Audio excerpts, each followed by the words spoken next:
Thank you for waiting. I finished checking your adventurer handbook. Here are your commission rewards. We have no other urgent commissions on the books at present. Thank you for all your hard work lately. Perhaps you two could consider taking a vacation. Amazing! Paimon never thought we'd end up having downtime in Krai. Things were pretty hectic when we first got here. Everywhere you looked, it was either the Wild Hunt causing chaos or the Fatui stirring up trouble. It felt like this whole region was one giant slime in a barrel, ready to go boom at any moment. Sure have. Things were looking pretty dicey, but in the end, we managed to turn it around. Whoa! Paimon just got deja vu! Oh, that's right. It's because we've done this like a million times now. Ah, yes.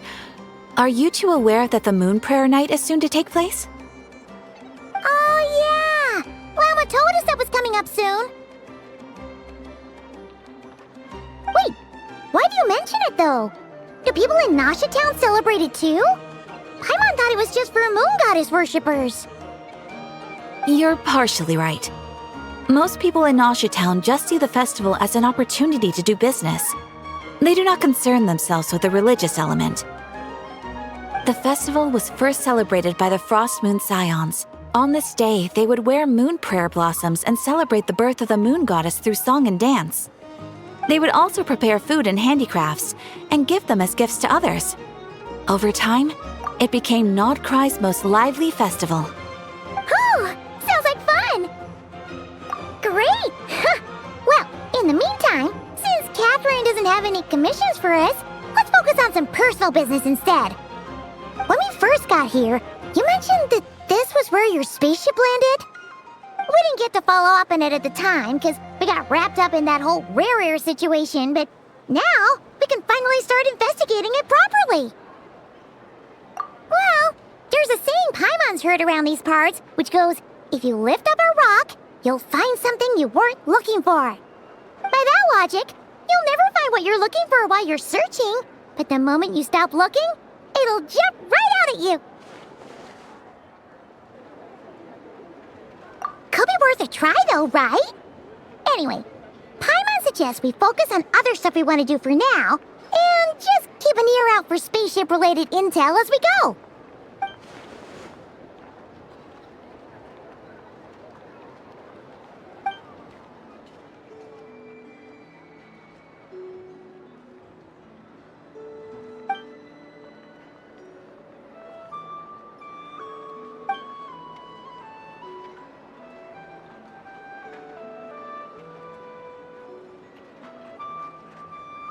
What's wrong? You look super serious all of a sudden. Huh? Paimon gets why you'd be concerned about Columbina, but what does the doctor have to do with anything?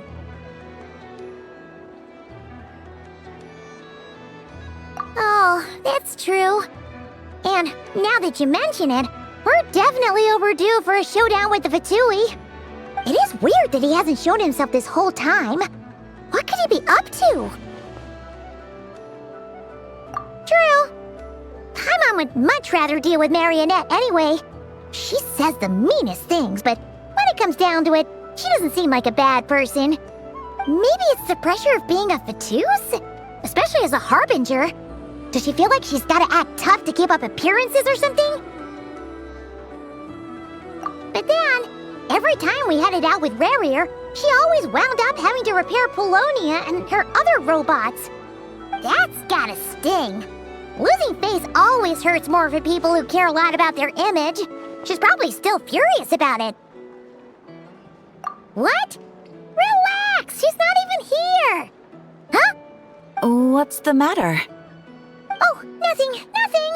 Sorry, we'll be on our way now.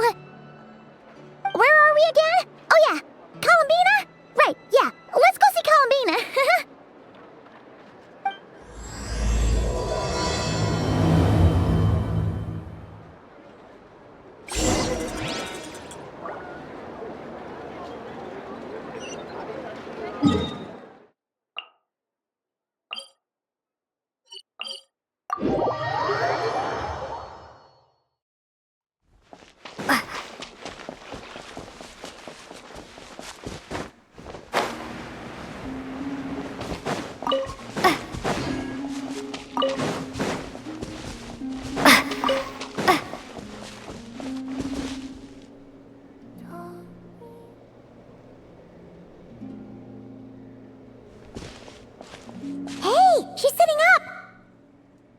Is me sitting here a rare sight?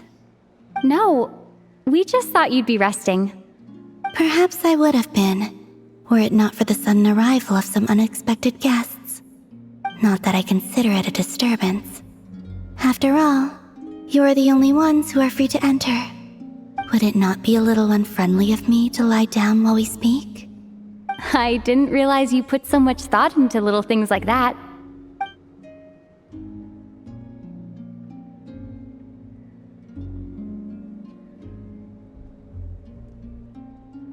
Only sometimes. There have been moments lately where I think about you and your companions. They are warm, mysterious, and cozy memories. Very few of my past memories are anything like that.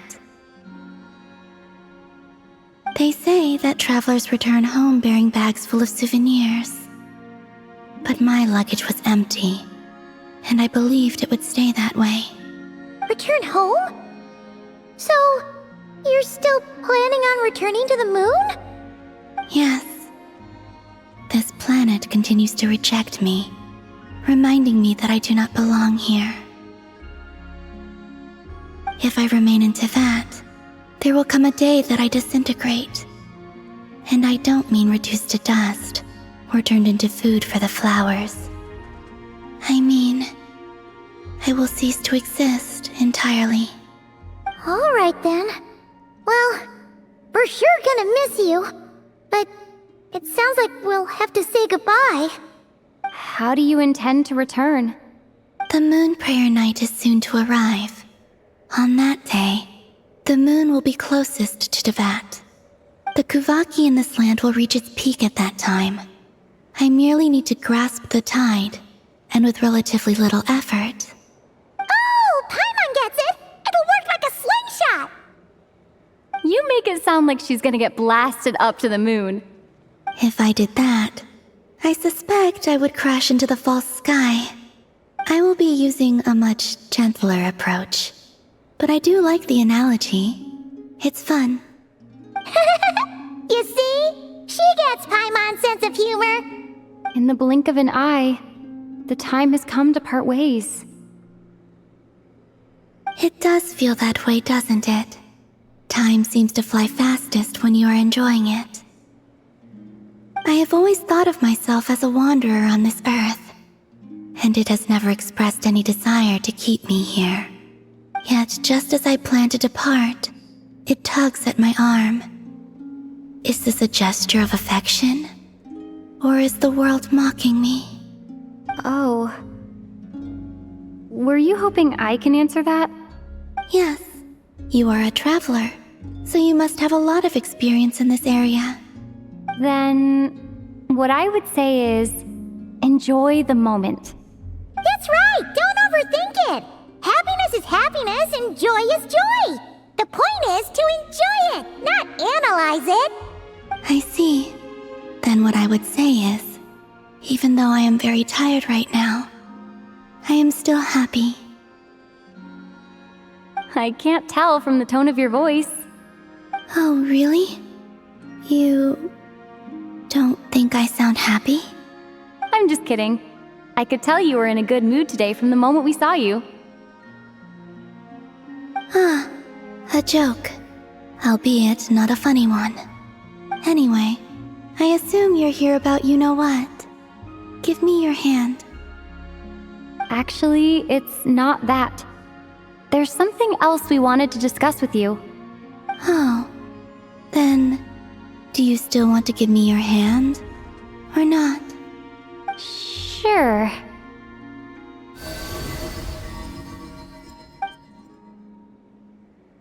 Thank you. So, I've heard that in the moon prayer nights of the past, people here would hold celebrations in the moon goddess's honor.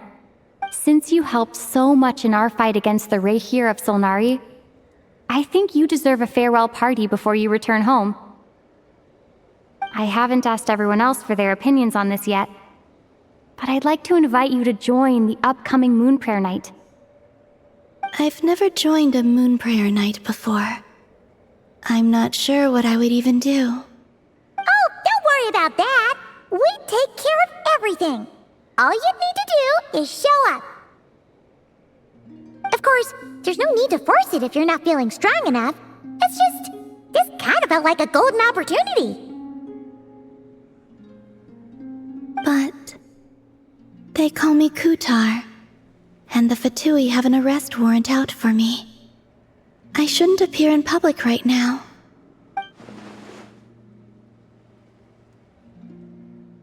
I'll make it work. You have my word. Yeah, we got your back. Well, she does. Paimon's actually not too sure what she's planning. All right, if you're sure. I will not refuse your invitation. I suppose it wouldn't hurt to pack a few more sights from this world into my suitcase before finally learning what my homeland looks like. Oh, if you see Lauma, please tell her that my answer to the question she asked me is neither yes nor no. Rather, it is, there is no need. That was kind of cryptic, but sure. Guess it's between the two of you. We'll pass along the message. Bye for now.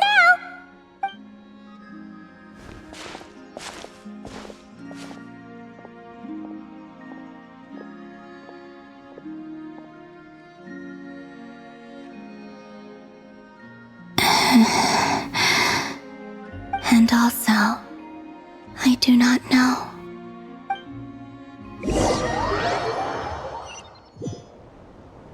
Since she's agreed to join the festival, let's go see who else wants to take part. Lauma's gotta be the person most familiar with the Moon Prayer Night. We should start with her. Also, what exactly is your plan to keep her safe? Not sure yet. I'll figure something out. What? Are you serious? And Paimon even gave you her vote of confidence back there. When did you become so sneaky?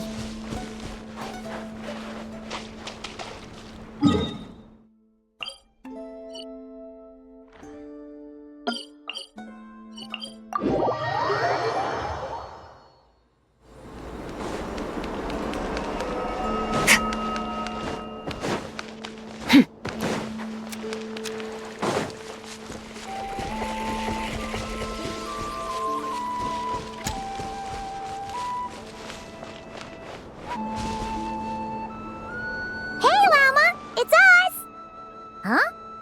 Varka? What are you doing here? Beats me. I had a bit too much to drink last night, and when I woke up, I was on Hisi Island. Mr. Varka is helping to oversee Nasha Town's preparations for Moon Prayer Night. He is here to go over some details regarding the decorations and custom cloth designs.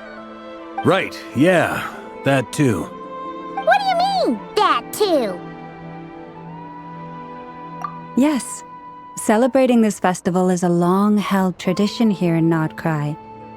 On this day, the crescent moon at the top branches of the verdant crest turns into a full moon, and the moon prayer blossoms bloom with a special radiance.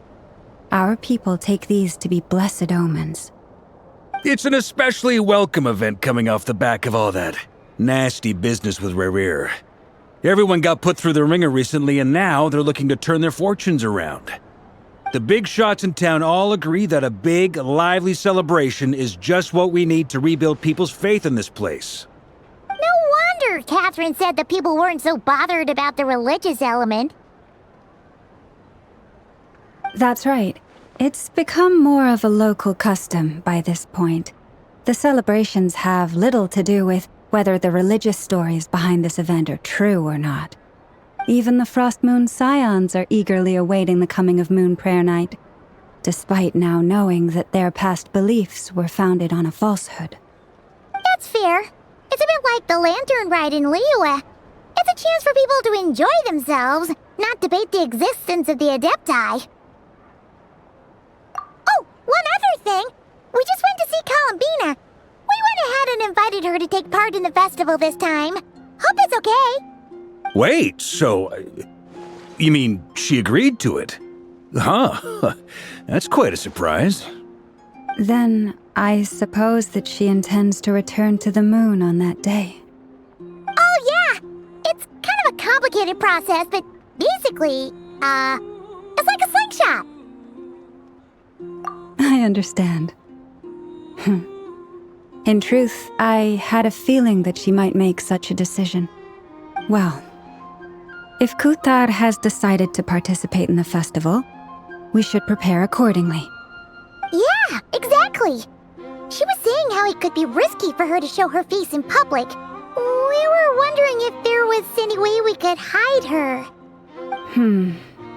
Unfortunately, the people who carved the statues did an excellent job of capturing her likeness. It will be very challenging to hide a goddess whose face everyone is so familiar with. Darn! We may have bitten off more than we can chew here. Nah, don't sweat the small stuff. We can handle that.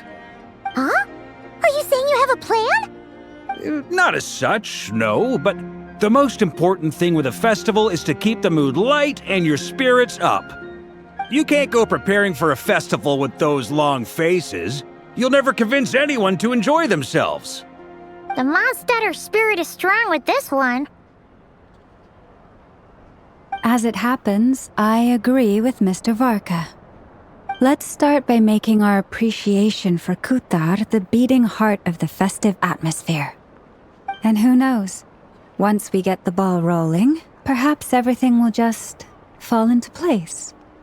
Hey! Did you catch that? Llama said the thing! Or close enough, at least.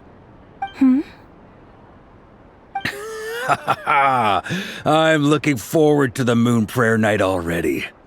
We have a festival in Mondstadt called Windbloom, and you can always tell which couples are celebrating it for their first time by the smiles on their faces. Big, beaming smiles like their whole face is glowing. And I have a feeling we'll get to see that same smile on the Moon Goddess's face at this festival. Not quite the same, surely. Anyway, I'll take care of business in the city, but I'll have to leave the decor up to you and the Frost Moon Scions. No one else can capture that traditional aesthetic quite like you guys. But lastly, there's the final key element that brings the festival to life. Companionship. Before you leave, let me show you something that we've been preparing. Mr. Varka had asked to see it already, so you may as well tag along. Also, I have some further questions about Kutar's decision.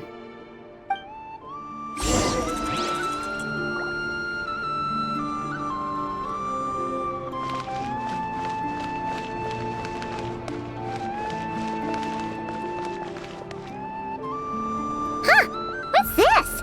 They sure look like they're having fun. I believe so. Kuhenki seem very skilled at playing drums like these, although I'm not sure where they learned it from. Maybe it's an innate talent? In their eyes, they're probably just playing with toys.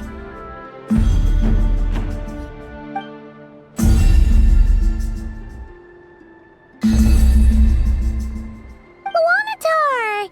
You want to play too?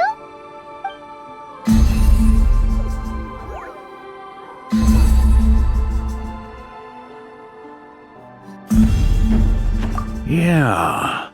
She looks more confused than anything. Maybe we can teach her next time if we get the chance.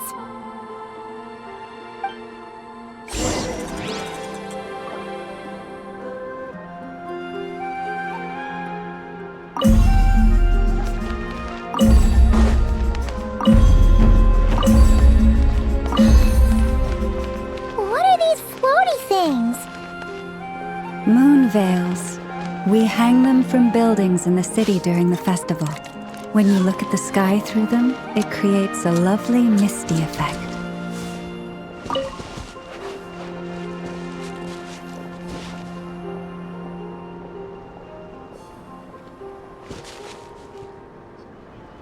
Everyone seems hard at work.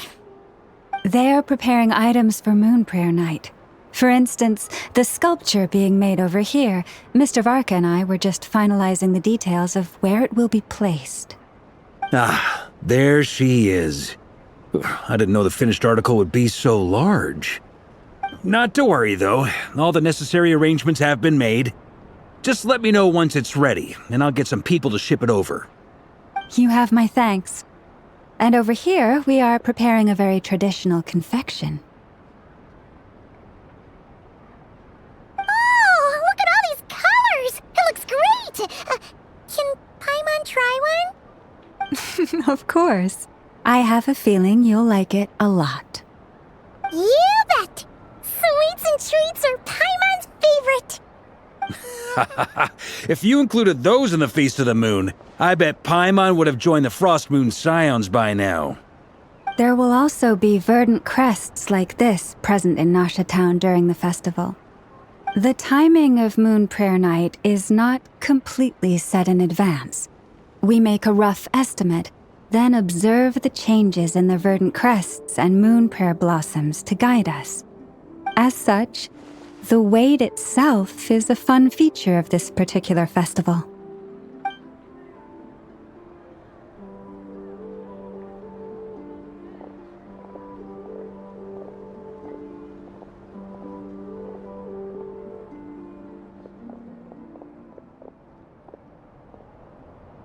Let's talk here. To tell the truth, I am very surprised to hear that Kutar is willing to participate in the festival. I once asked her if she'd be willing to stay with the Frost Moon Scions. I could introduce her to everyone, and we could be a family to one another. She did not answer, but she has not appeared here since. I took this to mean her answer was no, but if that were the case, she would not have accepted this invitation.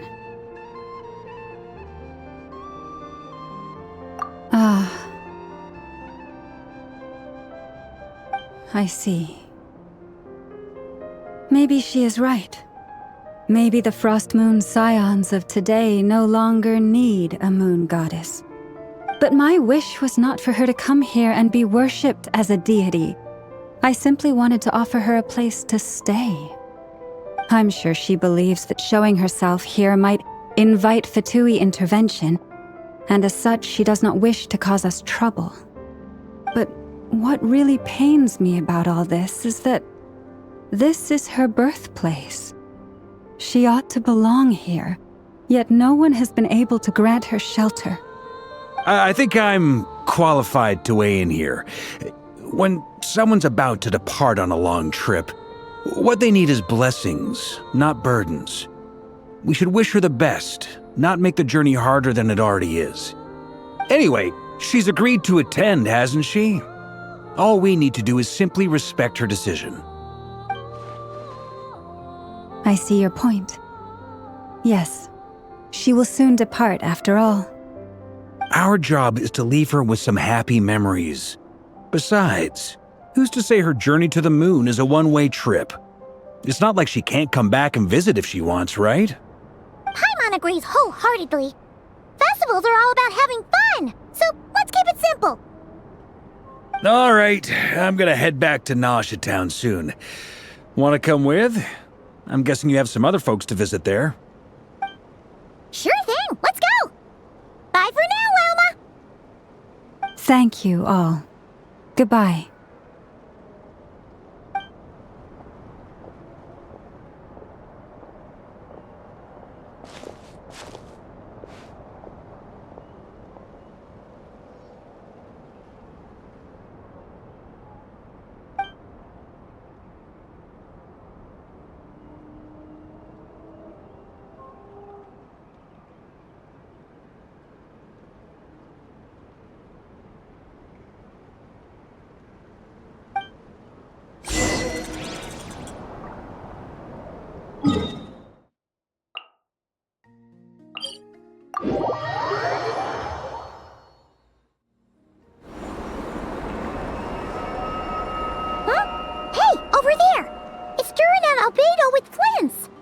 What could they be chatting about?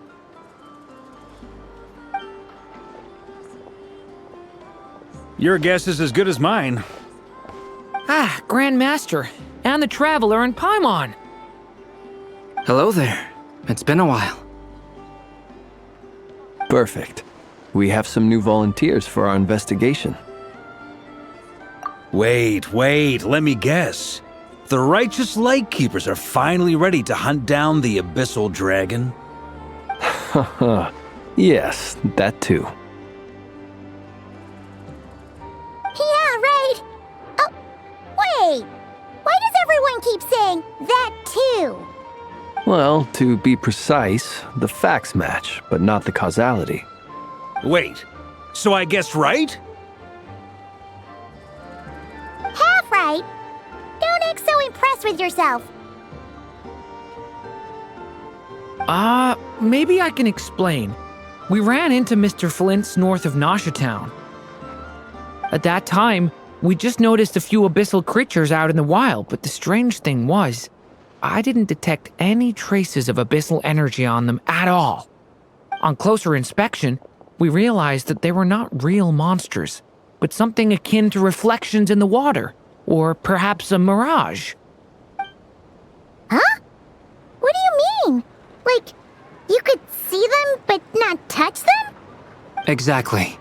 It was very peculiar. They roared and tried to attack us, but we could not make any physical contact with them. I think I've heard of things like that happening in Krai before, but I don't know much about it. Yes, it's a known phenomenon. Mirage-like illusions tend to appear in Krai in the run-up to Moonprayer Night. From a distance, they appear quite real. I myself thought that Misters Durin and Albedo were locked in battle with abyssal monsters when I first arrived. But after sharing intel and investigating a little further, we can confirm that these illusions are harmless. There is no great cause for concern.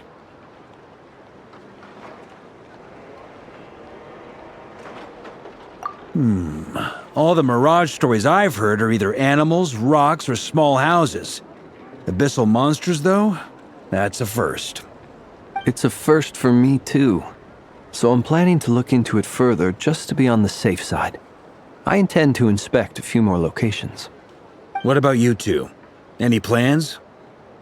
Alice contacted me a few days ago. She'd like me and Durin to assist her with an experiment. But we lost contact shortly after receiving the message. I'm sure that comes as no surprise to anyone familiar with her. We don't know when the wind will blow, yet when the wind blows, we will know. That, in a nutshell, describes how Alice operates. Yeah, that tracks.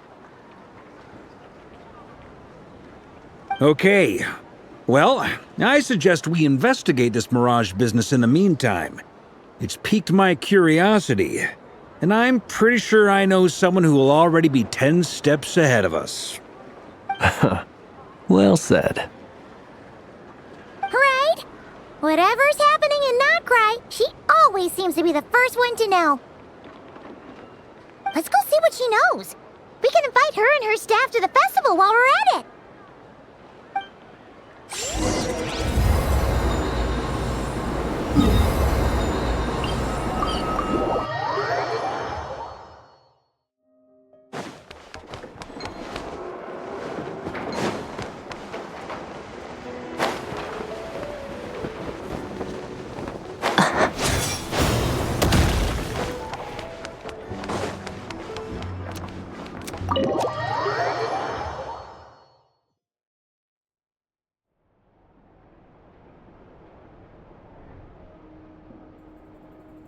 You're right, I have noticed. There's certainly something a little fishy about this situation. Only a little, though. Records indicate that this phenomenon can occur in the days before and following Moonprayer Night. That said, it has always been a rare sight in the past. The odds of encountering these phantoms are similar to looking up in the night sky, happening to see a shooting star, and managing to make a wish before it disappears. But this time, either everyone's getting lucky, or they're appearing far more frequently than usual. Yehoda's out gathering intel as we speak. In the meantime, let me check off some points of interest. First, the Abyss. The ones we saw seem to be abyssal monsters. Indeed. But we have identified one location where many more of them have made an appearance. And not just monsters, but human phantoms, too. Given the scale and nature of the phantoms, it's almost as if someone's last memories are coming to life. Or perhaps the memories of multiple people. Oh. So you mean the phantom monsters are hunting down the phantom humans? Exactly. The phantoms can interact with each other, but we have no means of intervening. In addition, some of the human phantoms would seem to be from the very distant past. This is clear both from the clothing they wear and the stories they tell. They claim to be from Hyperborea, a name which I've heard from Lauma before. If this is true, it means they must be from 6,000 years ago. Did Paimon hear that right? 6,000 years? It sounds like this merits further exploration. That'd be a big help. I'll leave it with you, Albedo. My knowledge of ancient history is non-existent. I used to doze off every time the pre-Knights of Favonius era came up in class. It's quite a miracle that you were able to understand these phantoms' speech, given how long ago they lived. I suppose you're right. But I'll leave the archaeologists to ruminate over that conundrum. As an intelligence broker, my sole interest is in the value of the information I gather. Which, in this case, hopefully means earning myself some good favor with our dear Lady Moonchanter. So calculating. Whew, this intel broker logic always catches Paimon by surprise. Sounds to me like we could split the work up. I think the abyssal phenomenon is best left to Albedo, Flints, and me. Agreed. It coincides with my duty as a lightkeeper. For my part, I'd like to understand the abyss better. Even a little knowledge would go a long way. This is certainly a rare opportunity to study the abyss. But even rarer, perhaps, is the chance to make contact with the ancients. The Curatorium will take the lead on investigating the Hyperboreans. We put in the work to learn what we know so far. It seems only fair that we get some quantity of exclusive intel. That just leaves our trusty team of 2 unassigned. Since you became an honorary knight, of course. This was part of my grand plan all along. Ha ha ha! Oh yeah, by the way, we managed to convince Columbina to come to the Moonprayer Night celebrations. Would you and Yehoda like to join too? She agreed to that? Huh. Quite an achievement. Never underestimate the traveler, I guess. I'd be happy to join. No point shutting myself inside when the streets are all decked out.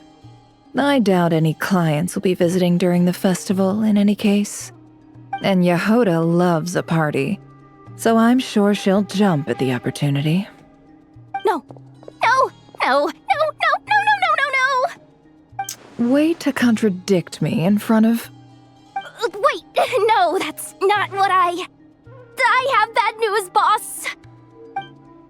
So many people. All right, everyone inside. Quick.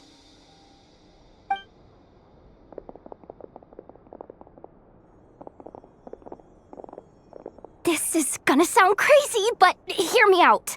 I saw one of those phantoms at Star Sand Shoal, and it was some sort of flying ship. Like a spaceship? That's gotta be the one you came to Tibet in. You said you saw the same thing through the moon marrow, right? Huh? You already know about it? Ugh, I thought I was gonna blow people's minds. Turns out I'm the last to find out. Wait, back up. You came here in a spaceship? Now my mind is blown! What's it like on the inside? Was it like flying through space? I want to know everything! Yep, exactly. Huge discovery. You're the best. Second best intel broker in the world. After your boss, of course. Wow. Really? Well, I don't know if I'm all that. but... I guess that decides where we're heading next. Come on, don't look at me like that. I know the spaceship doesn't have anything to do with me, but you don't want to leave me as the only one twiddling my thumbs, do you? Please? Fair enough. You can tag along. In that case, let's meet back here to discuss our findings once we're done. I wish everyone a productive investigation. You too!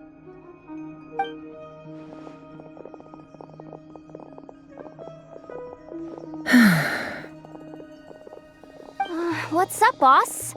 Aren't we gonna head out? Tell me, Yehoda, when did the curatorium start giving out intel for free? Oh, sorry, boss.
Yehoda was right on the money.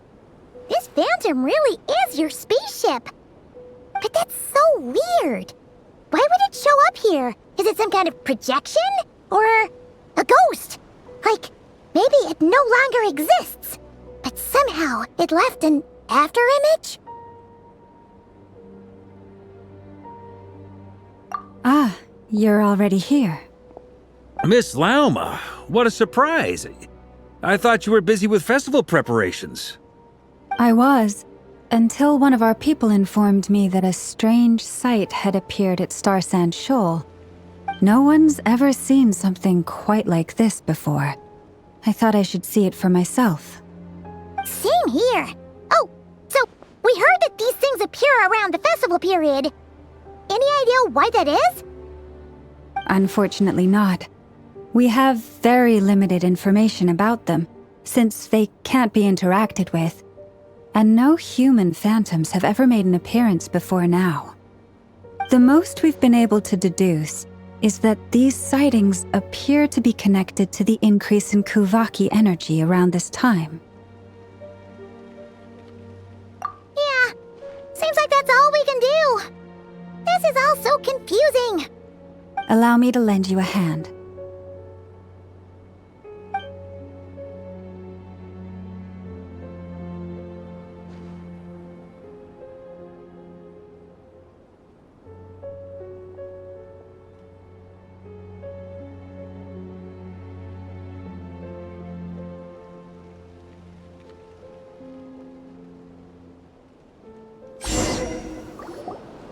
Everyone, our friend here should be able to provide us with some information. Is that a phantom Rhymehorn deer? I've heard about how the Frost Moon Scions live in harmony with the animals and can even communicate with them. That's coming in handy now, for sure. Okay. Yes, I understand. Then how about this?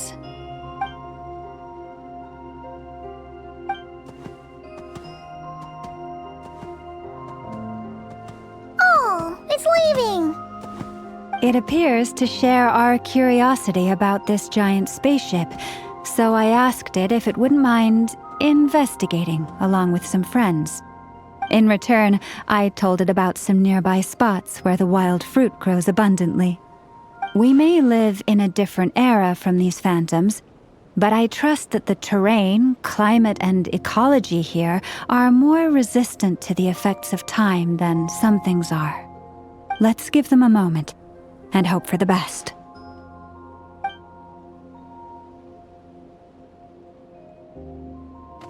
All back together? Must have been a lot of fruit. Indeed. Now let me ask them some questions.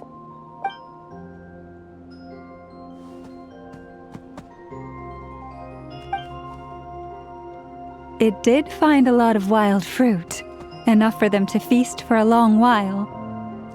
This puffin circled in the air several times, but didn't spot anything out of the ordinary.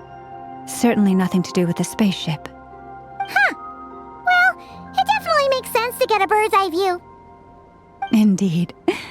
Other than that, I was also thinking that the world these phantoms see is also different from ours. Oh, I get what you mean. The wild fruit exists in both times and spaces, but there might also be things that only exist in that space-time, which we can't see. Good point. Great thinking, Llama. Blunthorn rhinos can use kuvaki to shift great rocks, but this one says it couldn't get that ship to budge by even an inch.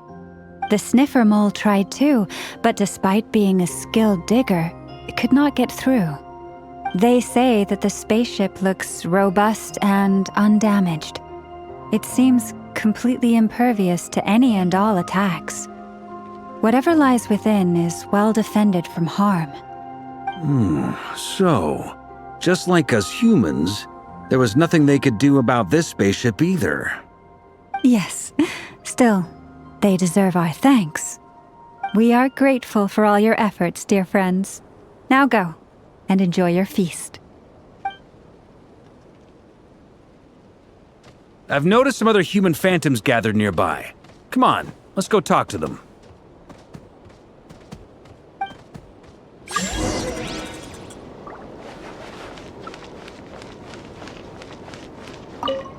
Those illusions and those people. It's all a little creepy, don't you think? Nah, all part of the festive atmosphere.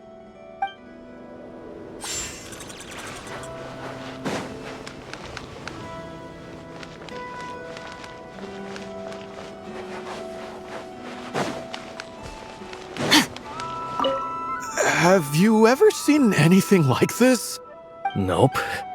Never seen or heard anything this weird.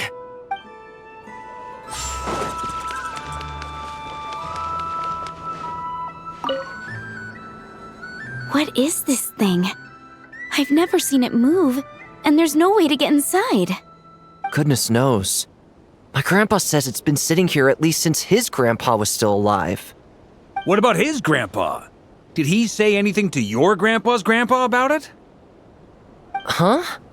I don't know. In all likelihood, it was here back then too. Hard to imagine something this huge could move.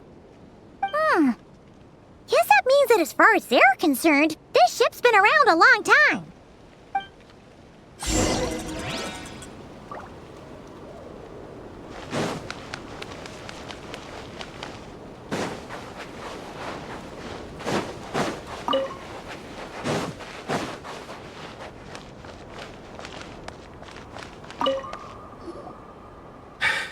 Come on, brothers.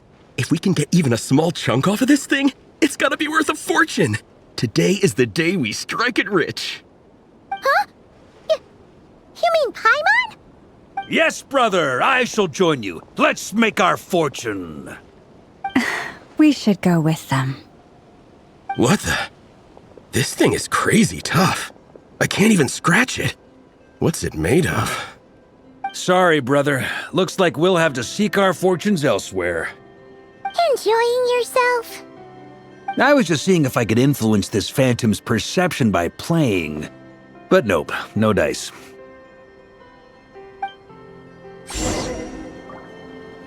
I'm sure we're all starting to build up an idea of what's going on here now that we've spoken to some of the people.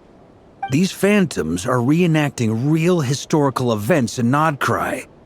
It's almost like we're in some kind of interactive stage play. We can talk to the actors, but the plot is fixed, and we can't influence it. It makes sense. History is set in stone. The objective facts of the past cannot be changed. Paimon totally thought you were just goofing around earlier. But actually, you were doing some serious investigating. Of course I was. Anyway, at this point, I think we're forced to conclude that although the Phantom spaceship is right there in front of us, we aren't going to learn much about it from these people.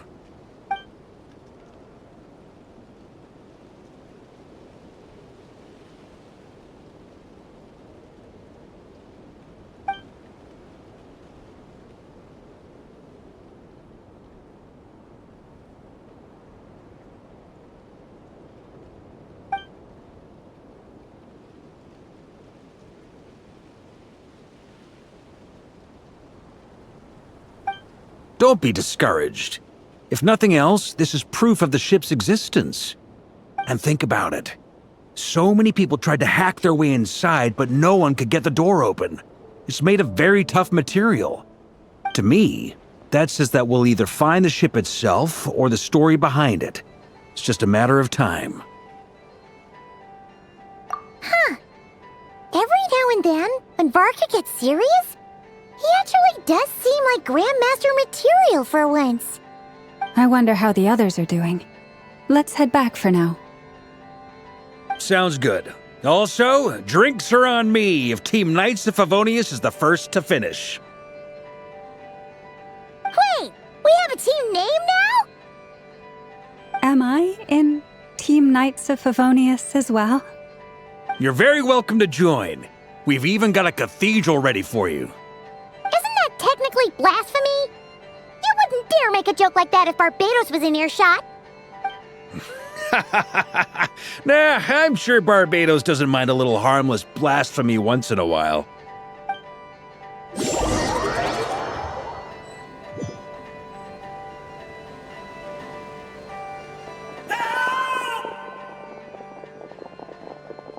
Oh, no! Get away! Oh.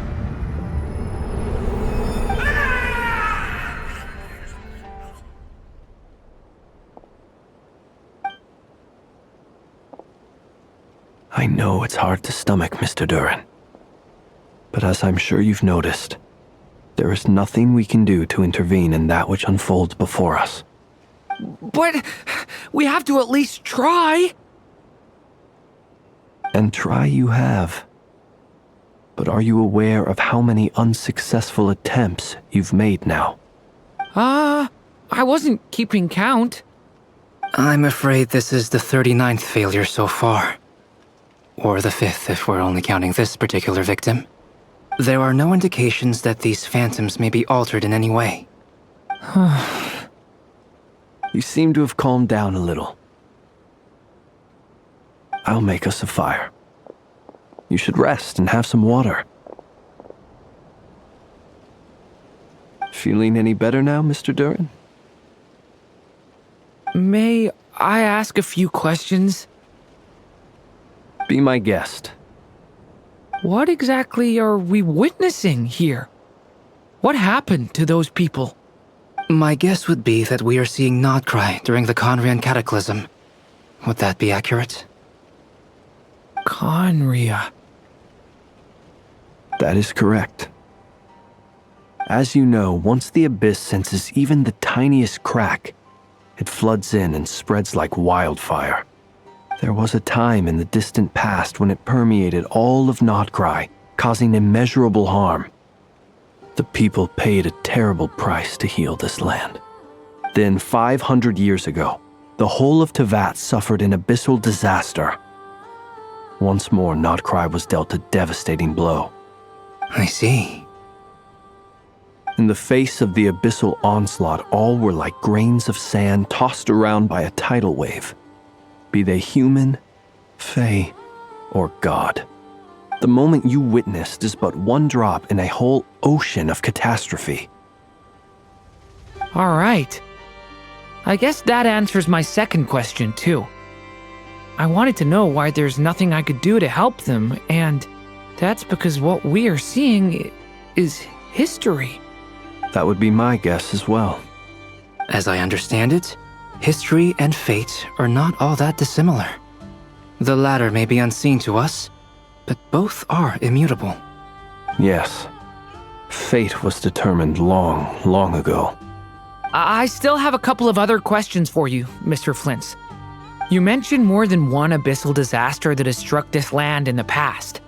How can you be sure that what we're seeing is from the Conrian incident? And also, how are you able to stay so calm when you're talking about these events? From everything I know about you, you're not cold or ruthless, and you're not indifferent to the suffering of others. Alas, I am forced to show my age. I must be 600 or 700 years old by human measure. Wait, so you... One is not easily moved by history when one has witnessed the truth firsthand. I'm sorry. You needn't apologize. Your passion is a good thing to have. Treasure it, because someday you may find it in terribly short supply. Now, at the risk of offending you, I have a question in return. Your curiosity toward the abyss, is it born from hatred or because you sense its call? I only ask because I kept a fragment of Rerear's body in my lantern for a short time. Specifically, his heart. So I know what a burden it can be to carry the abyss with you. And I hear its power growling from somewhere within you. In my eyes, your mere existence is a miracle. My honest answer is... I don't know. I don't think I have the confidence to say for certain. What I will say is the abyss is not the only issue that haunts me. Even before I became who I am today, the question dogged me constantly.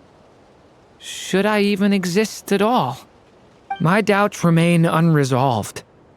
But when we fought Rerear, something became a little clearer to me. Sometimes it is the darkness within us that allows us to achieve the impossible.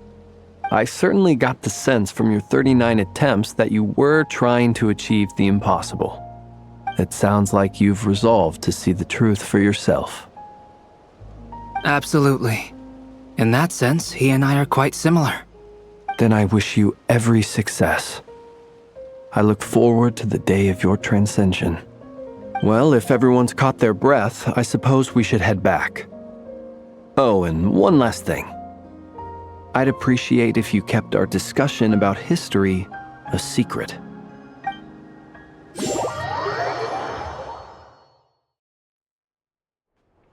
Incredibly, our separate investigations led us all to the same conclusion. Hooray for consensus! Yeah, but we barely learned anything, though. I totally thought this would be the mother lode. Talking with the ancients? I mean, come on!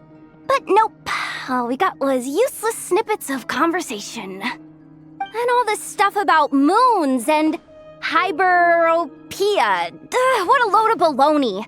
Seems like people back then had a few screws loose. I understand your frustration. We found the same issue. Each phantom only showed a very brief moment in time. There isn't much value to be found in these miscellaneous fragments of a civilization's history, no matter how glorious it may have been. If there's a silver lining, it's that these phantoms are harmless to the present reality. They shouldn't get in the way of the festivities. Paimon agrees. And not just because it's the first thing she understood in this whole conversation. You look disappointed, Nefer. Is something the matter? What do you think? We all worked our tails off, but the only one to gain anything from it was you, Lady Moonjanter. Well, please do share the Hyperborean records with me. I will gladly inscribe them in our people's documents. Oh, duh! Yeah! That was it! Hyperborea! Hyperborea. I'm serious. Only an expert in the Frostmoon Scions and their history can turn these records into valuable research material. The alternative is to let them gather dust on the Curatorium's storage shelves until the pages turn yellow. Nefer, you're wise enough to know that cooperating and sharing the profits is the best course of action here. Well, that goes without saying. Sure, let's do that. Huh? But didn't you say we aren't supposed to give out intel for free? Sorry. Shutting up. Now is not a good time to push Nefer's buttons. Anyway, back to Moon Prayer Night. I'm thinking that we should prepare something a little special, aside from the usual decorations and so on. You mean a parting gift? Can't go wrong with food. Although, does food go bad on the moon? Perhaps a lantern would be a better choice. It might be dark up there. It could prove difficult to light a lantern on the moon. Magical stones might serve that purpose better. What about a clockwork mecha model from Fontaine? I've got a whole bunch at home. I use them for fighting practice in my free time. None of these sound like things she would be even remotely interested in. But we don't interact with her enough to know what she likes. Yeah. It would really save us the guesswork if someone could find out what she's into. Wait, what the? Traveler? They're all looking at you. Great! Haha, problem solved. Now, I need to stop by Dory's. Gonna need her help sourcing a bunch of stuff for the festival. Then let's leave it there for now. We all have our own business to attend to. Traveler, if you find out what Kutar likes, let us know right away.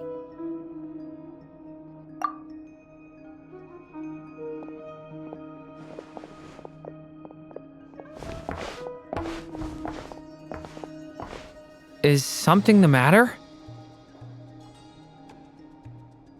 I'm fine. It's just... I'm still feeling a little rattled after witnessing the horrors of the Abyss. But it's okay. This is something I have to work through. I'll be all right. Thanks for your concern. Well, don't put too much pressure on yourself. If you ever feel like something's wrong, physically or mentally, we're here to talk. Come on. Stop treating me like a kid.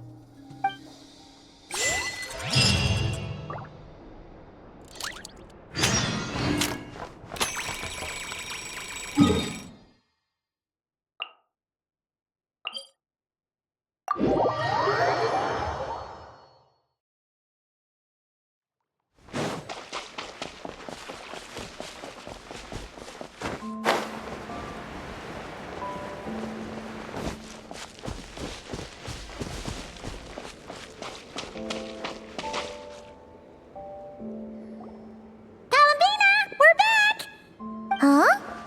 She's not here. Weren't there a few Kuhenki here last time, too? Where did they all go? Walkies? For Kuhenki? You're not pets, you know. Oh, well. Looks like we just came at a bad time. Let's try again tomorrow. There's still a few days until Moon Prayer Night, so we're in no rush. Besides, she needs time to rest anyway.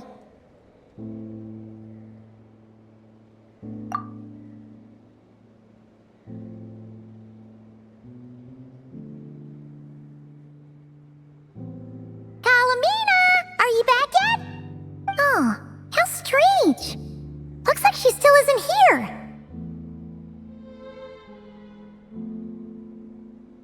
Right?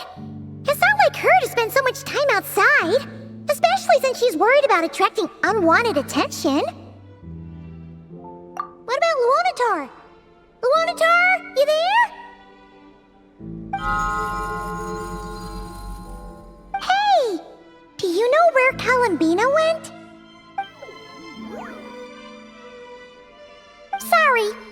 understand. But if you know where she is, could you take us to her?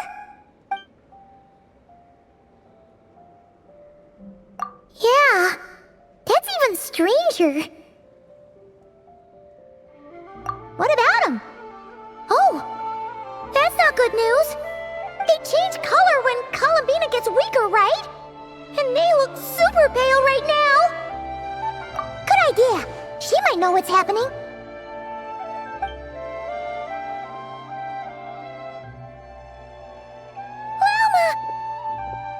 Ah, it's you. How is Kutar? Is she okay? No, she hasn't.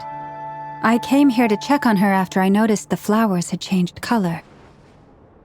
Based on past precedent, she must be very weak right now. Even getting up to walk would be a struggle. It seems unlikely that she wandered off outside. Not to mention that she doesn't do that at the best of times either. So yeah, this is super weird. No. Very few people are in the know about Kutar's whereabouts. And if anyone suspicious had visited, they'd have left some sort of evidence. Come on, let's go to Nasha Town. If anyone has seen her, someone there will know about it. It's not Krai's information hub after all. Makes sense. Let's go!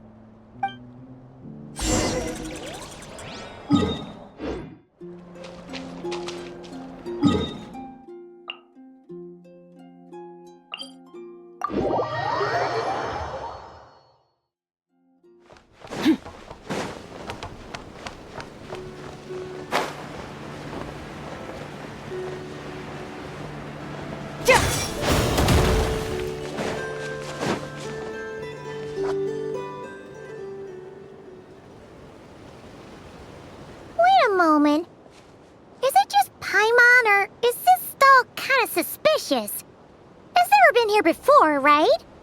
No, I don't recognize it.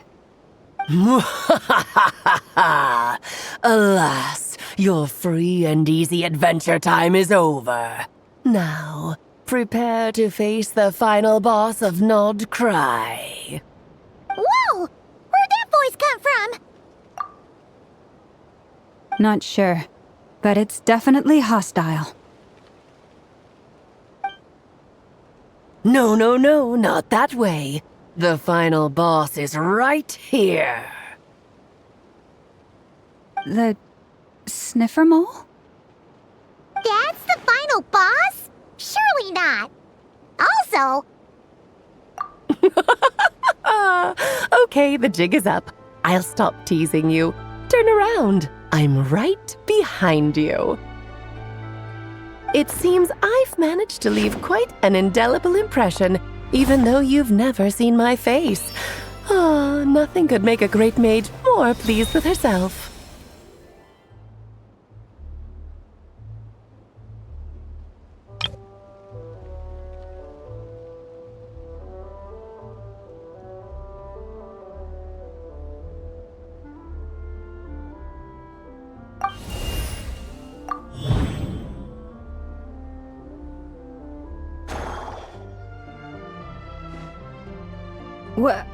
What is going on?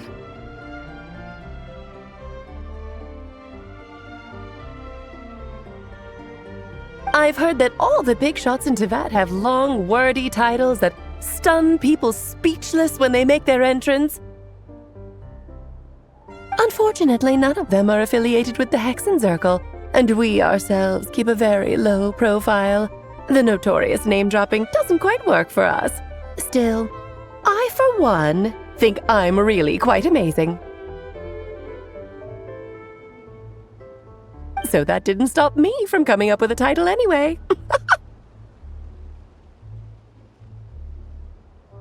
Alice? It's really you this time? Not a lantern or a Dodoko, but Alice in the flesh? Oh, that's right. So, what do you think? How does it feel to finally meet me? You look like... Oh, that's the first thing you thought. A little surprising, but that actually makes me very happy.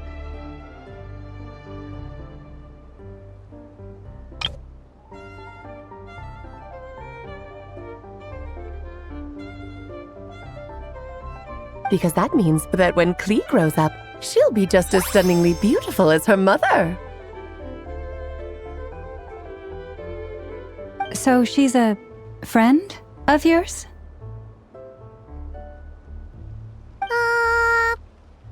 Kind of. This is actually the first time we've seen her in person.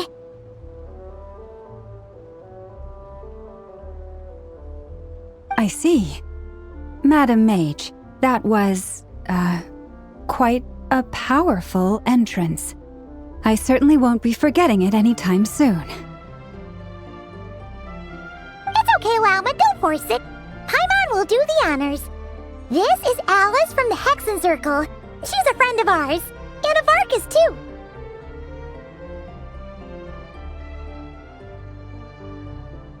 That's right. She's a good person, just kinda unpredictable.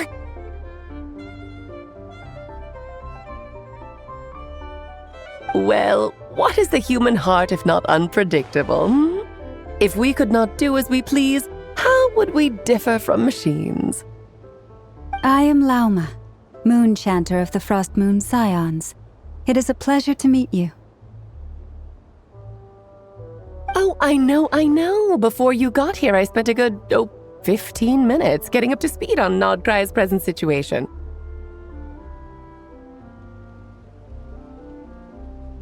In other words, I've read the whole in the last episode part, so we can skip the pleasantries.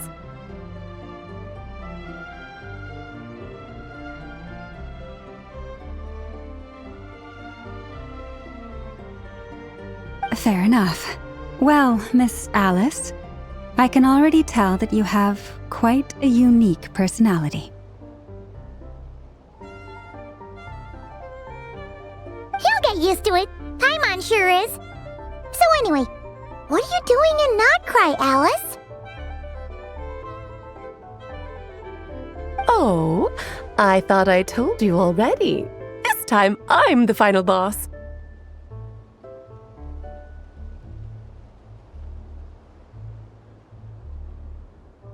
And what a formidable foe I shall be. Powerful, confident, decisive, and good luck finding my weak spot. You will never succeed. Oh, drat! My one weakness, and you found it in an instant. Fate has been dealt a devastating blow.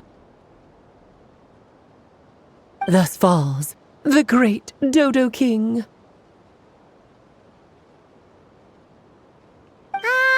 Why are you playing along with this nonsense? For funsies, of course. What's wrong, Paimon? Are you disappointed in me? Am I a gigantic letdown? No, it's just... You seem like a busy lady. And this is the one time you've shown up in person. Paimon figured it would be for something more high stakes than just goofing around. You're quite right. I'm here in Krai because something big happened. Something big enough it caught the attention of the Hexen Circle. It concerns the 3 moons, Tevat's borders, and of course, the moon goddess you are currently searching for. Kind of. Why don't we discuss this over a pot of tea? My main reason for coming on this trip to Tevat was, of course, to have some fun. But I do technically have a job to do as well, namely, maintaining the stability of Tevat's borders. I'll skip over the complicated parts, but to sum it up, abyssal energies are all that lie beyond Tevat's border. We'd find ourselves in a real pickle if they ever made it through. And the phantoms you've been seeing are a sign that the border has been disturbed. No wonder they tend to show up around Moon Prayer Night. Is it because the real moon is now so close to us that its power can cross the border? In part, but only a negligible amount passes through. Just enough to influence the verdant crests and so on. And as you've noticed, there has been an unprecedented number of phantoms appearing this year. the influence of the moon beyond the border cannot explain this. No, there is another far greater factor at play.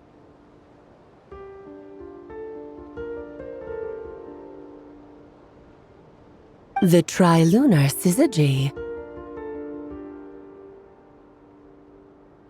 A trilunar syzygy. Eons ago, before the heavenly principles came to Devat, it was the then 3 moon goddesses who controlled the laws of this world. Oh, that's exactly it! The 3 goddesses split these powers amongst themselves, promising never to consolidate them into one singular body. This was meant to keep the world stable. But, fast-forwarding to the present, the eternal moon's marrow is with you, while the iridescent moon's marrow, which should never have appeared in this world, has been retrieved. Add that to the presence of a moon goddess in the flesh and... the power of all 3 moons is gathered here in Krai. There hasn't been an event like this since the War of Funerary Flame. And it's having a noticeable effect on Tevat's borders. Because I wish to give my darling daughter a peaceful, sunny environment to grow up in. Is that a good enough reason? Kinda sounds like you're dodging the question, but it does make sense. Well, that's one reason anyway, and the most important one. The others are a little complicated to explain. For instance, cleaning up after dearest Miss R. Albedo could tell you more about that if you're curious, but right now, I have a more important question to ask you. Why are you collecting the moon marrows?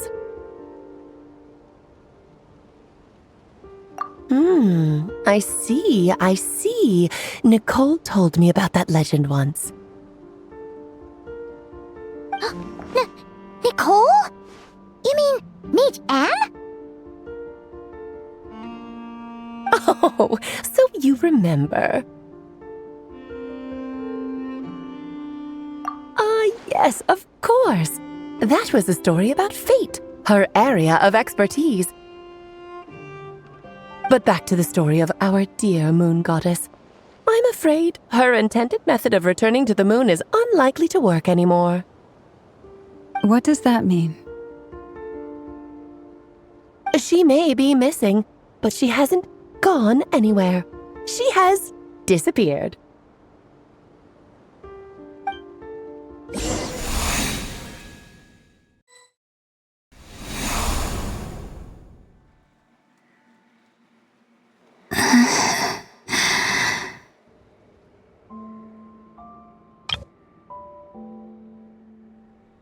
My body is so heavy. Wait, no. It's my mind that's heavy. My arms and legs are as light as a feather. What's happening to me? I feel drowsy, like I've been asleep for too long. Is it daytime or nighttime? Is the moon out?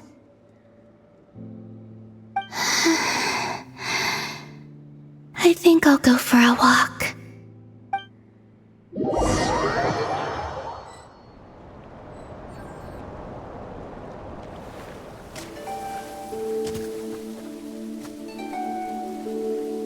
Are you out for a walk too?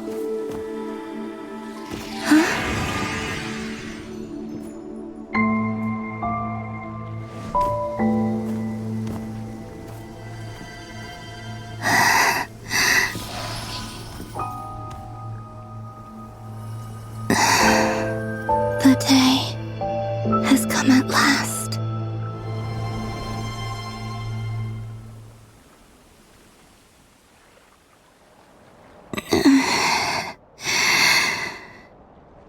Have I grown so weak that I can't even sustain my physical form? But Moon Prayer Night is nearly here. I was so close to returning home.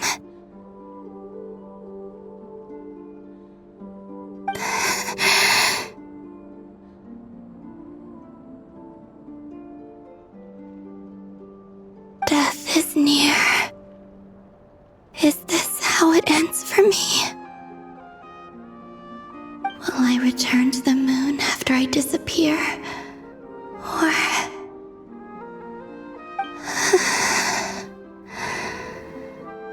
I don't want it to end like this.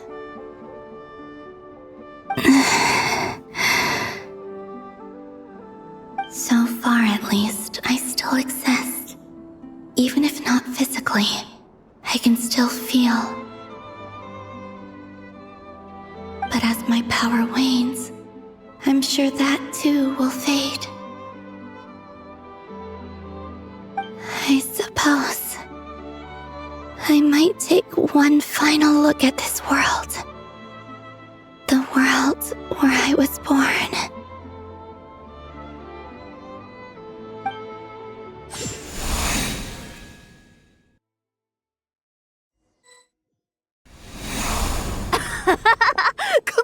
Come on! Wait for me! The Frost Moon Enclave. How much it has changed since I was born. These decorations, they're so heavy. It's times like this when you kind of wish men could be priestesses and acolytes. How fascinating. I've never had the chance to be privy to people's private lives in this way. In the past, people would get so solemn and serious the moment I showed my face, like they were frozen stiff. Karina, Lametti, it's time to eat. Coming!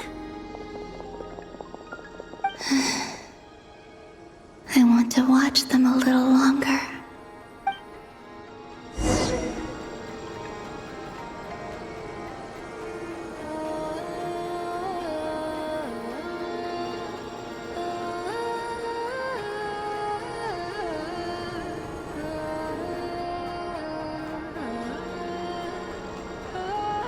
So just fill these balloons with air, right? Yep. Try a couple now to test things out. The rest can wait till Moon Prayer Night. Think fast. Rita! Teasing an acolyte of the Frost Moon Scions? Surely that's a punishable offense. Take this!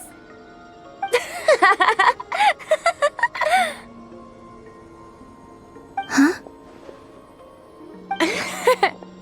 Alright, enough horsing around. Lady Lauma gave us a task. We should get back to it. The task is just to check that the balloons don't leak, right? Doesn't matter if we fill them with air or water. Yeah. Okay, you got me there. And you got me there. But still, we can't use all the balloons before the festival even starts. We won't use all of them. And as long as Lady Lauma's trusted acolyte doesn't snitch, this can stay as a little secret between friends. A couple more can't do any harm, right? Oh, you menace. Then, think fast! Is pumping a balloon full of water really so much fun?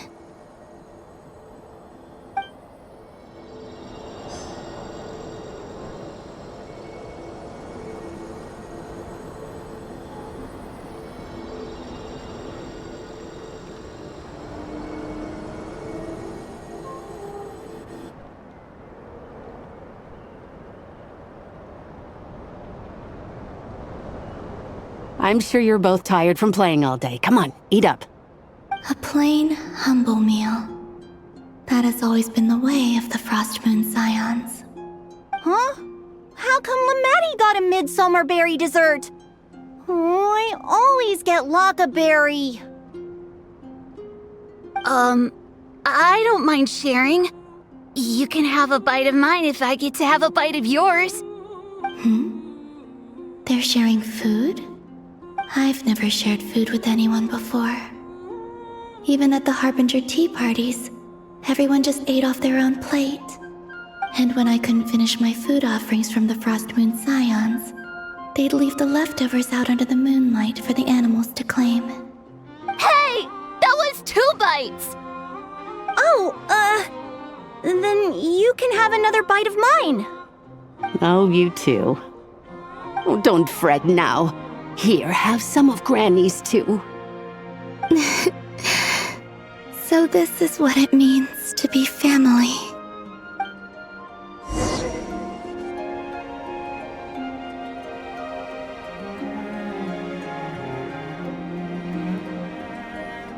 I'm seeing so much that I'd never usually get to see. They'd never act like this when I was around. It's nice, being able to just watch people in peace in these final moments. What a rare opportunity. I think I'll go take a look around Nasha Town, too. Maybe the Traveler will be there.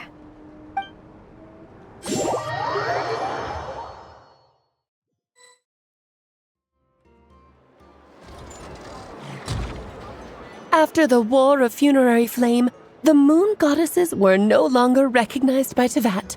They lost the whole foundation for their existence. That's why the Moon Goddess's strength is fading. She cannot withstand the world's rejection of her. To be more pedantic about it, the Moon Goddesses did something to offend the heavenly principles, and that's why they were ousted. Something of a recurring theme in Teyvat's history. Theoretically, speaking so candidly should put me in their crosshairs too, but they can't tell me what to do. I'll say whatever I want. Anywho, the Moon Marrow energies were but a drop in the bucket for her, and that battle against the Ray Hair of Solnari only weakened her further. Fortunately, it happened close enough to Moon Prayer Night when the Kuvaki concentration here is high. That's the only reason she managed to survive this long. What do you mean, fortunately? You said she disappeared. We're too late. Oh, what a headache. I thought this was all common knowledge. I guess I have some more explaining to do. Okay, buckle up. It's time for another lecture.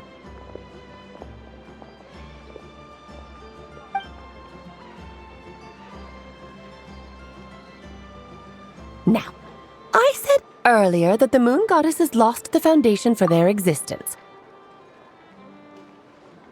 The reason for that has to do with the natural order. Basically, the rationale for their existence in Teyvat was lost.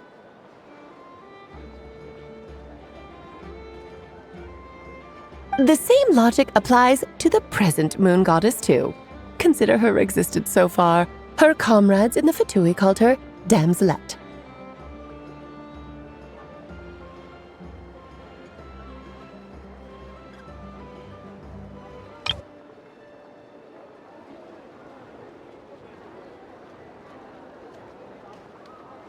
And she was worshipped as Kutar by the Frostmoon Scions.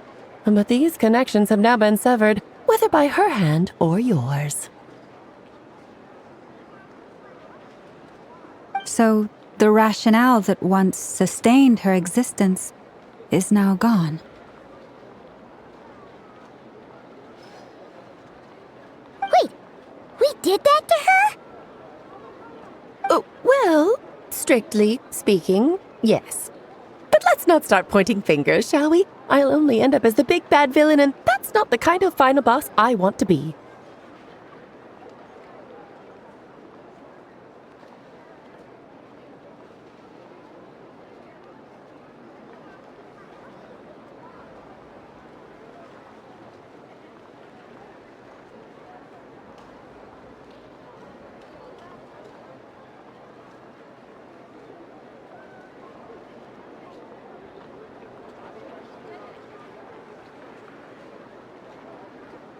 Of course I do. I'm only the greatest mage in the whole entire world.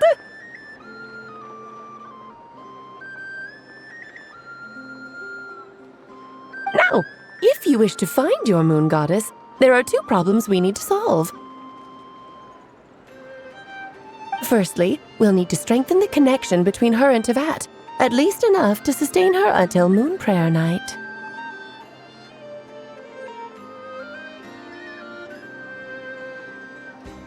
strengthen her connection.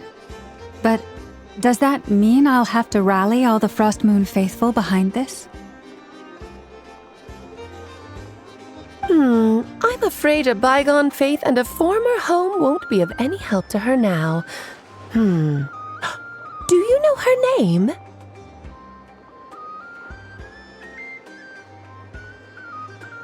Her name? Oh, yes. Names are very important things. A name is a fundamental concept that anchors one's entire existence. Then your first job is to find it. As a moon goddess, I'm sure she must have a name she identifies with. Neither Columbina nor Kutar is her true name, and she's never really accepted either of them. So, finding out her real name is enough to sustain her existence? Yes, I know it sounds like a small step, but every journey begins that way. So for now, that's all we need to focus on. The second problem is with her plan to use the moon marrows to return to the moon. Unfortunately, piercing through the false sky will take an enormous amount of power. Given her current condition, she won't be able to provide anywhere near enough power, even if she recovers her physical form. But no need to fret. Nicole's the expert in this field, and I'm sure she'll figure something out. Wait, Mage N is going to help us out too?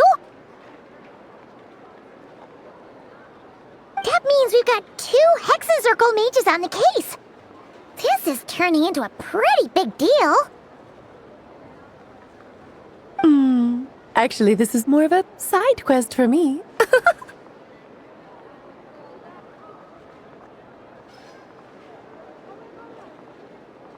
Like you said, I'm a busy lady, so I can't stay for too long.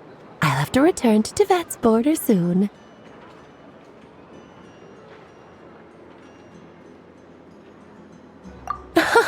That's the upside you get for looking out for my little Klee. Hopefully that will incentivize you to carry on keeping her company in the future. Anyway, jokes aside, you'd better get moving. It will take quite a miracle for the moon goddess's consciousness to hold out till moon prayer night. Oh, I suppose I might as well tell you where Nicole is before I leave.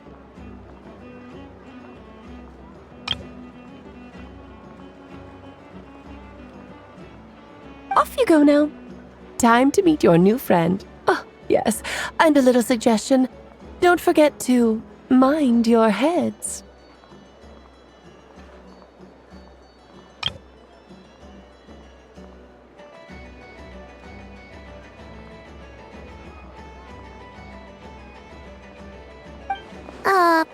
What?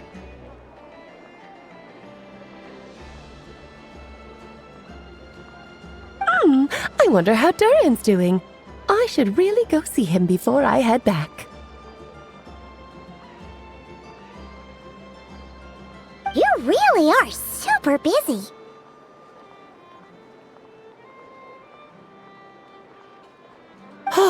I most certainly am. There's so many children I have to keep tabs on just in Mondstadt. Durin, Albedo, Venti, Varka.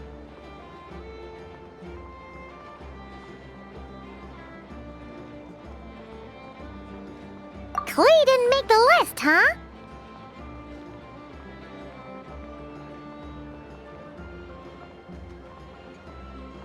Of course not. Klee is my pride and joy. I have no qualms about her, because she's the best child in the whole wide world. Yep.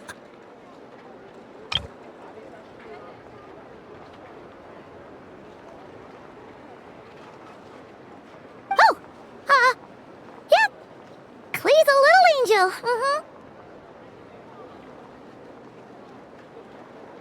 I'm glad you agree. Well, all the best. See you when I see you.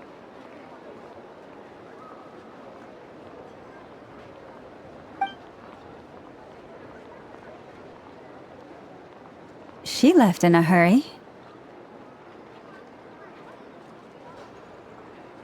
Yeah, she didn't pack up her stall. Should we handle it for her?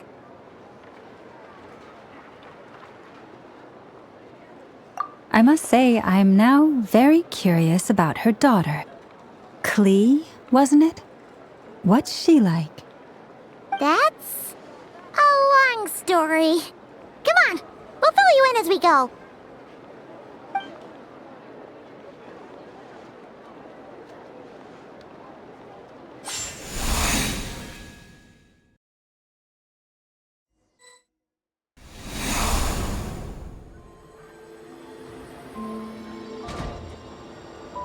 What a lively place. I've never experienced Nasha Town like this before. Hey, you old geezer! Your hammer's rusted through!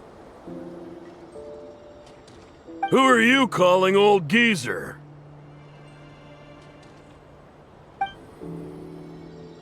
Are they quarreling? I'm looking right at him! You've really gone downhill since giving your daughter free rein in the workshop. Can you even swing a hammer anymore? It shouldn't take you days just to fix a single chair! You might as well use that hammer to massage my back for all the good it's doing. Don't run your mouth, or you'll get a back massage that'll put you in bed for the rest of your life. Look, the materials haven't arrived yet, all right? You know how busy it gets in the days before Moon Prayer Night. I'll bet you send all the materials to your little princess. Blood's always thicker than water, huh? All right, you've made your point, Uncle Koski. As soon as the materials arrive, fixing your chair will be the #1 priority. And Dad, if you've got time to chat, why don't you lend me a hand, See? Lolka knows what the score is. I guess they're friends. But the way they spoke to each other was so ugly. Then again, it wouldn't be the first time I've seen something like this. Columbina! Sing outside my door in the middle of the night one more time, and I'll unscrew your vocal cords. You hear me? Oh, Zandrone. So that was her way of trying to be friends with me. What a pity. I won't get the chance to say any ugly things in reply.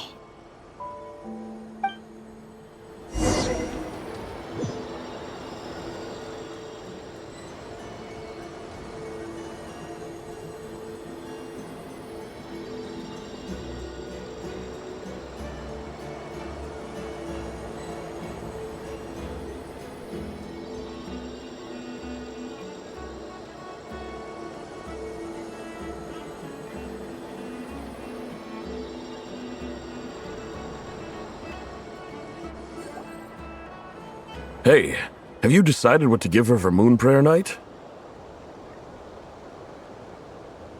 I sure have. She's gonna get the surprise of her life when she's least expecting it. Then I'll whip out the ring and pop the question. The surprise of her life. What a fun turn of phrase. Cool, I get the picture. You can spare me the gushy details.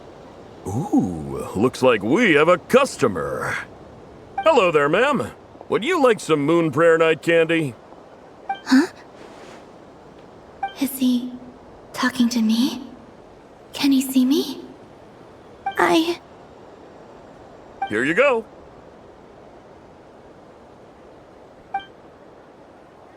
Oh.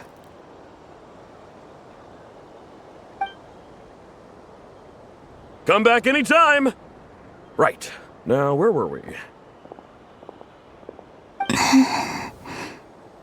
I don't know why, but I still held out hope.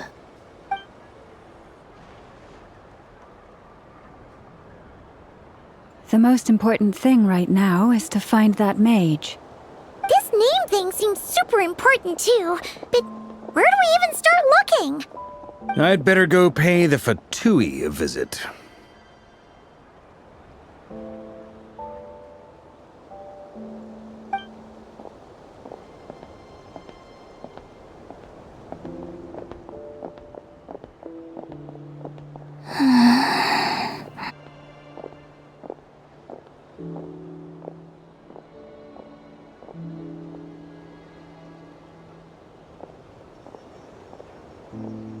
Columbina?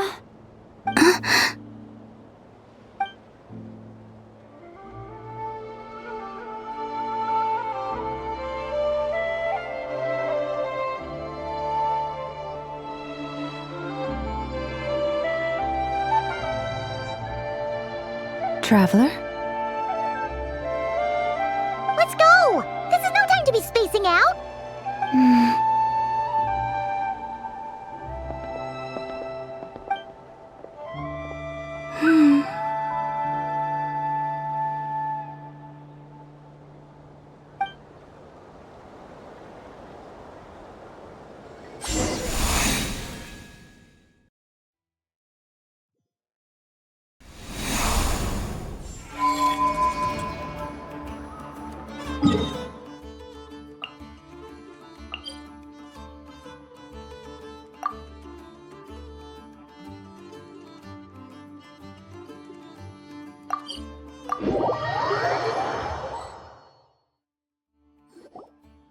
Where are they going?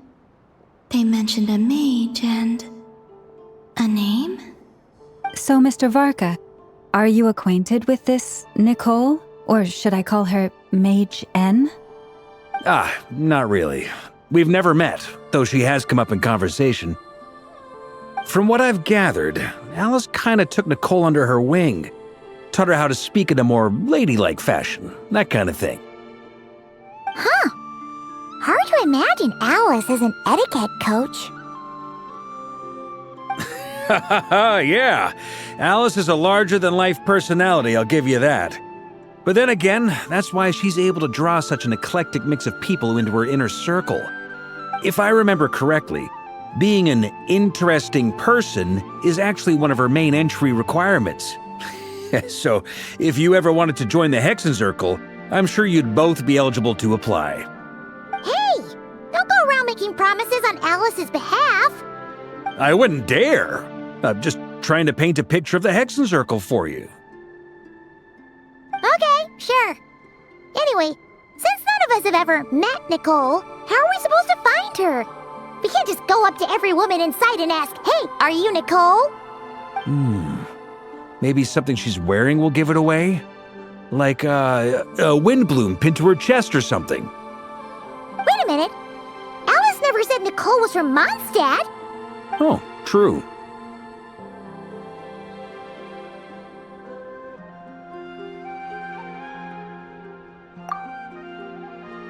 That would be... this young lady, then?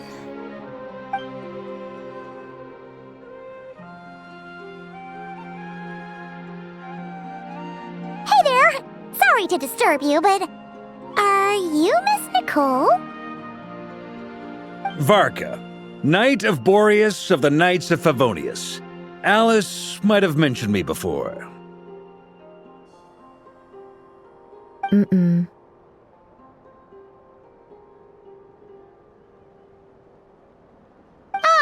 Have we got the wrong person? Sorry.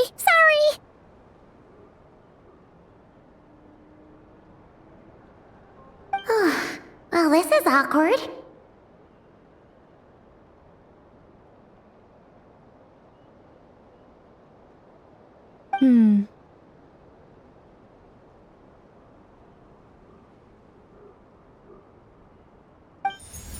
When I shook my head, I meant, no, Alice hasn't mentioned you before. Huh? Where is this voice coming from?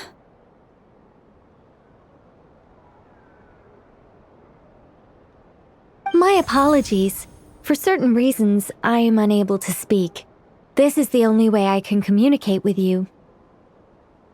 It might take some getting used to, but I hope you can understand. Hey, it's fine. I'm more shocked by the fact that Alice never speaks about me. I mean,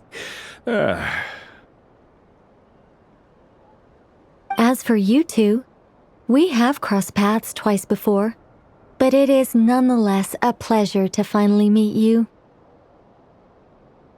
Oh, it's really you! Thanks for all your guidance in the past! You're quite welcome. This time, things are different. We have reached the unwritten pages of the story. You might say that we stand at the crossroads of fate.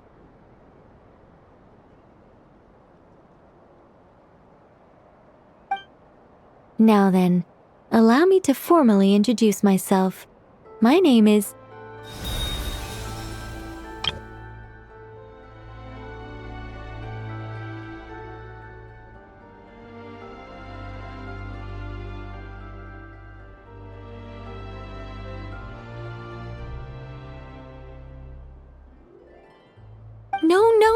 No, stop! Alice! I can't believe it!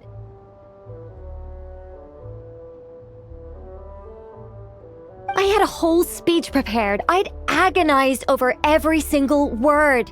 She always picks the worst moments to ruin other people's plans. I'm so sorry about that. Alice took the liberty of devising some bespoke self-introduction magic for each member of the Hexen Circle.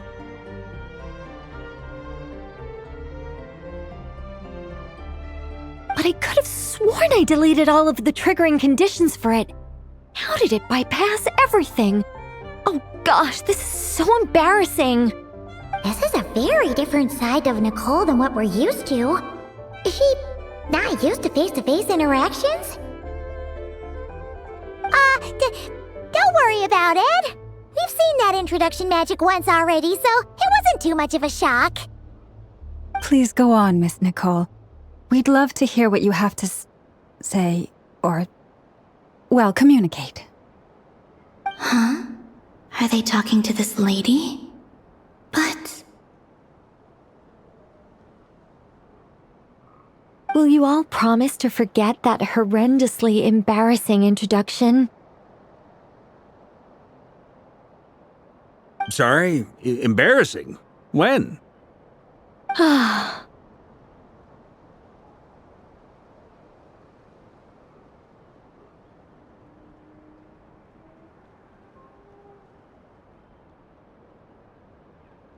Yes, my name is Nicole, and I am one of a very few angels who have retained both their preferred form and their power. The Traveler and Paimon should be no strangers to this concept.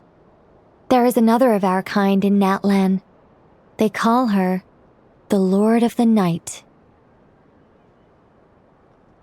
All right! Paimon remembers her! Yes. Well, I have retained more of my power than she. It's because I don't have a long-term duty to fulfill. To be more specific... no.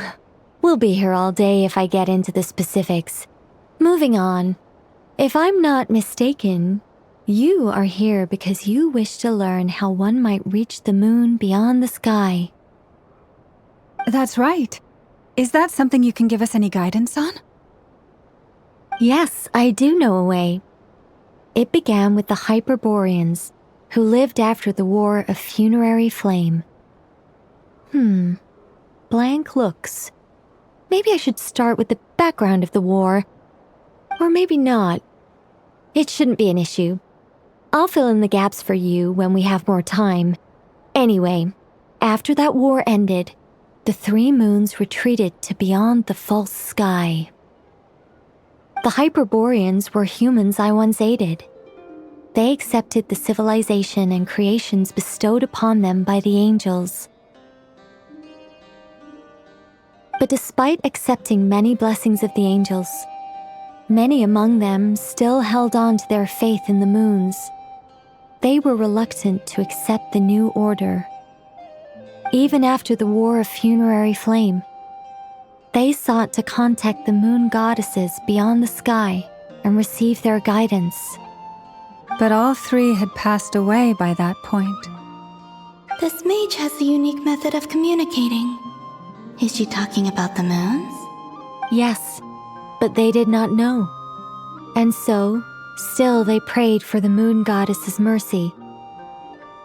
After building titanic structures that consumed vast amounts of Kuvaki, at last they glimpsed the moons and heard their voices.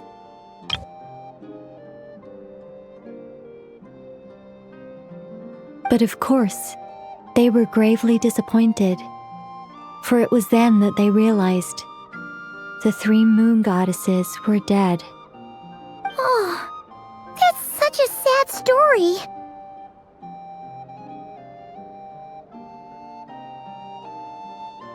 It is. Humanity was in a very sorry state at that time. The angels who had once aided them were gone, and the War of Funerary Flames had left them homeless and destitute. Just a second, I gotta ask. How relevant is all this history to the task at hand? Well, I mean, it's... Okay, it seems we've drifted into irrelevant narrative waters. It's been a while since I've had the chance to speak inside someone's head. As soon as I got started, I lost control and the words just flowed out like a waterfall. What I'm trying to say is... Right, yes, that's it. The relevant part is the ritual created by the Hyperboreans. The fact that they bypassed the false sky and saw the true moons implies that they successfully built a connection between Tevat and the outside world. Which means, with enough Kuvaki and a sufficiently stable connection, it should be feasible to send one person over the border. Okay, so they built some kind of portal?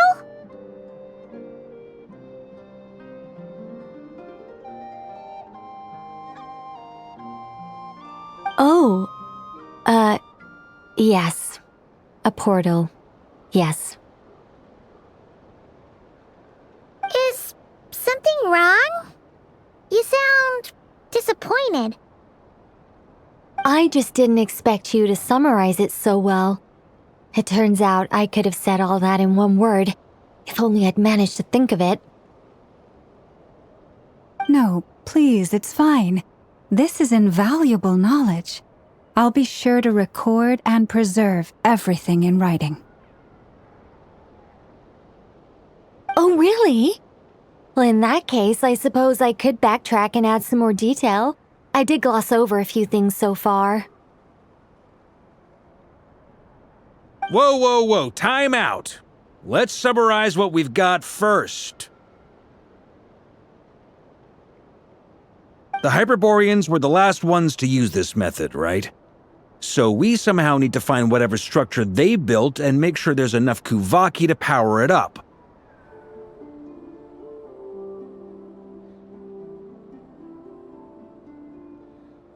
Luckily, we have the moon marrow of both the eternal and iridescent moons, so we're all good for Kuvaki.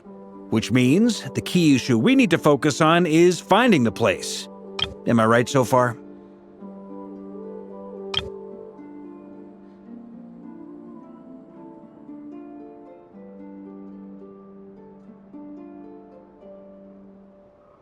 Yes.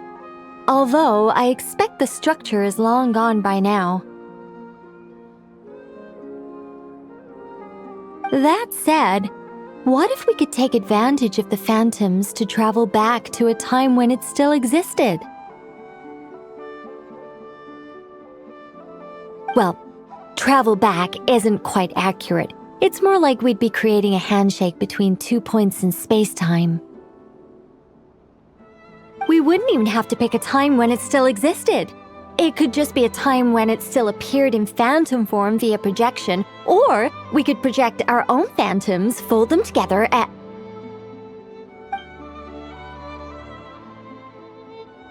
You look lost. Was that too hard to follow? Yeah, things got a little, technical there. Paimon's brain is reaching capacity. Alright, let me think about how to put this more simply. Okay, got it. Over the next few days, I'll search for phantoms that we can use. Once I find one that meets the criteria, I'll let you know and we'll regroup. By completing certain rituals, specific individuals will be able to enter the phantom and make it to the Hyperborean structure. If everything checks out and it looks feasible, we'll just need to wait for Moon Prayer Night, and we can send the Moon Goddess back home. I'm really skimping on the detail here. Is this making any sense at all? I think so. For now, we'll just wait to hear from you. Yes. Basically, yes. Great. Counting on you. In the meantime, we'll focus on finding the Moon Goddess's name. My name? Are they looking for a way to stop me from disappearing? Excuse me, Miss... Go on, Miss Nicole. This conversation was a little all over the place.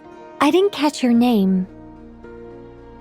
I am Lauma, of the Frost Moon Scions.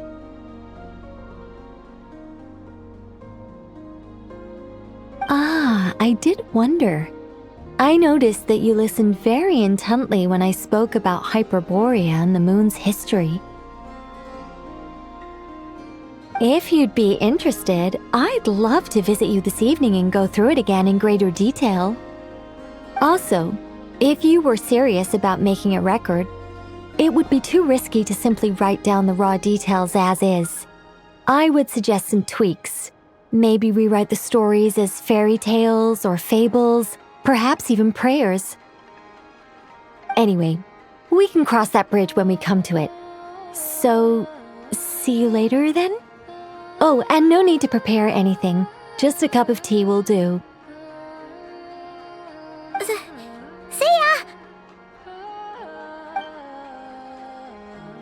She seems friendly. It's just...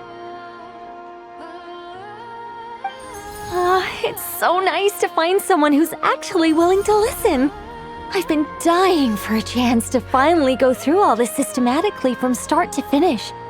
Any longer and I'd probably start forgetting it. Now Paimon gets why Alice told us to mind our heads. Ha ha ha ha! What did I tell you? A lot of quirky people in Alice's orbit. Now then, the next order of business is, where do we start looking for the Moon Goddess's name?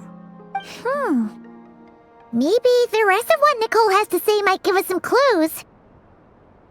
Once I've heard her out, I'll summarize the salient points and share them with you all.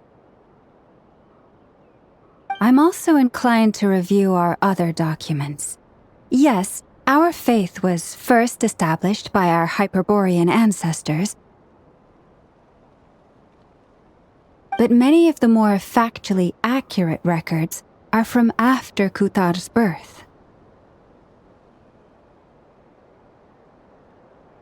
Sounds like we're gonna follow Columbina's journey through Duvat, huh? In that case, we'll start by heading to the Frost Moon Enclave. Sounds like a plan. Take this with you. I'll see about getting in touch with the Fatui. It'll probably just be Arlecchino and Sandroni again. They're the only ones who would want to help. Thank you, Mr. Varka. Ha ha ha ha ha! Don't mention it. Honestly, I'm more comfortable dealing with the Fatui than prying into the details of a young lady's childhood. Catch you later. I should follow them, just in case there's some way that I can help.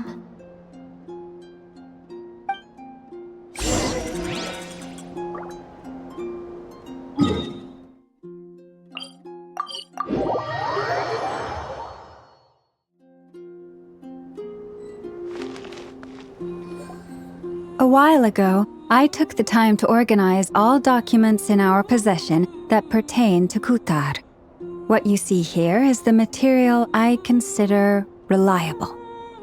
You're saying there's unreliable material too? Yes. Most of the information we have was transmitted through an oral tradition.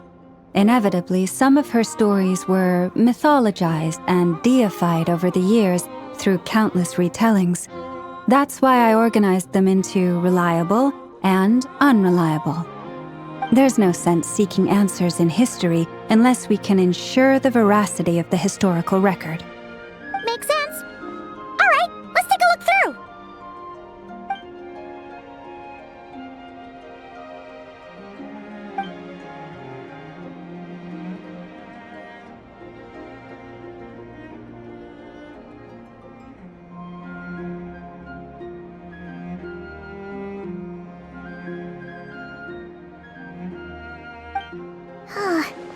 Almost all these records refer to Kutar instead of Columbina. Although neither of those is her real name. Paimon's not sure what point she's trying to make. What we can gather from these records is that the Frostmoon Scions worshipped her as a god, placing impossible expectations upon her.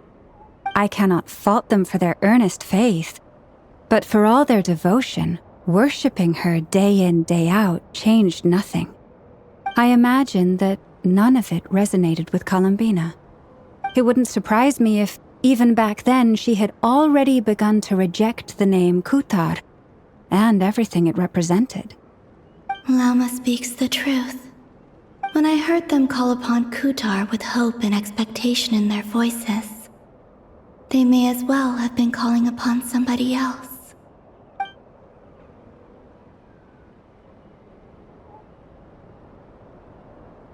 Well, that's a bit complicated.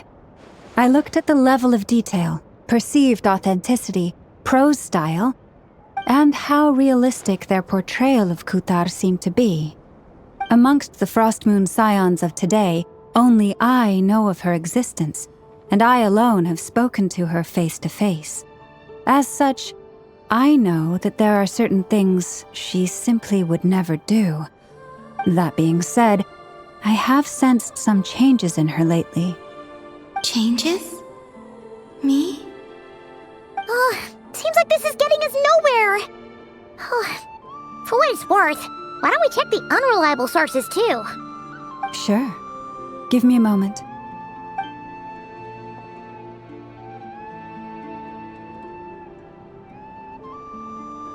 Exerting but a fraction of her divine might, Kutar sheared a great mass from the snow-capped mountain and cast it into the sea, upon whose surface shone the mirror image of the moon. Thus was formed the island of Hisi. Yeah, right. That doesn't even begin to pass the sniff test. The 3 moons are naught but lies through and through. Only one moon has ever shone for us, and Kutar is her name. The vast majority of ancient texts are filled with fanciful tales like these. I trust you understand my criteria a little better now. Kutar did not speak, merely gazing into the distance in silence. And where her gaze landed, this was her prophecy.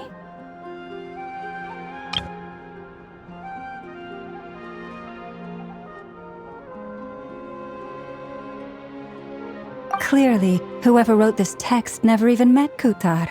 Otherwise, they'd know that her eyes are always closed. What about you, Traveler? What are you reading?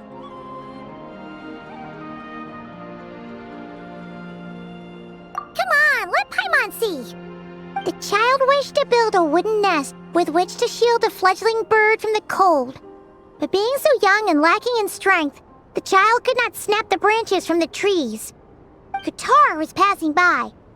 Upon seeing the child, she summoned forth the Kuhenki, who built a beautiful nest for the child. I remember that. Not knowing the meaning of Kutar's divine intervention, the child dared not to respond. and thus ran home to call their parents. But Kutar was gone. The Moonshanter declared the event a miracle and took the nest as a relic, placing it on high for all to see.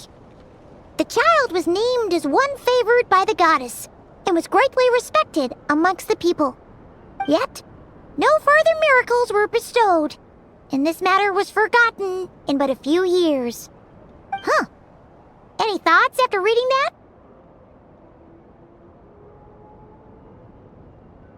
Yeah. Columbina probably just wanted to join the kid in making nests. Ah. I'd originally considered this a fabrication, because Kutar did not perform any similar actions in subsequent records. But now that I think about it, it does seem like something Columbina would do. It's just that... She didn't know how other people would interpret her actions.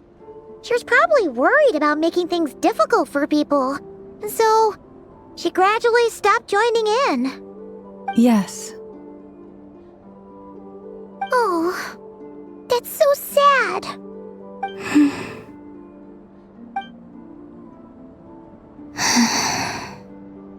And now, I can make no such gestures of warmth, even if I want to.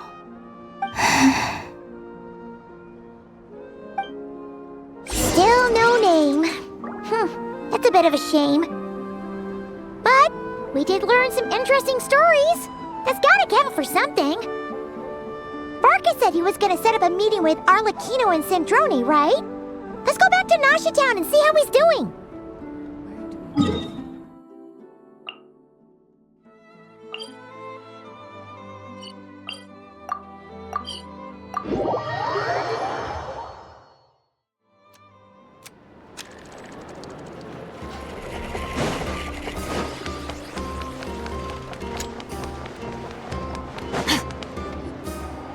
Let's see. There's Varka. Oh, and it's Durin and Albedo too.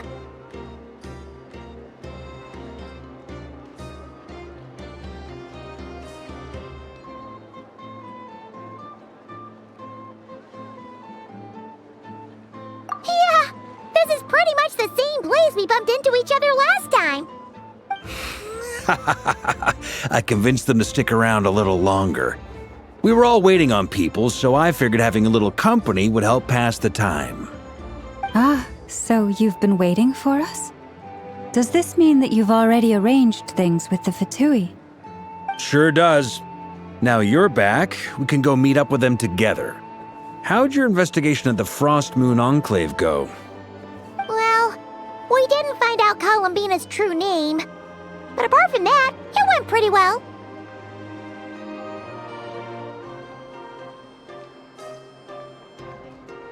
Aha, just as well that I didn't tag along then. I'm sure our moon goddess wouldn't want every man and his dog knowing all about her private life. Still, desperate times, desperate measures, I guess. Someone had to do it. So, Varka was waiting on us, but what about you two? Are you waiting for Alice? Oh, no, we already met with her. We discussed that experiment I mentioned to you last time. Oh, and she also handed me this communication device.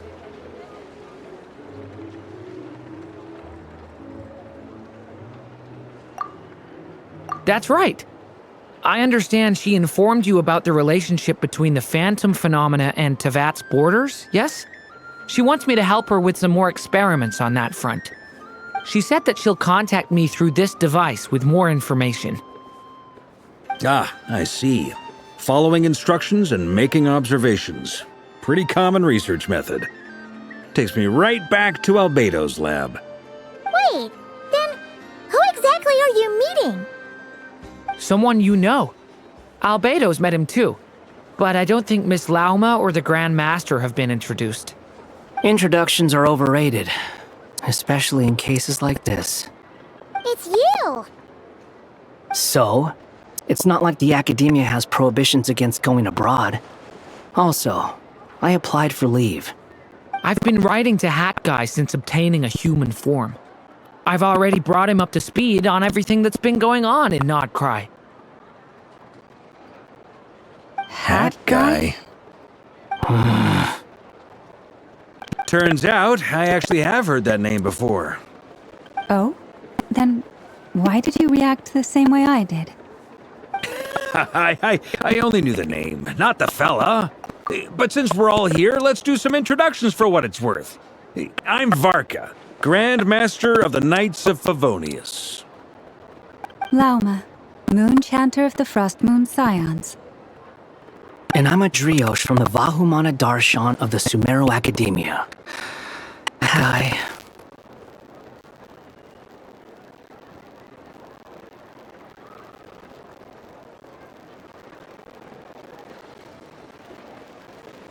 Good to see you again, Mr. Guy. I believe we last saw each other on the boat right here.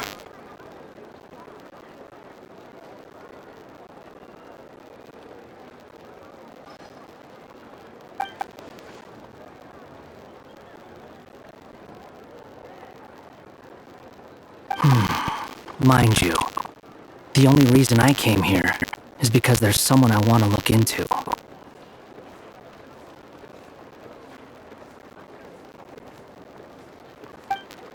Who's that? The Doctor, also known as Dottore, second of the Fatui Harbingers.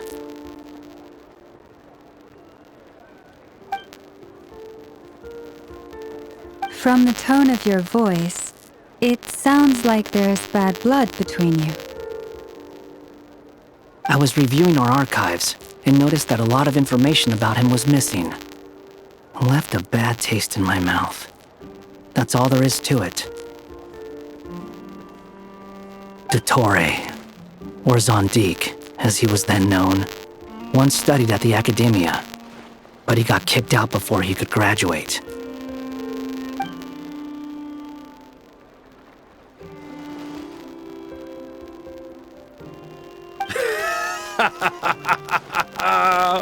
So the Harbinger's #2 man is a college dropout?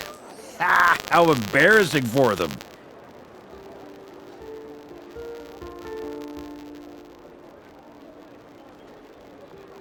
Last we heard, he was planning something. We actually heard that a few times before, even coming to Krai, but we haven't seen a trace of him since we got here.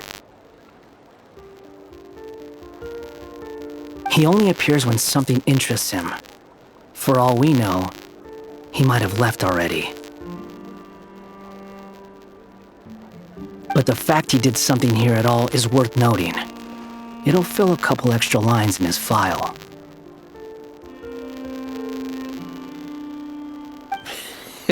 Why does it sound less like a file you're writing and more like a criminal record? Anyway, we were just about to meet 2 of the other Harbingers. Want to come along? You might learn a thing or two about him there.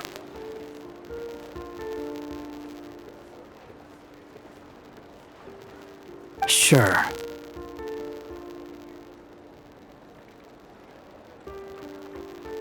Even though they're Harbingers, well, they're old acquaintances of ours, so, you know, when you talk to them, try to be...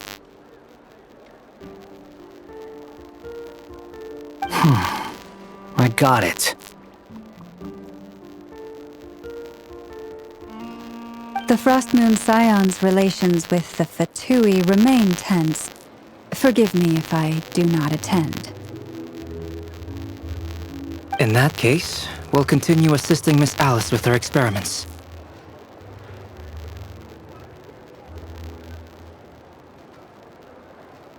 Good stuff. Everyone's having a fruitful time. All right, we better get going. I'll lead the way.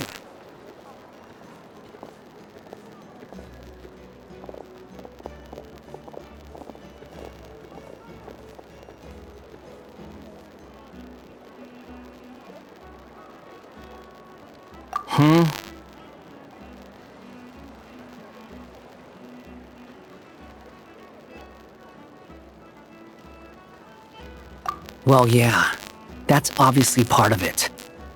But I'm not the only one who has a score to settle with him. Neither you, nor Lesser Lord Kusanali, nor I, want to see him meddling with things again.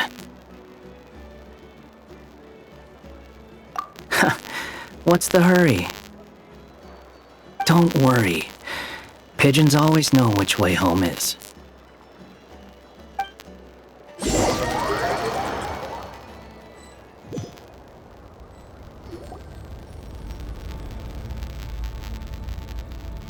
You made it.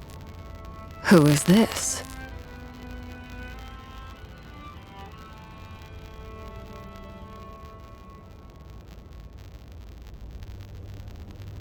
A scholar from Sumeru. They call him Hat Guy. He's an old friend of the Travelers. Wait, this is the academia representative you wrote about? He doesn't exactly look the part. I believe this will prove my identity. You'll notice it bears the seal of the Sanctuary of Surasthana. Well, what do you know? So it does. All right then. My mistake. It's fine. I expected as much. What? So as I mentioned in my letter, the Academia's got its eyes on Dottore. But this matter remains top secret. Apart from those assisting in the investigation, the fewer people who know, the better. If anyone asks, I'm here in Krai to pursue my personal academic interests. Gotta say, Varka, you did pretty well to keep all this under wraps for so long. Sounds like you got in touch with the Academia about this way back. you flatter me.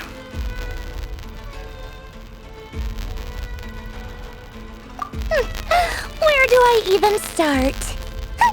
Remember that time we fought Rerir at Star Sand Shoal? He sure let me have it then, didn't he?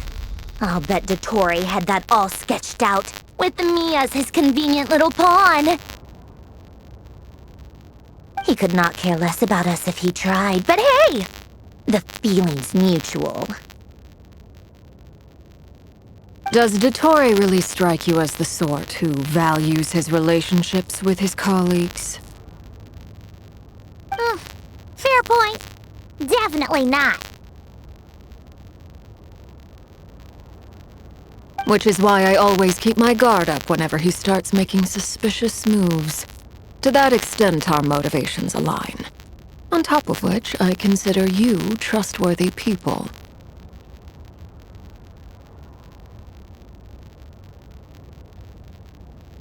Now, back on topic. In the wake of the Reikir of Solnari episode, Sandrone and I grew suspicious about Dottore's complete inaction during the entire affair. So we tried to find out what he'd been up to, but unfortunately to no avail. He never lets anyone in on his plans. The more he cares about something, the more secretive he gets. Indeed. Perhaps he believes that by keeping a low profile, he can avoid trouble. But that trick isn't going to work on his colleagues. Yeah, I mean, he's been researching the ancient moon's remnants. And he's been trying to get his paws on the moon marrows. Only an idiot would believe he doesn't have something more planned. With this in mind, I returned to Snezhnaya and relayed my thoughts to Her Majesty the Tsaritsa, entreating her to have him recalled. That's pretty direct. Did the Tsaritsa agree? Yes. I made it abundantly clear that the Fatui's business in Krai is almost concluded, and we do not need 3 harbingers in this territory. Her Majesty concurred. Accordingly, Dottore has returned at her orders. I imagine he is continuing with experiments, which no one besides he would ever have any interest in. Common sense might mean nothing to him, but he's not stupid. He knows that no good can come from opposing the Tsaritsa. Smarts alone won't get him all the way. He needs the Rooster's resources and Regrator's Mora. both of which the Tsaritsa can strip from him by waggling a finger. But doesn't he have a track record of publicly following orders while going against them in private? He probably has it down to a fine art by now. Wouldn't put it past him. We worked together on a research project once.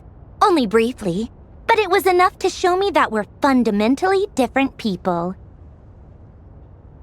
He has no interest in doing things methodically, stage by stage. His thoughts jump all over the place, and the moment his curiosity is satisfied, or he gets the results he wants, he disappears. The only similarity we share is that, once we set our minds on doing something, we will see it done, whatever it takes. Oh, we definitely saw some of that in your battle with Rerir. You got so competitive. Ugh, do not remind me. Then I believe we all concur. Dottore will not simply give up. Fantastic. Now this is turning into a whole day of unpleasant memories. Ugh. Are you talking about the moon marrow stuff? He also strikes me as the kind of person to disregard experimental regulations, ruin all the equipment, and go way over budget. Then leave the first person he can find to deal with the fallout. Exactly. This one time, he was running some high-temperature experiment and the substance exploded. But does he care? No. He orders his subordinates to open the device so he can observe the results, which causes the gas inside to leak out. That gas was poisonous! If I hadn't been there, who knows how many people might have died? And after all that, he left while I was still cleaning up after his mess. What a waste of time, he said.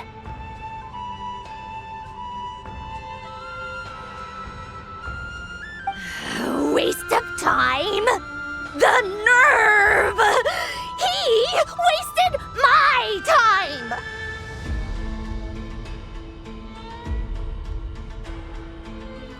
time! You've been bottling that up for a while, huh? Hat guy, I must say, you seem awfully familiar with internal Fatui affairs, especially when it comes to Dottore. Thank you, Lady Harbingers, for providing such valuable information. I have no other questions for now, so I'll be on my way. Wait, what? You're just gonna leave? You're welcome to join if you want.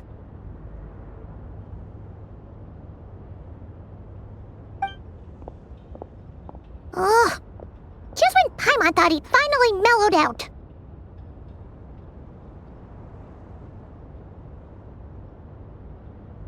He makes quite the impression. I'll say.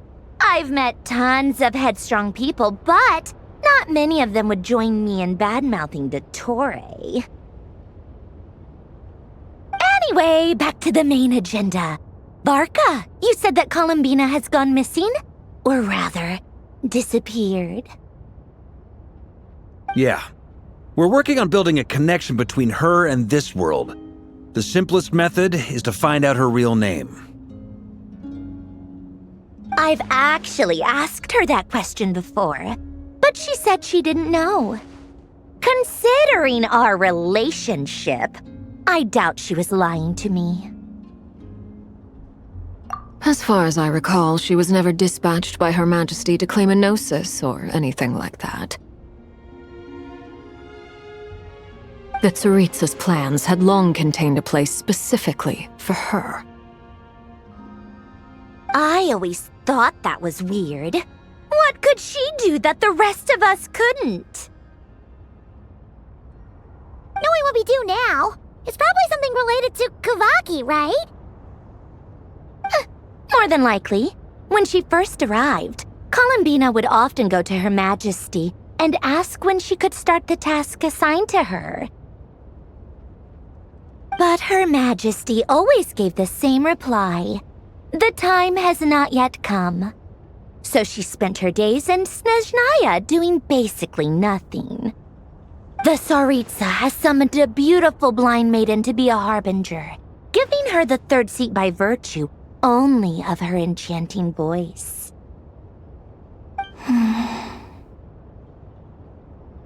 It was a dumb and stupid rumor, but the reality of the situation made it hard to refute. And what happened after that? I imagine she stopped caring. She no longer seemed to care why she had been recruited, and Her Majesty never gave her any missions, so she just continued to sing in the flower garden. For my part, I was busy. So busy, in fact, that watching someone be that idol had me fuming. But still, I got the sense that she had long been used to a life of other people claiming she was needed when she wasn't. I just felt that having a place to stay would cost me something eventually. And so I waited quietly for the day that I would have to pay the price. And on the other end of that spectrum, you had me. Someone once told me that I had the lousiest work and the toughest luck. That's a good way of putting it. I forget who said it, but those words have always stuck with me.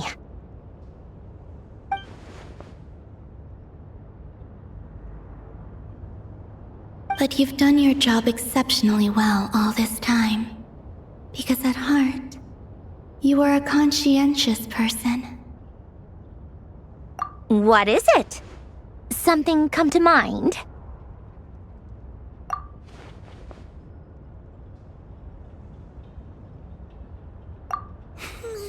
That makes sense. Nothing screams you are needed like your name shouted from across the town. Well, good luck with it.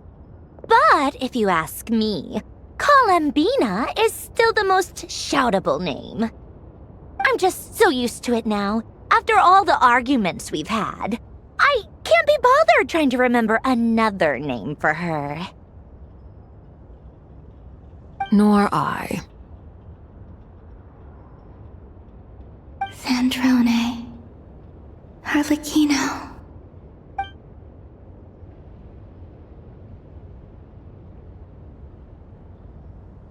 Huh! It's a Sealy!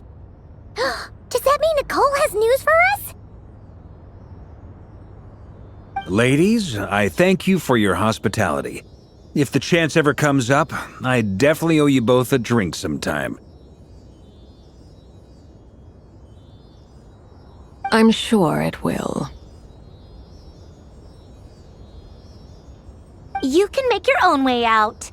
Heck, you've been here enough times, you probably know your way around better than I do.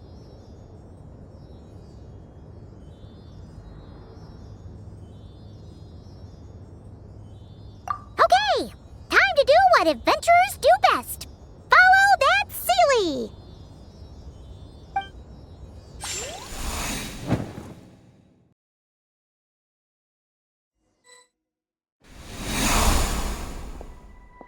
Here you are.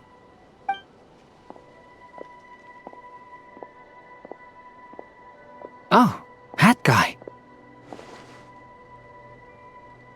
How come you're back so soon? Did things go all right with the Fatui? Fine.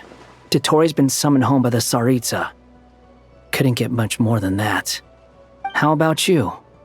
Any progress with the investigation? Unfortunately not. We've tried everything. Different phantoms, different locations, different points in history. But the results were the same each time. Abyssal monsters roaming the land. People crying out in despair, with no hope of being rescued. Every time I see it, I can't help but think, is this what it was like in Mondstadt when Dragonspine Durin attacked? And if I fail in the task I've been given, will I create yet another tragedy? That's just meaningless speculation. When we encountered similar phenomena previously, I tried to interfere with those illusions, using sounds and lights to guide them. However, we could not change their fates. At most, we were able to extend their existences. The events of the past are like fate that has been written into Irminsul. There isn't a living thing in Teyvat that can escape its past. But Miss Alice instructed us to try to find ways to change the outcome that these phantoms face. It's an impossible task. Can't you just refuse? Since she asked us to do this, I feel like it can't truly be impossible. Or if it is, well, mages can make the impossible possible. I could not have been born as Durin otherwise. But you also said that your past 39 attempts were fruitless. That's true. But you're still going. Yes. After this many futile attempts, surely you realize that you're not doing this because you still believe what some mage told you. It's because you want her hypothesis to come true. It's something you wish for deep inside. So, think for yourself about what you want to do. As long as you don't believe it's futile, it isn't.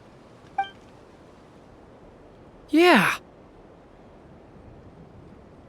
Previous experience indicates that we cannot touch the phantoms, which limits the effectiveness of our interventions. If we want to clear this hurdle, we need to break this rule somehow. Same thought here. Following the same rules means repeating the same failures. Reducing ourselves to mere playthings of fate. So you mean we need to figure out a way to make contact with them despite knowing that we can't? Yes, and I suspect that's something only you are capable of. Everything in Teyvat is logged in Irminsul, but the withering that once occurred in Sumeru was a sign that the Great World Tree was being corrupted. This corruption allowed things that should not have existed in Teyvat to appear. This is tantamount to rewriting reality to an extent. You're saying abyssal power might be able to affect those phantoms? No one's ever tried it before. If you're gonna try it, it'll take courage. And you have to be confident that you can control it. Is anyone there? Has anyone seen my daughter? She's missing. I have to find her. I hear someone inside. Spargana? Are you in there?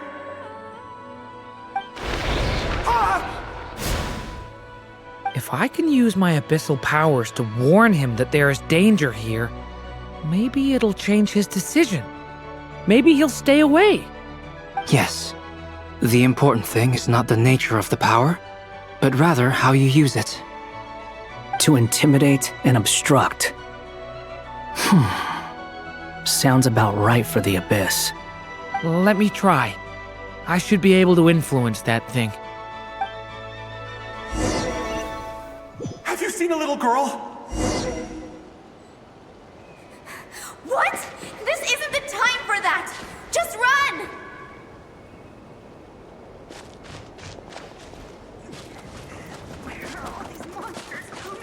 I hear someone inside. Spargana? Are you in there?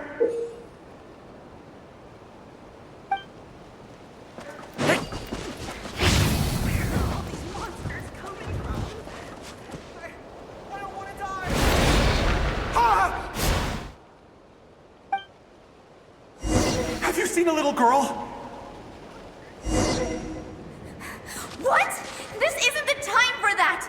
Just run!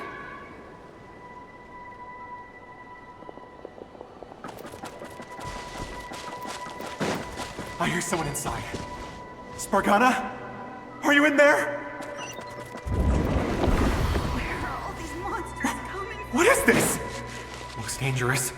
I should get out of here.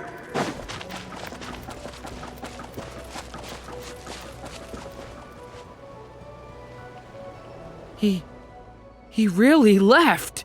Ha! We did it! Don't celebrate too soon. Follow him. See what he does next. Monsters approaching from the front. You need to stop them and create an opportunity for him to hide.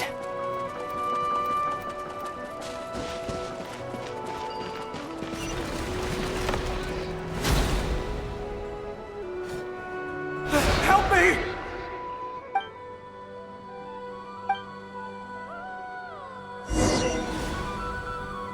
Monsters approaching from the front.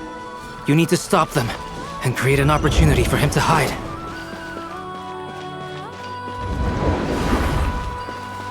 No! There's monsters ahead!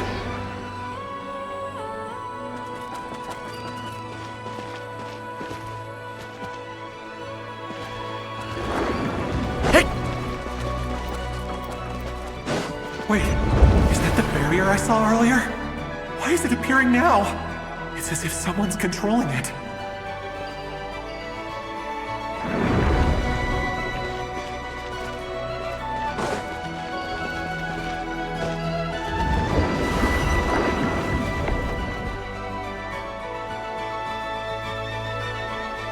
The monsters are gone. Is it...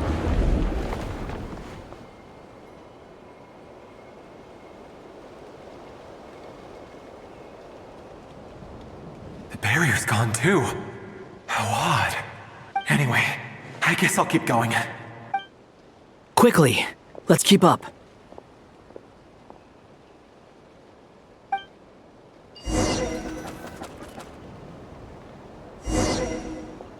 Wait, there was someone else here? Don't go any further. We've got anti-monster traps laid out everywhere.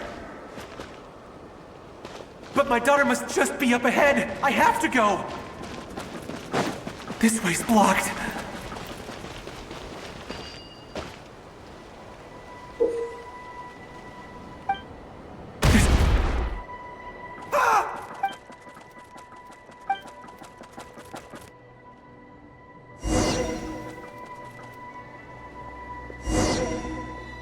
Wait, there was someone else here?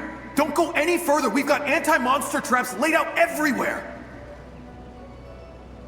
But my daughter must just be up ahead. I have to go. This way's blocked.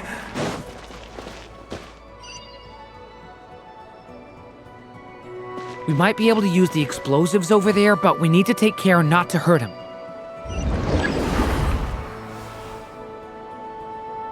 I'll use the barrier to keep him at a safe distance.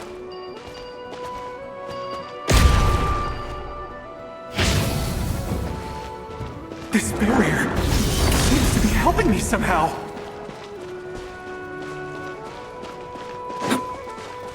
Hey, wake up! Oh, no good. Gotta keep moving ahead.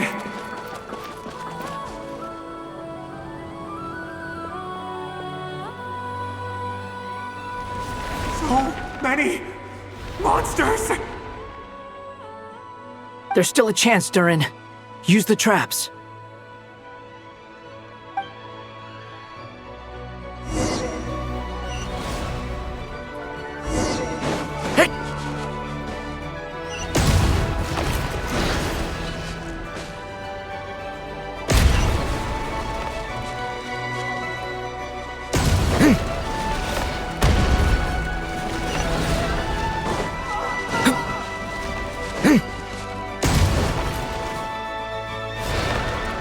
Help me!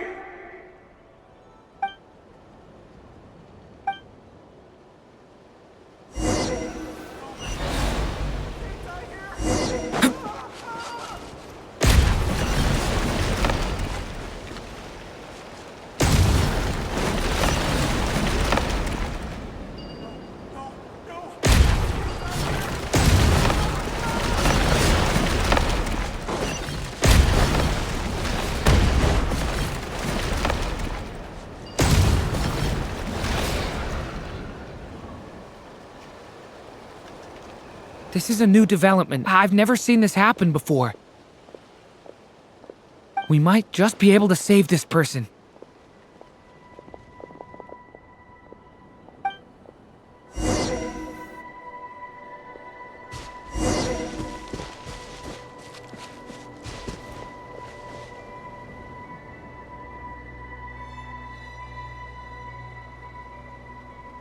Hello there.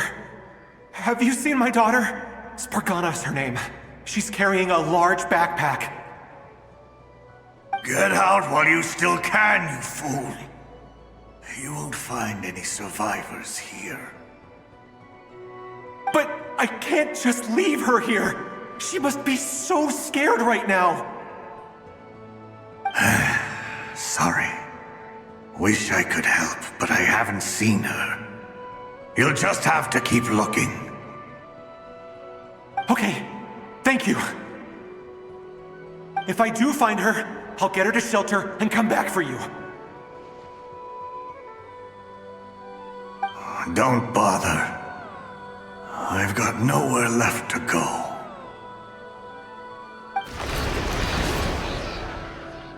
What's that noise? Monster!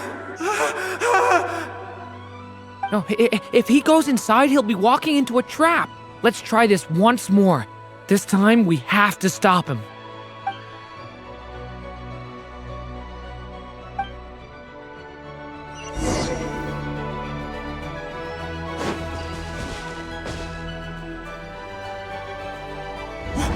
Why? How will I know where Spargana's gone like this? You know what? I'll trust this strange barrier. It's gotten me this far after all.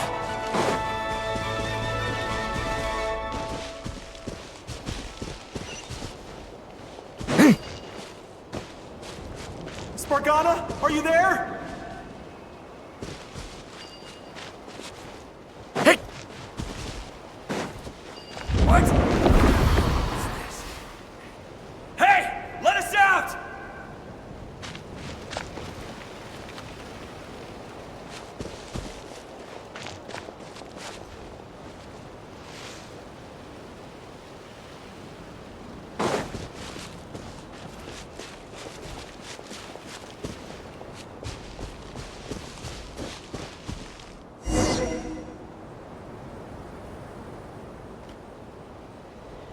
Huh? That looks like one of my daughter's books! Thank you. Thank you! Yes, it's one of hers for sure. That's her name on it right there. She left her backpack here.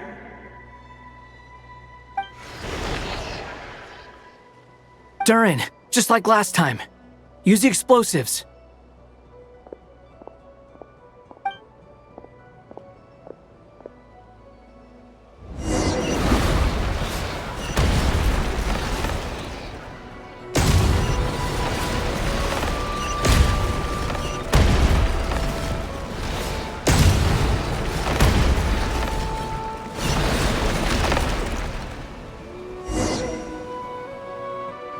It won't work.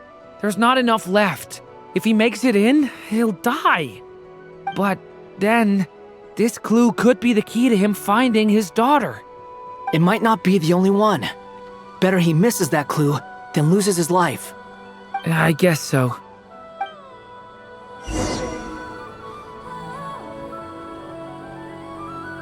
Stop him, Durin. We can't let him get any further in. That's my daughter's book! She's passed this way! Why? Why won't you let me go in? I've searched and searched and searched just for this! But how will I find her without any clues?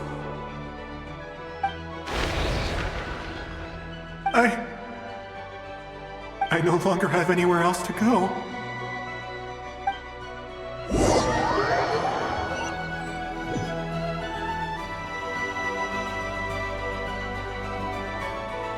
I'm sorry. I'm so sorry. He refuses to go anywhere else. Whether he opens this door or not, all that awaits him now is death. We couldn't change his fate. Albedo? Hat Guy? Let's try one more time. I don't know how we're gonna do this, but I don't want to give up either.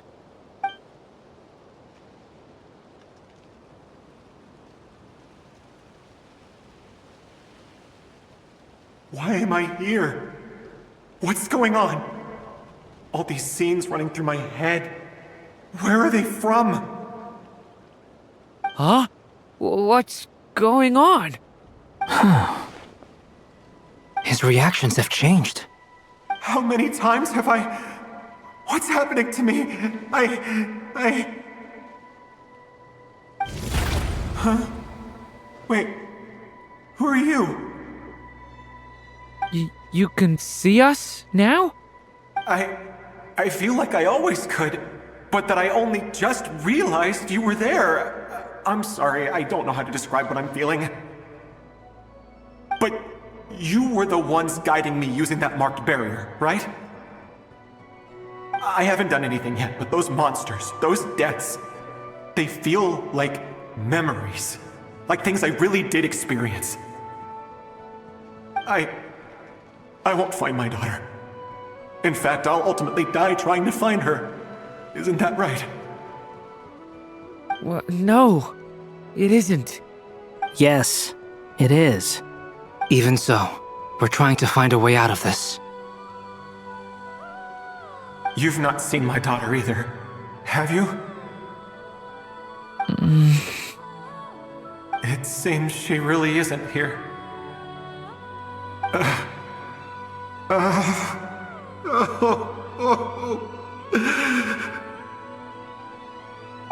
I'm sorry we couldn't help you.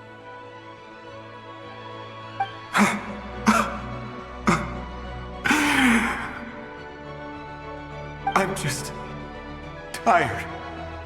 Maybe this is destiny. Maybe it doesn't matter how hard I search. How long do I have left? Experience says 15 to 20 minutes. 15 to 20. Thank you for all your help. Let's rest a while. You look exhausted too. Now's not the time for you to start pitying us. It's not pity. I'm just realizing that I've only got 10 or so minutes left. You know?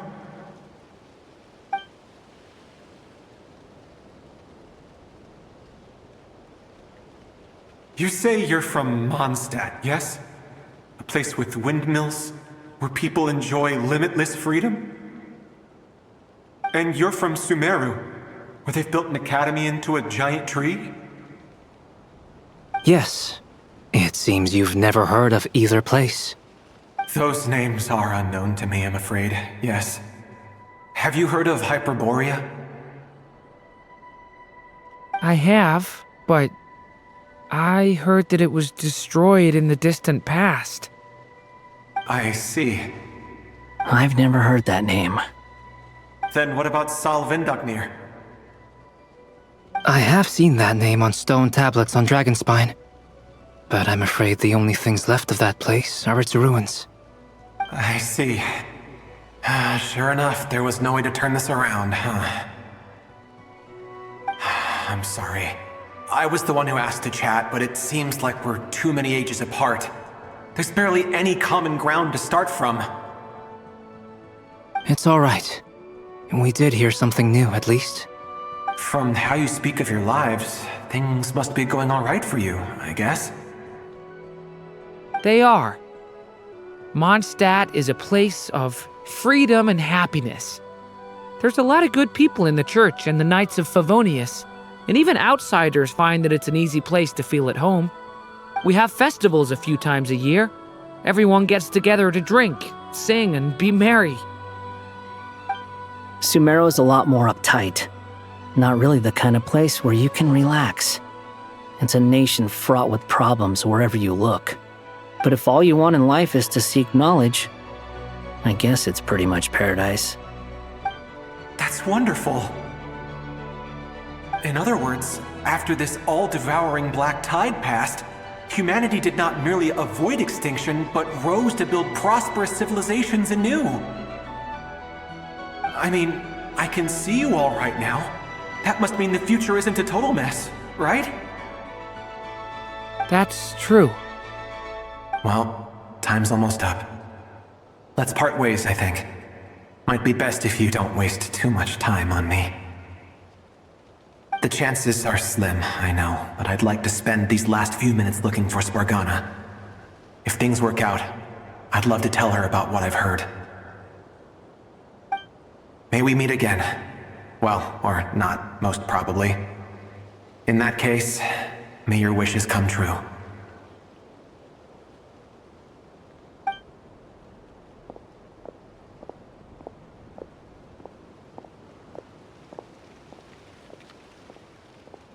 He's gone. In a few minutes, he will meet the end that was his to begin with. The ending of this tale did not change, but I believe that we've just made the most progress we have yet. May your wishes come true. If only it were so simple. Hat guy, could I ask you a question? You've never talked about your past. It seems complicated, and it weighs heavily on you, too. Would you be willing to tell me about it? I mean, sometimes it's better to get things out in the open. Take that guy we try to help, for instance. At least he said goodbye with a smile, right? I know about Albedo's past. Our experiences are very similar, and he created me. As for you, you're my first friend, and you've witnessed every step I've taken. But by comparison, I know nothing about you. Either way, I mean, we're still best friends. But if I knew more about you, I might understand your thoughts a bit better. I've told you about myself. I'm a student at the academia. And what did you do before that? Prepared for the entrance exam? All right. If you really don't want to talk about it, I won't press you any further. I was a puppet built from the branches of a white tree, using technology left behind by the Conrian schools of mechanical engineering. A white tree? You mean an Irminsul tree? Yes, a branch of Irminsul that was once connected to the main tree. So you had a human creator too? Yeah, but my creator abandoned me after deciding that I was a failure. After that,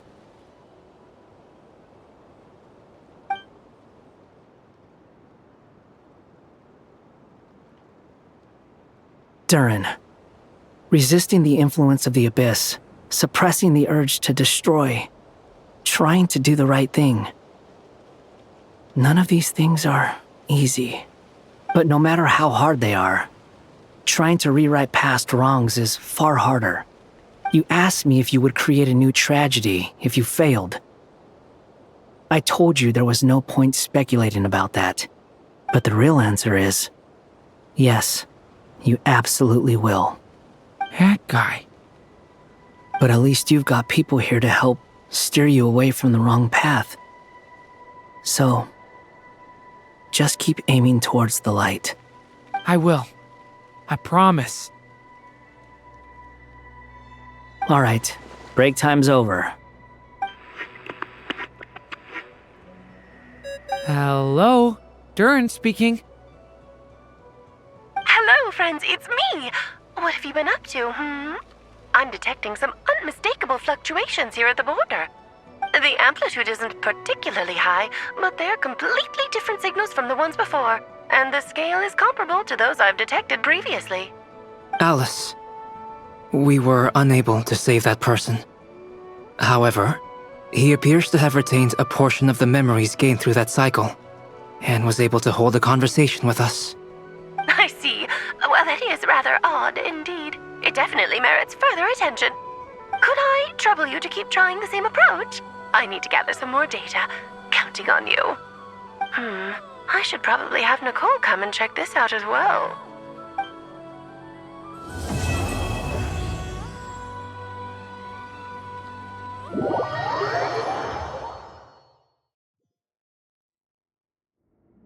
There you are. I was worried you might stop to collect treasure chests opened by the Seelie along the way. It would have taken you so much longer to get here. Another conversation I cannot hear. I am delighted to see that you understand what takes priority, and that your adventurer's instinct has not swayed your resolve. Really, I must applaud you for it. You should know. Paimon's head. Okay, I'll try and keep it short. My senses are telling me that this is where we shall find the entrance to the ruins. Oh, cool! Well, what are we waiting for? Let's open it up and see! Patience. This was a sanctuary of great importance to the Hyperboreans. A special process is required to open the gate. Oh! Like the place that housed the Eternal Moon's marrow?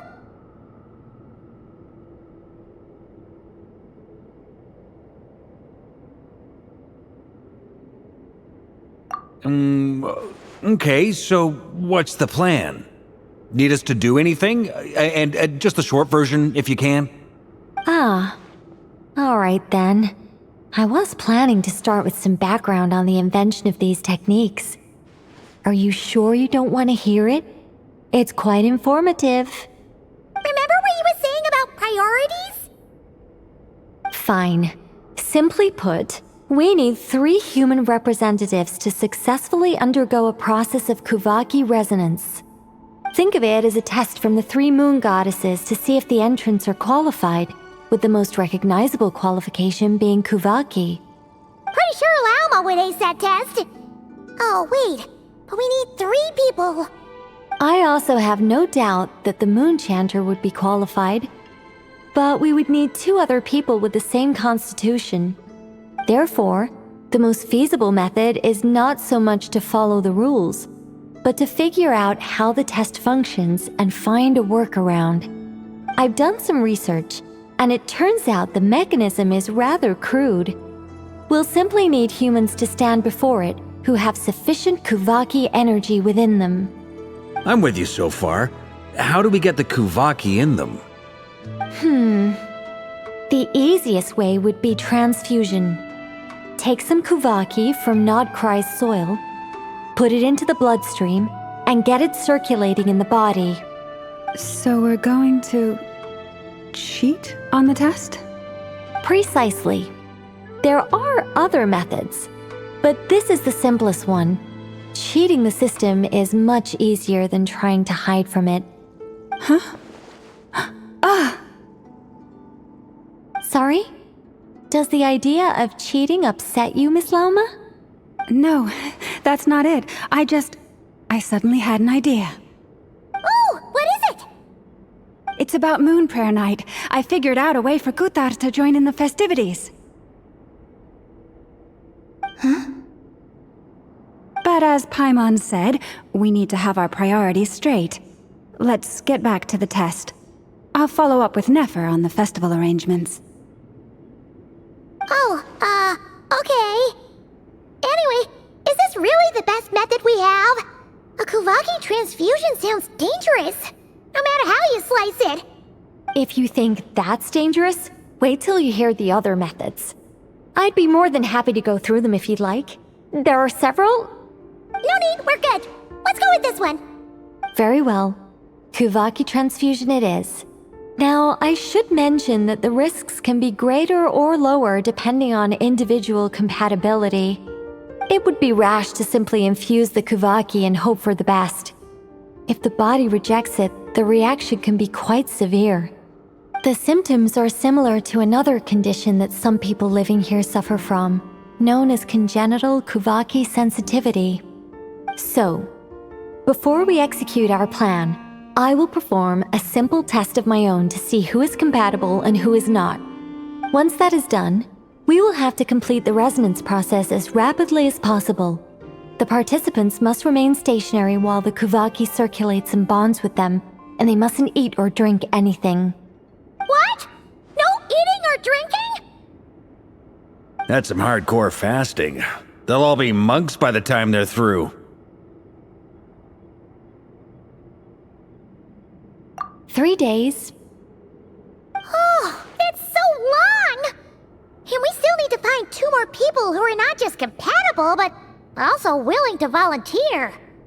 Fasting? What are they talking about? Really? Don't you want to think this through?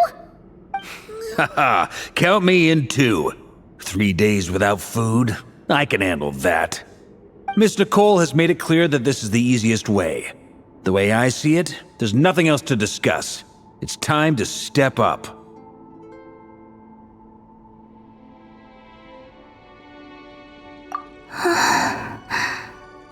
Yeah, you're right. In that case, Paimon volunteers to be Captain of Logistics. She'll keep the fires lit and grab some spare clothes to keep you comfortable. Then we'll start with you first, Traveler. Please step forward.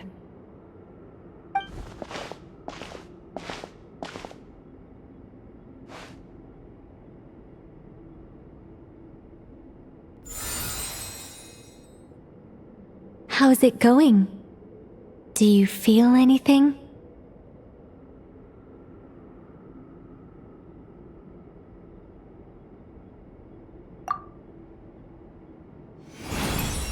How about now?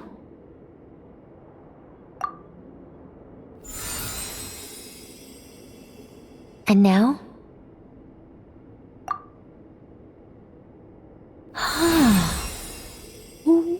What about now?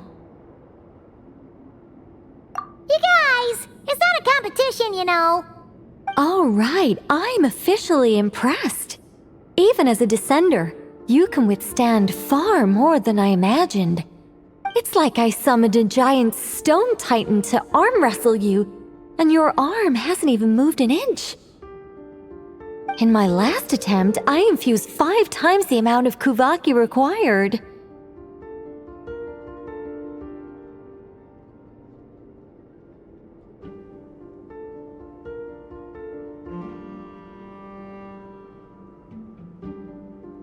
Yes, safe to say, compatibility won't be an issue for you. You're eligible to join. You're next, Mr. Varka. Sure, here goes nothing.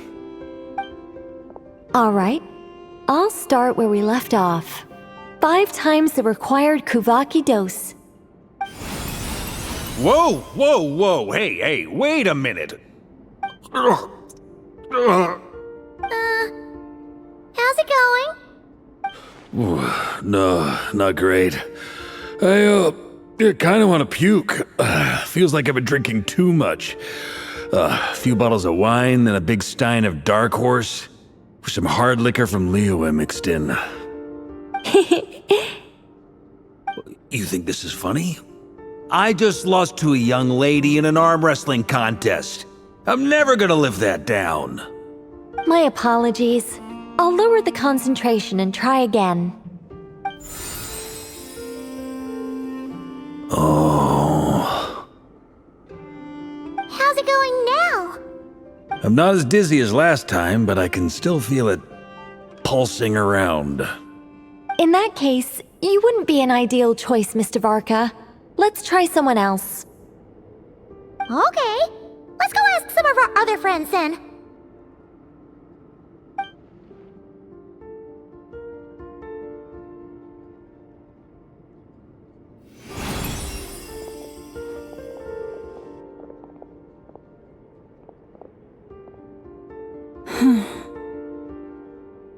No surprises here, Miss Moonchanter.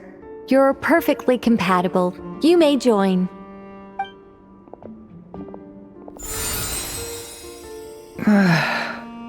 I'm getting a slight headache. Shame. You were so close.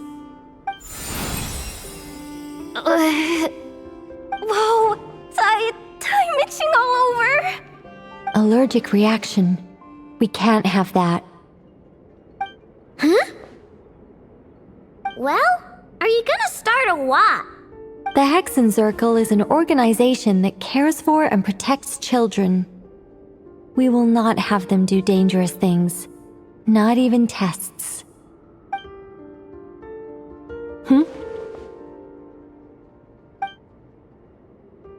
Is something the matter? The candidates have to be human.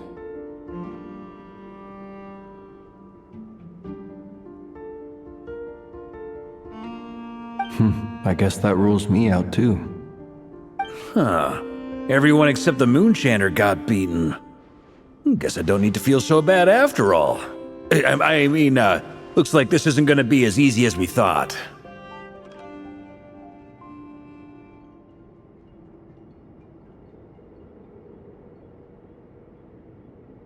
Perhaps I could ask for volunteers among the Frost Moon Scions.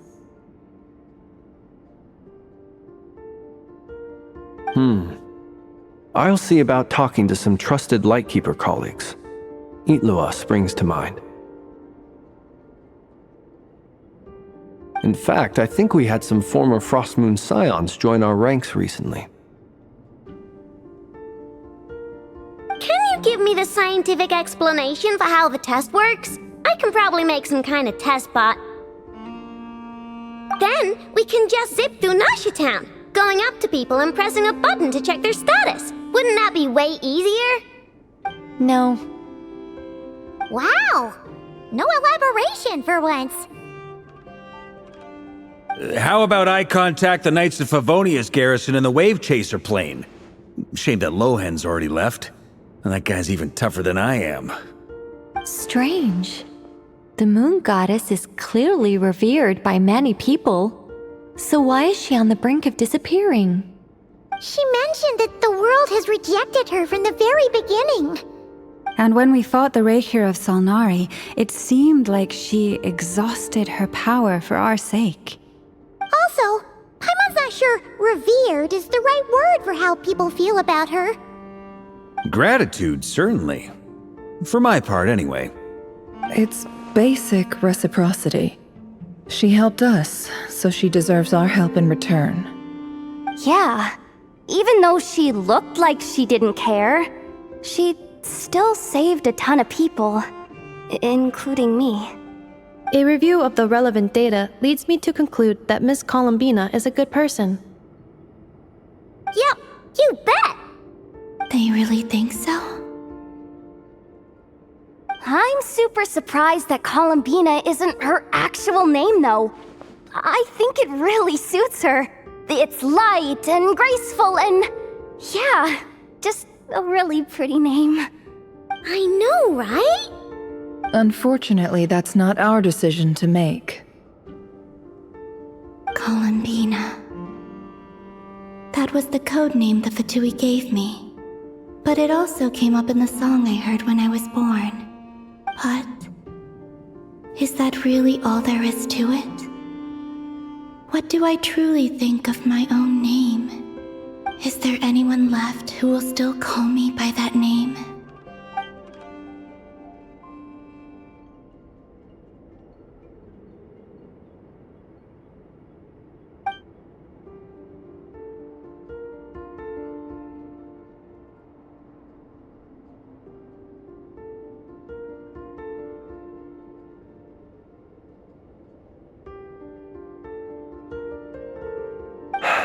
Moonprayer Night is getting closer by the day.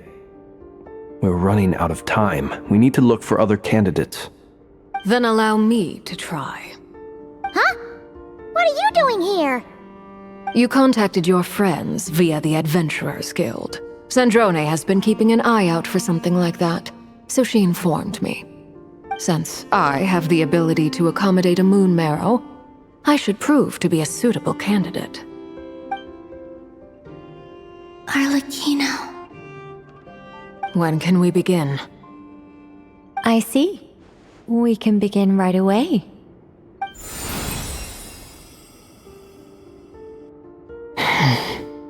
How was it? Did you feel any discomfort? Not at all. Then it seems we shan't need to look for additional candidates after all. Great! Cool.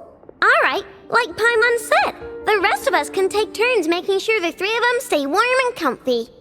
Then, my job is to take care of the caretakers. I will ensure everyone receives food and accommodation.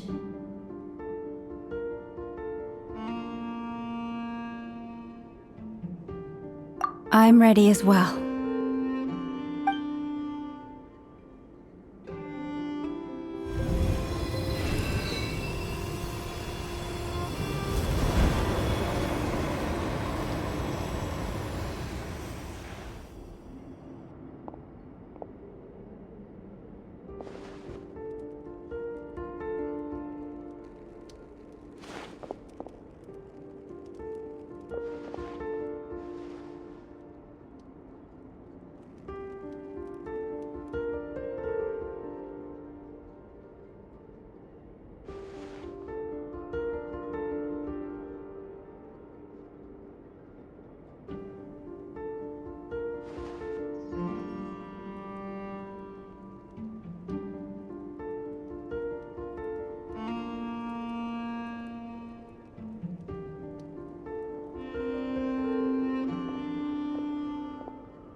The work is done.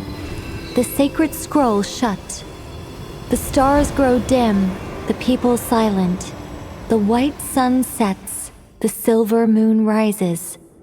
O path to the temple, appear now before us.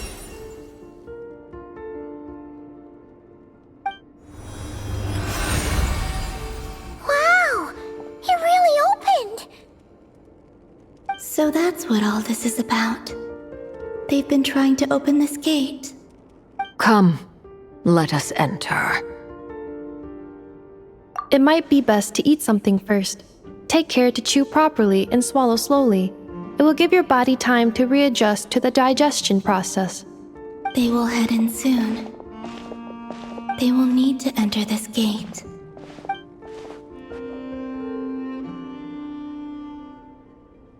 Huh?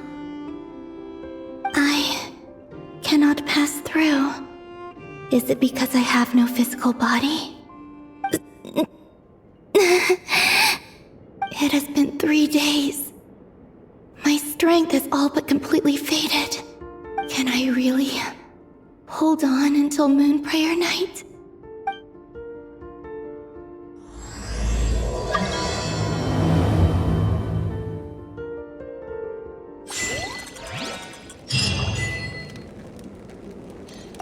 I have confirmed that you are all in good health. With that, my work is now complete. Congratulations are in order.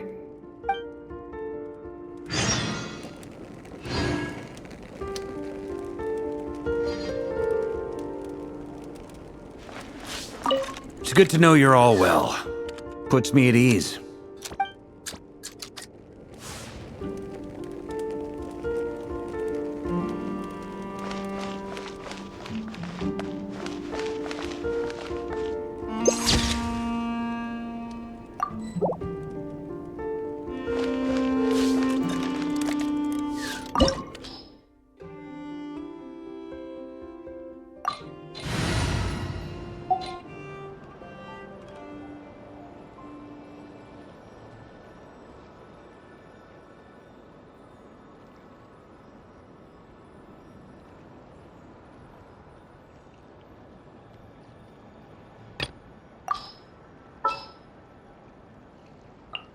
This will be a productive partnership, I hope. I'm never late.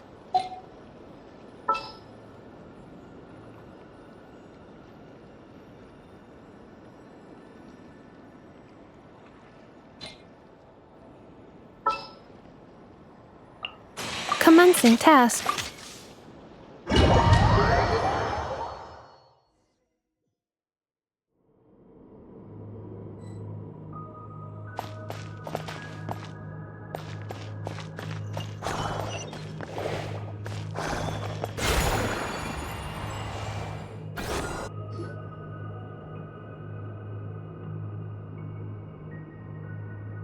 Are these people... Judging by their clothes, they appear to be phantom Hyperboreans from the distant past. That could mean they have some clues about the moon goddess's name, right?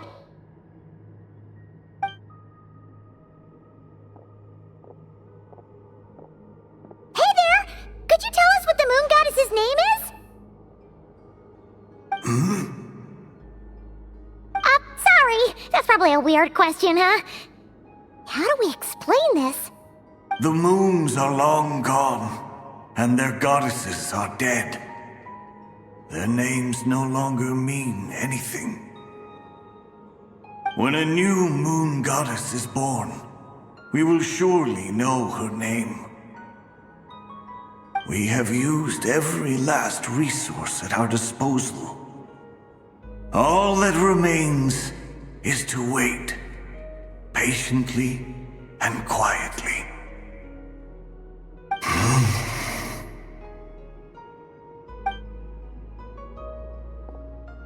Were the people of the past all this devout?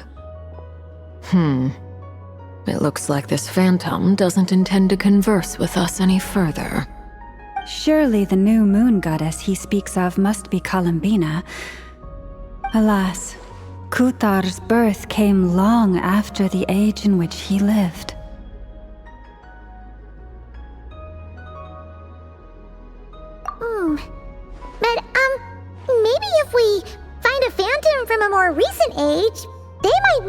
Archon being his real name. True. Keep an eye out. We should be able to tell which era they're from by the clothes they wear.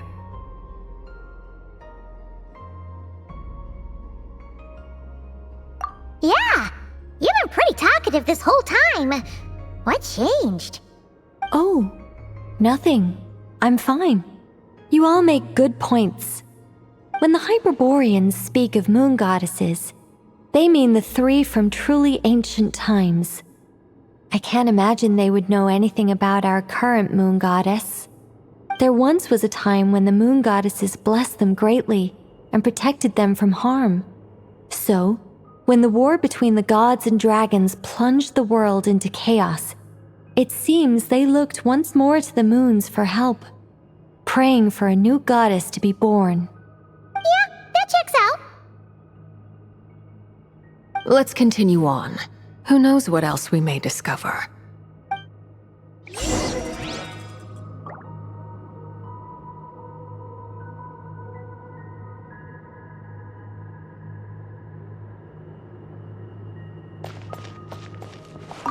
When the moons rise again, we shall receive their protection once more. Even in the darkest hour, there is always a way out. The moons have left for now, but they would not abandon us forever.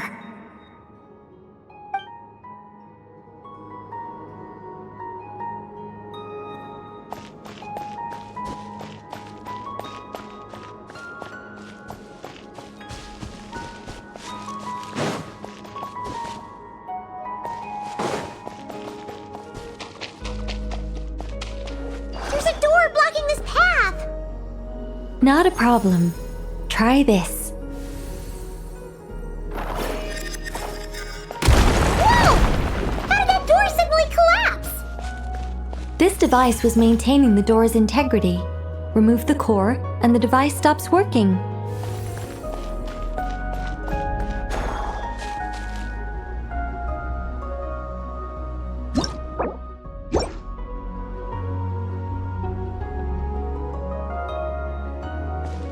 Is this our destination? Impressive. More precisely, this is a device that will help us reach our destination. Let's go. We still have a long distance to cover.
The way ahead is blocked by broken rocks!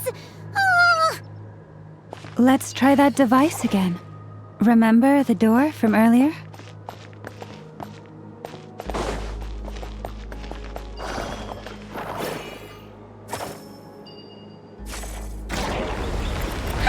So it works in reverse, too!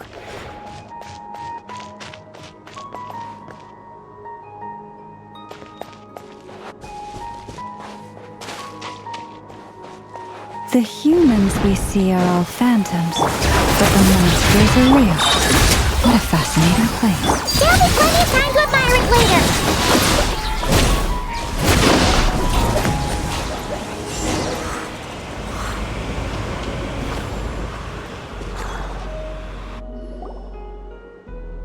Ooh, there's a whole bunch of artwork in here. Seems pretty old. Nicole, this is probably your area of expertise. What do all these paintings mean? Let me see. To understand these murals requires some knowledge of the history surrounding the War of Funerary Flame. I shared a little of this with Lauma before. Yes, I think I follow. The dispute between the Moon Sisters, the transformation by Nibelung.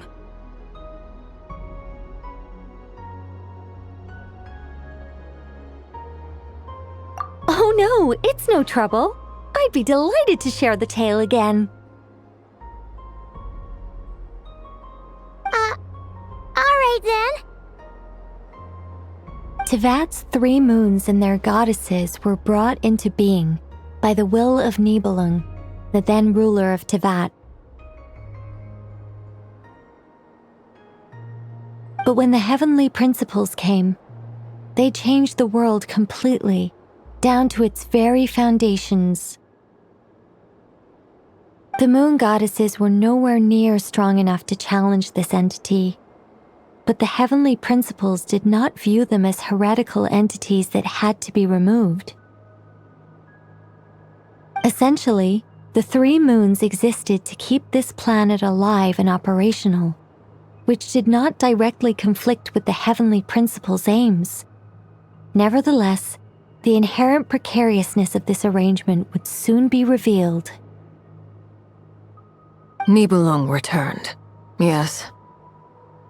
He did, and thus began the War of Funerary Flame, a battle for dominance between Nibelung and the heavenly principles.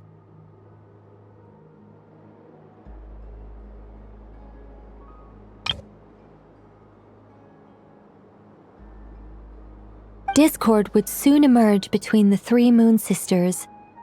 One would voice the opinion that they should follow Nibelung, for it was he who first hung the moons in the sky. Another would argue that taking sides in the conflict would only bring the world closer to ruin. There was no telling where it would lead.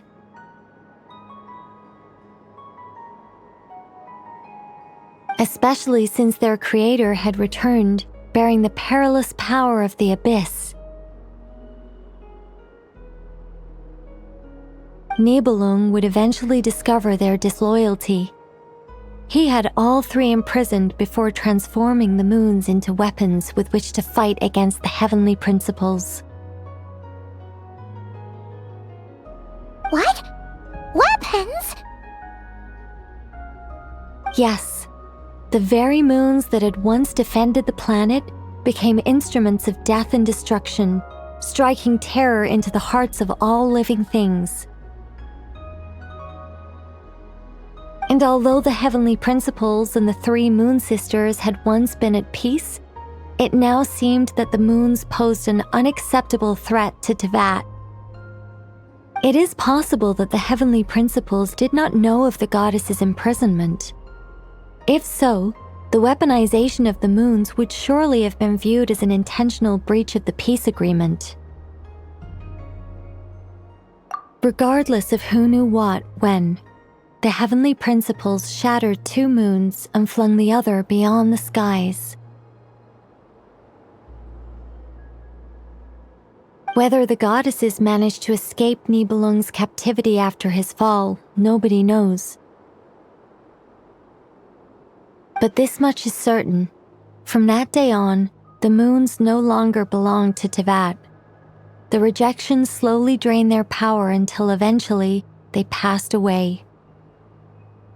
So that's the full story. You say the moons ceased belonging to Tevat from then on.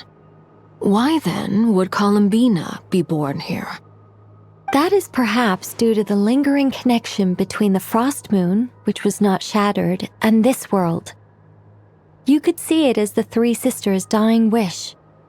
They never desired war. All they ever wished for was to protect this land. I see. If the final fate of the 3 goddesses is as you say, then Columbina faces the same grave danger. Our investigation has yet to bear fruit. We must hurry. Yeah, you're right. Let's keep going.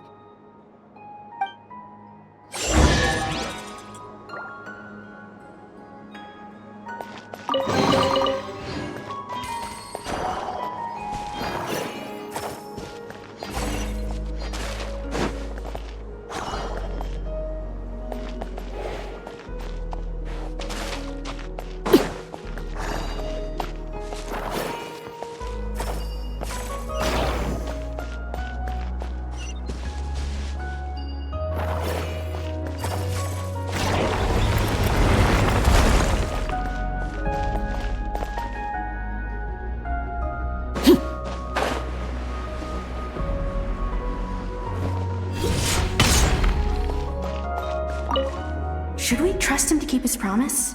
We have to. There's nothing else we can do. Why? Why do the creators of this world no longer show mercy upon their people? Remember his words. We must change our fate with our own hands. Wait, that's odd. Who is he?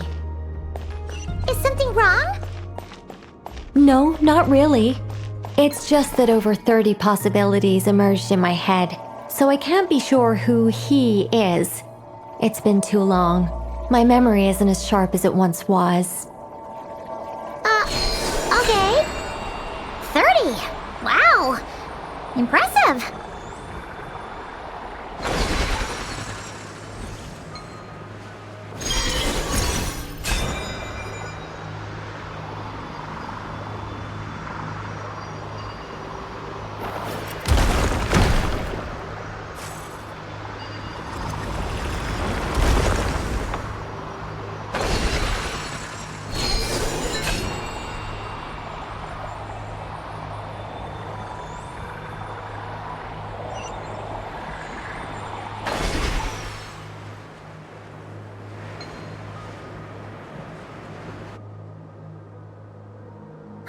We're finally here! Guessing we'll need to activate this thing? Indeed. I was a little worried about that at first, but as we got closer, I sensed that the Kuvaki within it flows unimpeded. It should be functioning normally. The only issue is how to activate it. It's looking a little worse for wear. What about the cores from some of the other devices we've seen? Can we repair it using those? In all likelihood, yes. I imagine that would have been the Hyperborean's backup plan. Let's look for some cores.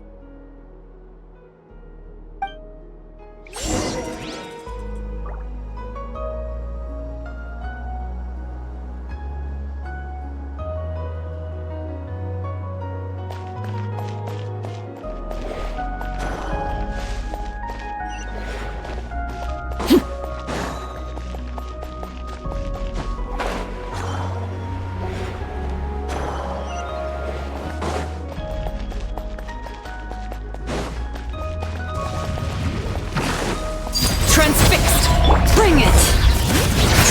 Everlasting as the moon! Laid bare! Cleanup sequence in...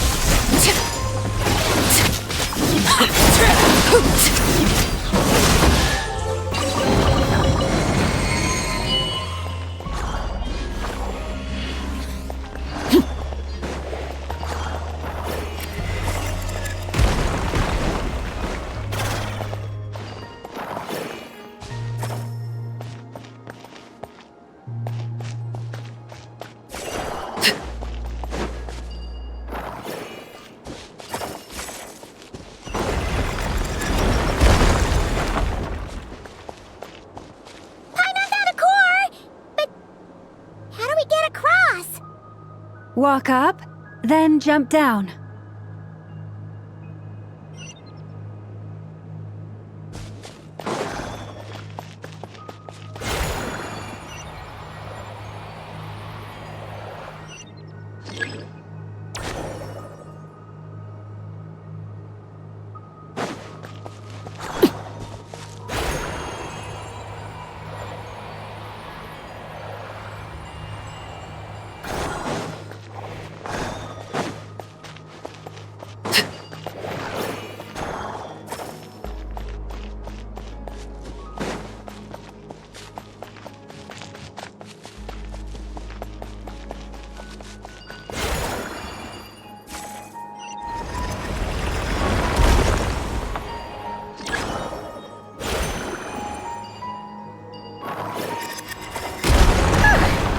of course. Let's head back.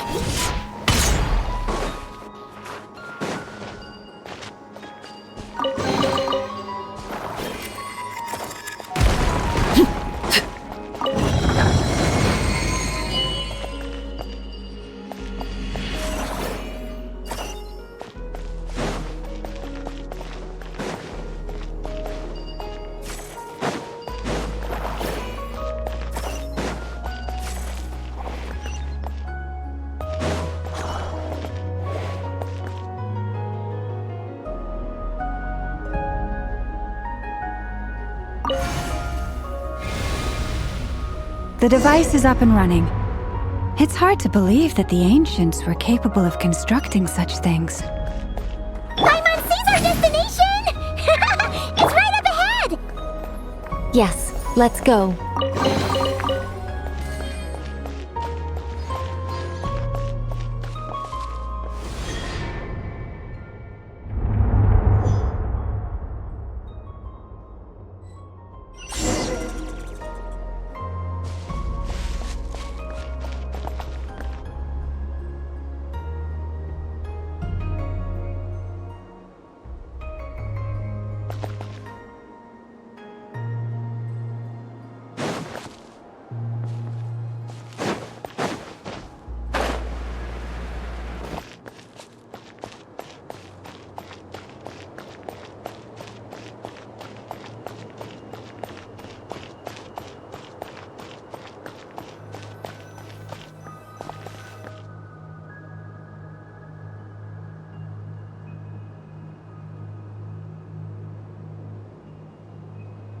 This is where the people of Hyperborea communicated with the moons.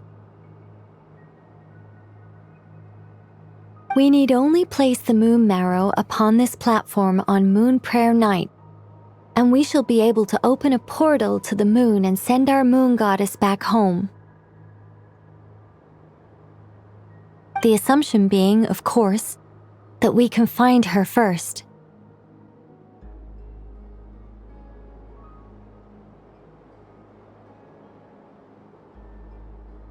That's right. You want to know if it's safe there, don't you? And yet, she has no choice but to return. You know this. Oh, that's not the only issue here. This is the end of the line, right?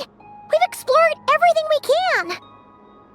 And despite looking at historical artwork and talking to people from Hyperborean times, we're still no closer to learning Columbina's name.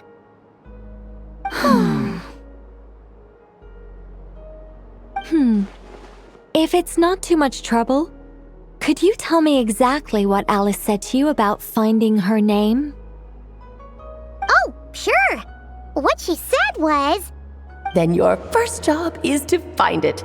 As a moon goddess, I'm sure she must have a name she identifies with. Neither Columbina nor Kutar is her true name, and she's never really accepted either of them. Is it not also possible that she has never had a true name? Not at any point in history? That would be a hard pill to swallow. But at this point, we may have to accept that that is the truth. No one knows how she came into being, and she certainly doesn't have parents in any sense that we're aware of. Perhaps she was never granted a name at all. But does that mean there's no way to get Columbina back? She's just gonna disappear and there's nothing we can do about it? Huh? Wait, why all this pessimism? Was it the way I phrased this question? You all seem to be taking this in completely the wrong way. Well, just because she's never had a real name in the past doesn't mean she can't have one now. What? Think about what Alice said again. She never once said that you'd have to find a new name, did she? Are you saying what I think you're saying? Yes. Names are anchors that connect us to the world. If she doesn't have one already, Then all we have to do is create one, no? It's like... yes. Traveler, when you first arrived in Teyvat, do you think you would have turned around if someone behind you shouted, "Hey, Tumaini"? But what about now? I understand what you mean. Life is a long journey. Even the friends and family by our side can change over time.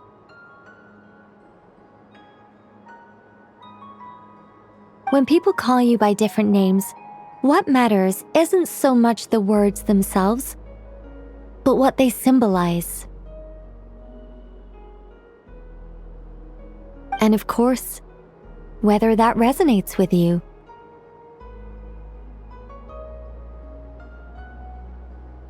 Ether.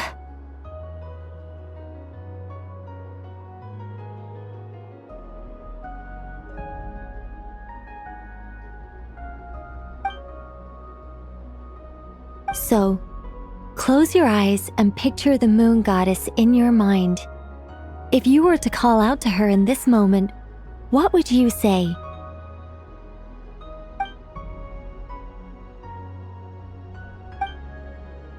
Columbina. Columbina. Paimon would call her Columbina too. Well, she has long forsaken everything that Kuthar represents. I think from now on I should call her Columbina too. Well, it sounds to me like you found your answer. Are you sure? Is it really that simple? We haven't found her this whole time, and not for lack of trying.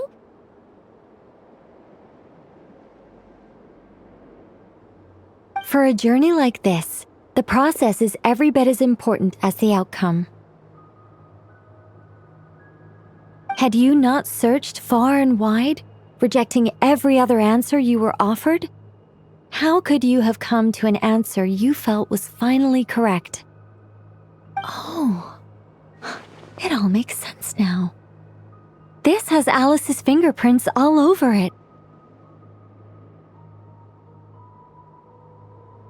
Are you suggesting that mage knew from the start that Columbina never had a real name to begin with? I can't say for sure, but I can definitely imagine her chuckling in satisfaction somewhere right now, saying, "Ah, what fun." Llama!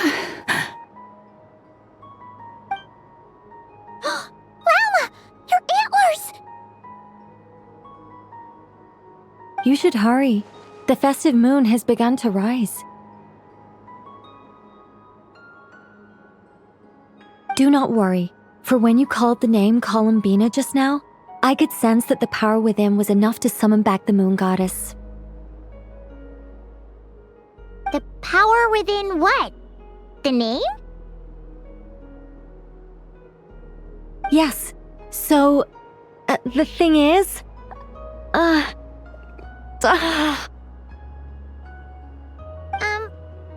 What's wrong now? This is so annoying. I really want to explain how that whole thing works, starting from the founding principles of Teyvat and... Oh, I could talk about this for hours. But deep breaths, Nicole. Deep breaths. You're an angel. A sober, sensible, solemn angel who has her priorities straight. Okay then. Sorry for asking. Clearly a bad call on Paimon's part. Anyway, you all need to hurry. Last thing, remember how it felt when you called out that name. Then it is agreed. By the name Columbina, we shall find her. Then we'll throw her the best Moon Prayer Night party ever! And at last, we will send her home.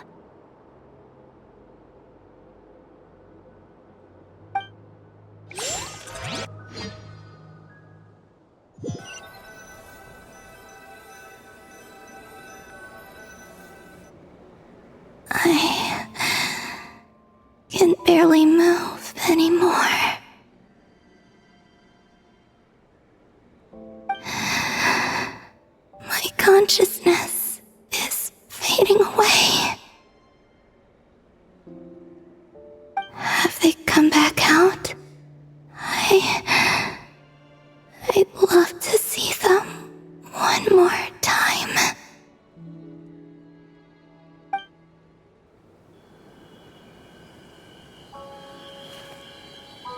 They didn't make it.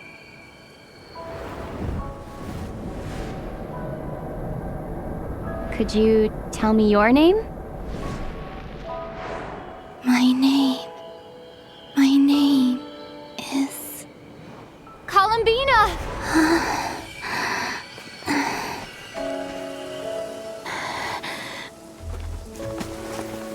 Columbina! Are you here? Columbina!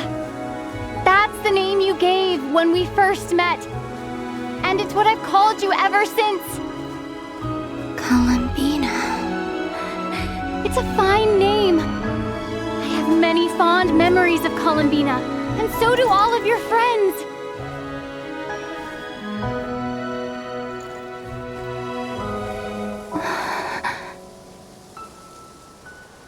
If you like this name.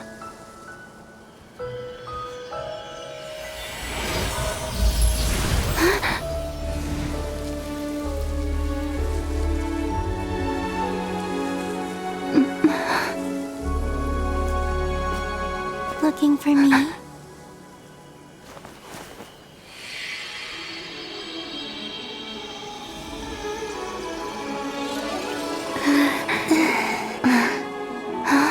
I like it. You can carry on using it.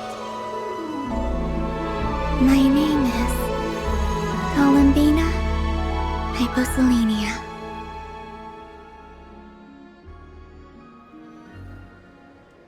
Columbina Hyposelenia.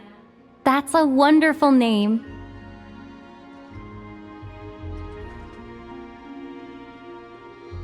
I never thought that Columbina would become my real name. But after I met you and my other friends, the things that this name stood for slowly began to change. It went from being a Fatui code name to something my friends call me.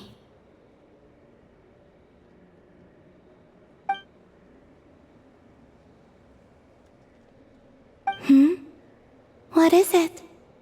Why aren't you saying anything? I'm just so happy for you.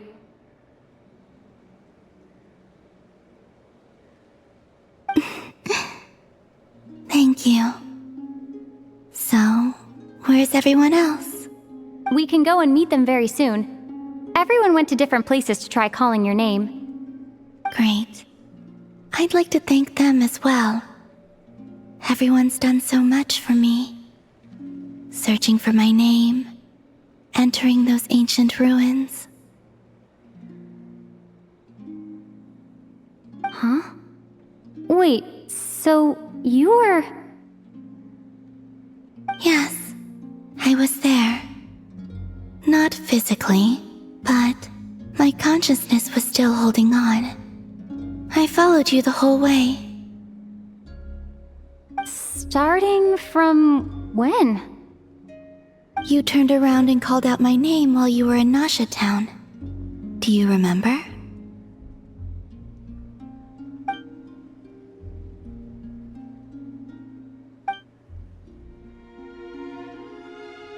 Let's go. We don't want to keep them waiting. Sure. In that case, come with me. But... Before that, could you call my name one more time?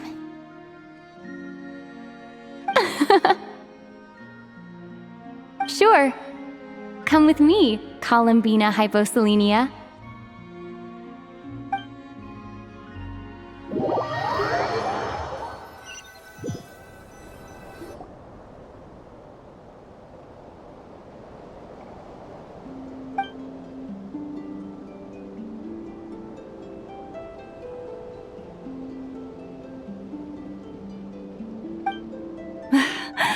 Columbina! Oh, this truly is wonderful.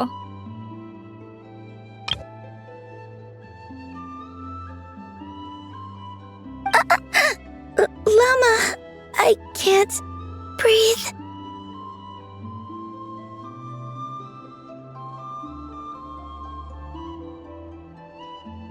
Ha ha! Just in time for Moon Prayer Night!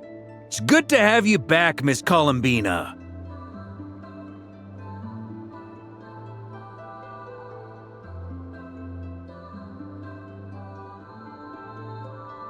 Yeah, we were worried sick.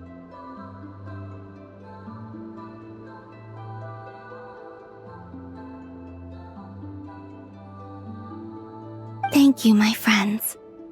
With your help, I now have a name that belongs to me.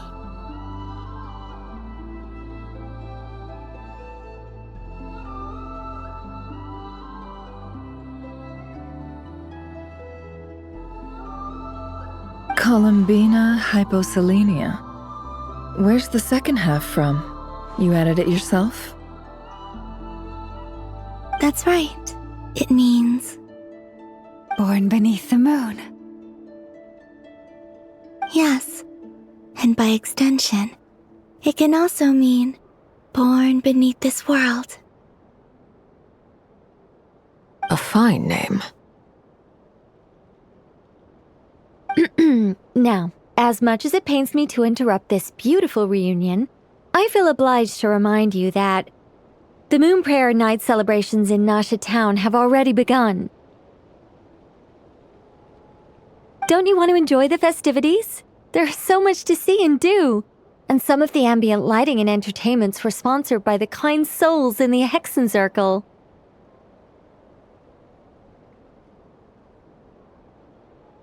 Nicole? Why have you turned into Dodoko? So you're Miss Nicole. Thank you for helping us, and for helping me find my name. It's nice to finally hear your voice.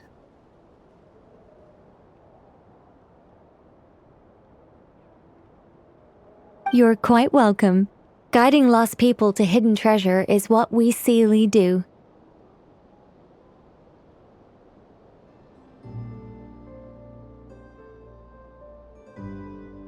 And if you ask me, spiritual treasures are far more precious than material ones.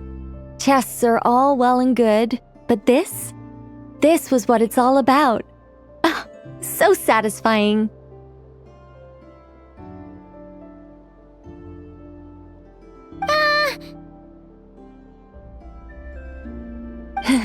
Anyway, I had to go help Alice. It seems like she ran into some trouble.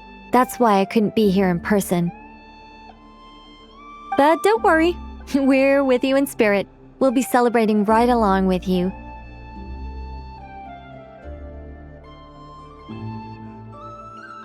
Keep an eye out for the Hexen Circle's festive stalls in Nasha Town. I think you'll like what we came up with. The Frost Moon Scions have also prepared various attractions. I believe Aino and Effa and their crew are setting things up as we speak. On that note, Nefer, about that request I made.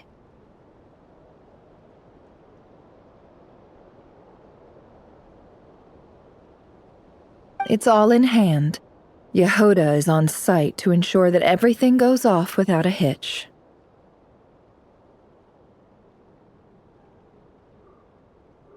Wonderful. In that case, Traveler?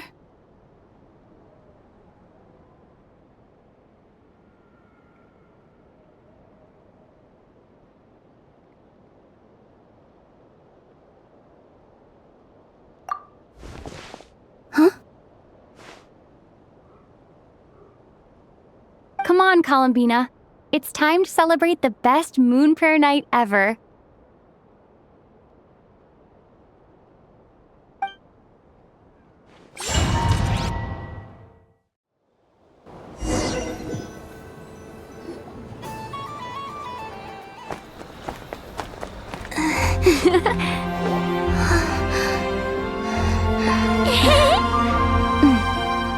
Hey, young lady! Would you like some Moon Prayer Night candy? Happy Moon Prayer Night. Oh, yeah. I almost forgot to say. Welcome home, Moon Goddess.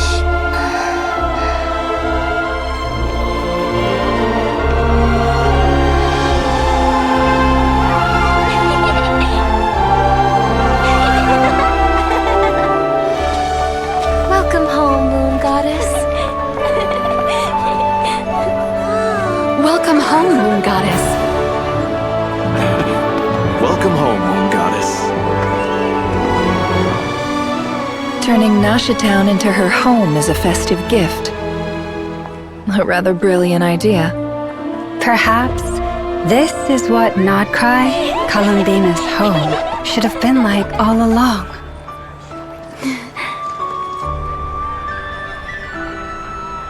Thank you for the gift. I like it a lot.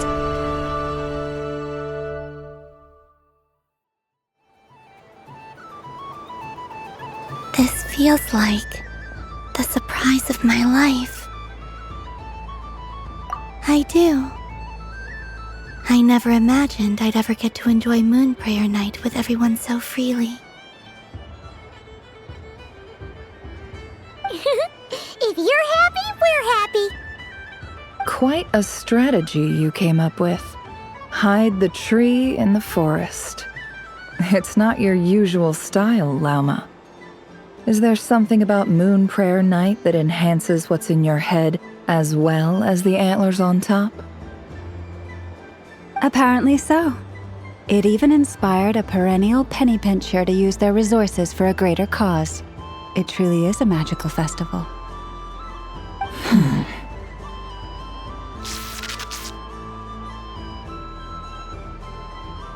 I see it now. This bickering is actually a sign of a strong relationship. Huh? What's everyone doing here?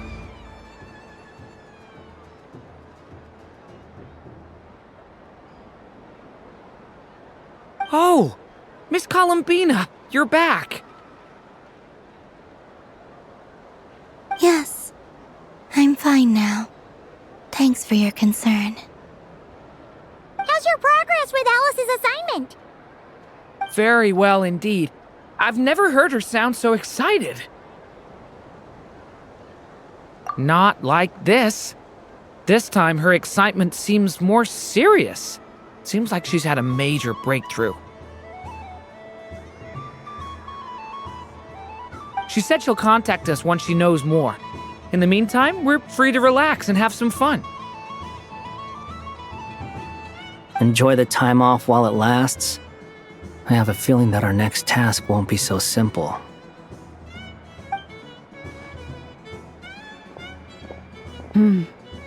I should go. I still have a few things to attend to at the Frost Moon Scion stall. And I think I'll take a look around. With any luck, this once-in-a-year festival will come with once-in-a-year opportunities. Hold up a second. Where's Varka? I believe he made a beeline for the flagship the moment he entered Nashatown. That's Mondstadters for you. They know what they want when festivals roll around. Goodbye for now, Columbina. I hope you have a wonderful night. I will.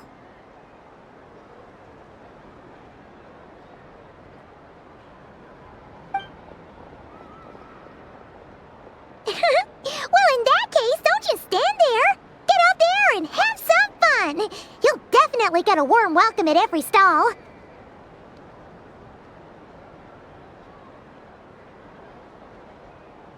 Oh, also, take this map with you. It's a guide to the festival.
Scion stall is over here.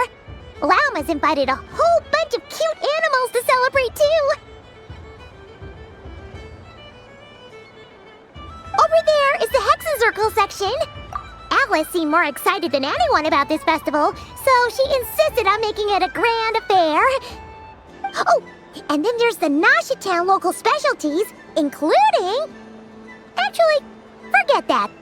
Better if you go check them out for yourself. Thank you. It looks like a lot of fun. You're not coming with me? We'll be around. But don't you want to browse by yourself for a bit first?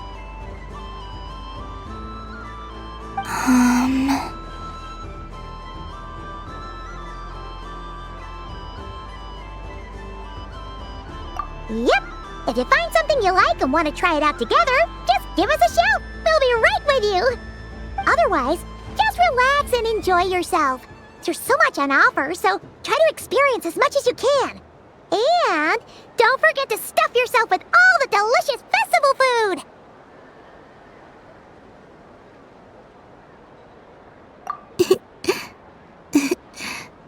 All right then. Off I go.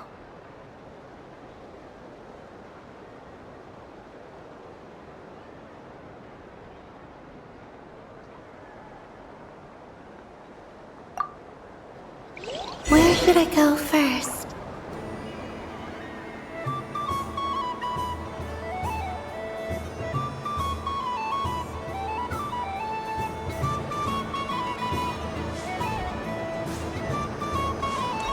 This must be the mage's stall.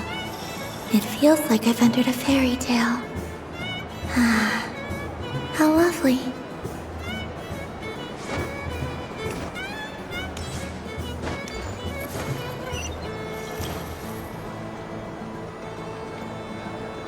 But I was aiming right at it! Aw, what a pity. I saw it with my own eyes. You were so close. So very close. That's not true! It dodged out of the way right as I was about to snag it! I'm sorry? You heard me! This paper frog can move! I swear! Dear, oh dear, what are you saying? How could a paper frog move? Unless you believe there really is magic in this world. But even if I, the mere humble merchant that I am, knew such magic, surely I would not use it on a paper frog. I'd sooner give Mora legs, so it could walk right into my purse. My dear customer, why not have one more try? This time I'll give you 12% off, a very generous discount for one of my most regular customers. Just think about how much experience you have under your belt now. You're sure to win the next one. Darn, I used up all my coins. I'll be right back. Just gonna fetch some more from my house. Take your time, but don't take too long. This event is Moon Prayer Night only. Miss it, and you'll have to wait a whole year before I'm back. Next customer, please. Welcome.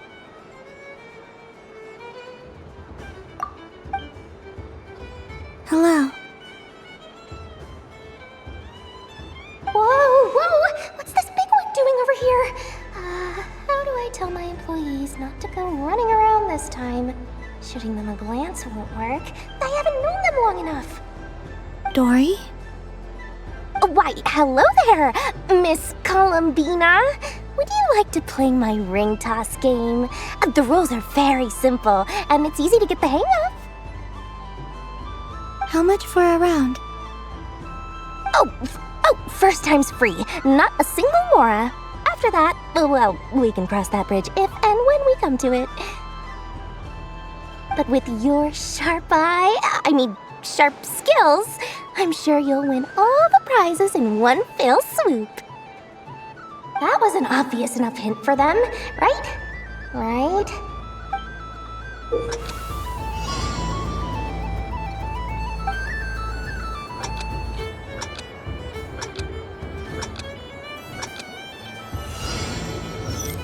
Here comes the ring! Oh, Peanuts.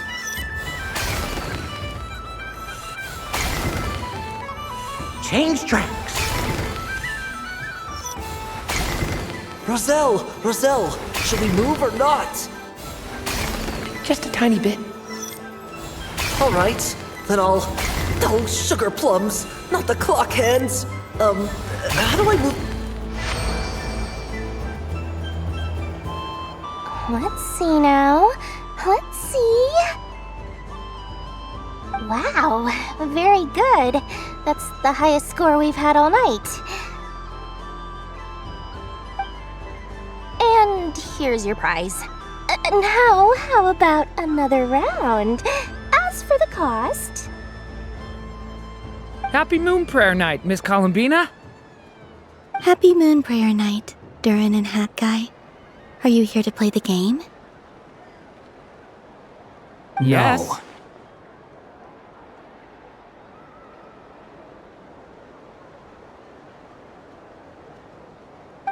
No.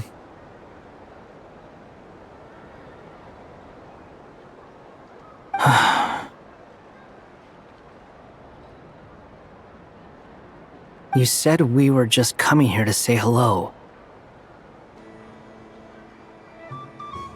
I did, but then I recognized a few more people as I got closer. Do my eyes deceive me? Is that...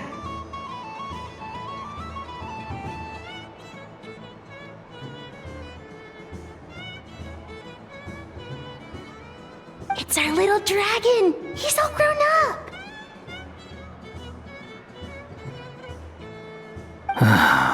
Someone's popular. Well now, since you came all this way, why don't you try out this lovely game we have going? First try is free! He'll have a go. I'll pass. It's only one free try per customer. You can't give your try to him. I'm aware. How has Elder Almond been lately? He's in great shape. He goes for a run in the forest every morning to stay fit and healthy. He tried to go boat racing with Firecracker a while back, but he couldn't even make it onto the Lotus Leaf. Firecracker was in fits of laughter. How about you, little dragon? Can you still fly? Yes, I can. But you've become less chatty. Has growing up been tough on you? We call that maturity. You know, the thing people sing about. The knight wields a sword of stone to defend those hearts that are made of gold. Stone is very heavy. That's what keeps him from talking too much. That's awesome! I want to be a knight when I grow up too. Ring, here I come! Ha! Oh, the hat-wearing man. I never thought I'd see you again. You seem more determined than when I saw you last on the train. If you say so. Oh, I do say so. The people you once helped see it clearly. It's because you are once again on the right track. May the engine in our hearts propel us to the station of our dreams. I can move! I can move now, Roselle! What are you doing, running into the rings like that? You got them all so quickly! I have never seen anything like this in all my travels! Is this guy actually an old friend of theirs? But how? They're origami animals and clockwork people from a fairy tale! Getting to know them would be quite an arduous task, unless they share a hometown? I have to get to the bottom of this. Next time I see the Great Mage Alice, I shall demand answers! Thank you, Dory. I had a lot of fun. Now for your prize. Where did I put it? Give me a moment to dig it out. Oh, sweet grand prize. How I wish I didn't have to let you go. Good thing I've already turned a profit from the customers earlier in the night. Otherwise, I'd have wasted all my hard work. Okay, I'm back. What? I leave for 2 seconds and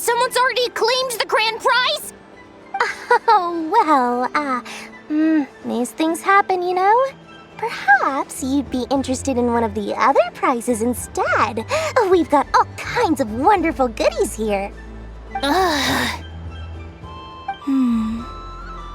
Is this the thing you wanted? Here, you can have it. Huh? But... Don't worry about it. It will be happier with you. Oh, thanks so much, miss. Moon Goddess. Oh, goodness gracious, Columbina. Give me strength. How am I supposed to make any more money from this child at this rate? Daddy, look! That's the game I was telling you about! Forget it. She is the Moon Goddess after all. I'll think of some other way to swing this. Maybe I can try to hook this new kid. Huh? Oh, someone already won the grand prize. You can take mine if you want. What? Why? Why are all these bleeding hearts coming here to ruin my business? Happy Moon Prayer Night, everyone. Happy Moon Prayer Night.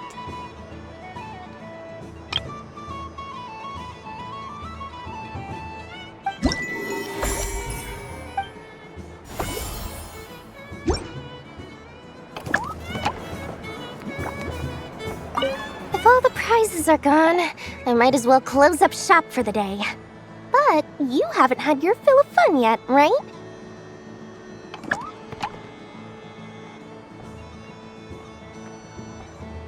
So the next time a customer shows up, you're going to have to run faster, all right? And remember, run out of the rings, not into them.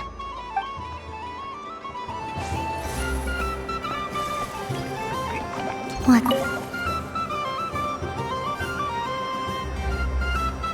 Come on, Citrus. One more round. Just one more. But my neck... Oof. It's acting up again. You should take a break. Health comes first.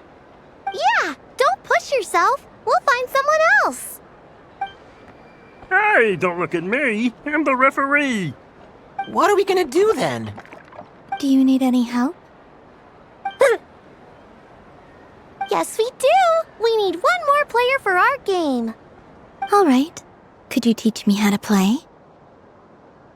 It's really simple. You just throw the dice and move by that number of tiles. First one to reach the finish line wins. Rolling a hamster means you move one tile. A paper frog is 2 tiles, and a flying squirrel is 3 tiles. 'Cause they go the fastest. Okay, I get it. So, we're all set?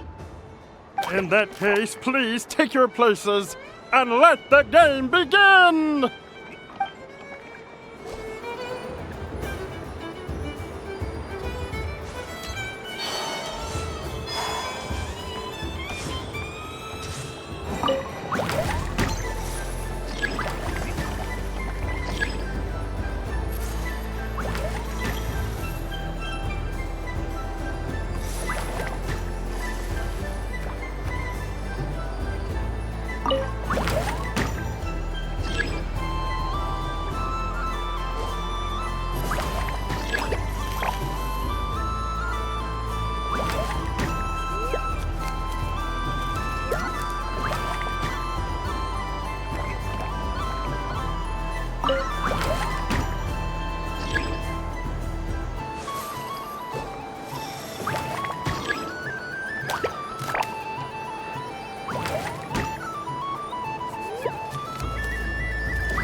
And the winner is the Moon Goddess! Congratulations!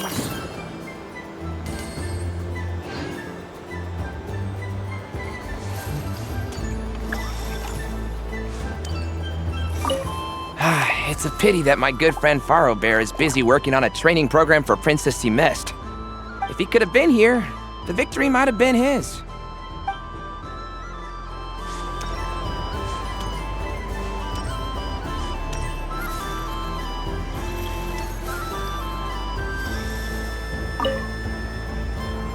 Welcome home, Moon Goddess.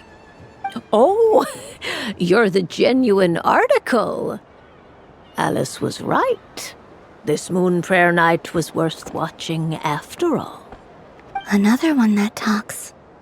Greetings. Pleased to make your acquaintance. I am the Hexenzirkel member they call B. Barbeloth Trismegistus. Columbina Hyposelenia. Pleased to meet you too. Hyposelenia. A fine name indeed.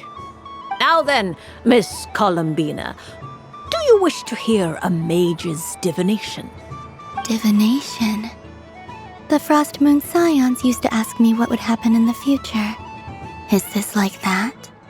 From the perspective of the one seeking answers, perhaps. As you look to your journey ahead, if you seek to understand the unknown, resolve your doubts, and soothe the confusion in your heart, divination could be for you. The unknowns on my journey. Of course, if one wishes to peer into fate, then hydromancy is the more precise option. But that is a complex affair, and to relegate that majestic art to the status of a festive amusement would seem somewhat uncouth. Besides, it is sometimes better to not know fate with great certainty. Hence, I shall use the suitably festive Luna Arcana to tell your fortune instead. It is more popular with the youth in any case. Lunar Arcana. Indeed. Unlike hydromancy, this will only display possibilities and trends. People like to think of themselves as creatures of agency and free will. Peering too far and too clearly into the future is detrimental to both body and soul. I'd like to give it a try. Of course you may. Come then, take a seat, Miss Columbina. Before we begin, are there any specific questions you would like to ask? Let's stick to general possibilities and trends, like you suggested. Ah, very well. Then I shall use the basic Lunar Arcana deck. Now, try to relax. Cast your mind upon the things you have experienced and the things you are soon to experience. I will shuffle the deck. Would you like to cut the cards yourself? You do it. No problem. Now then, to make things easier for the seeker, that is to say, you, I shall decipher the cards from your perspective.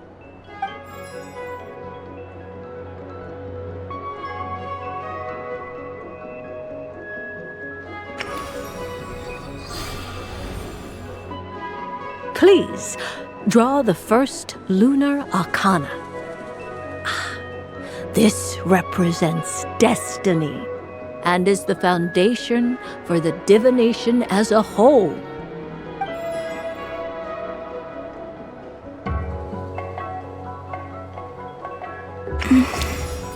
Now, draw your second card.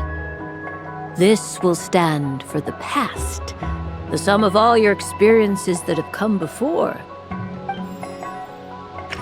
And now the third Arcana.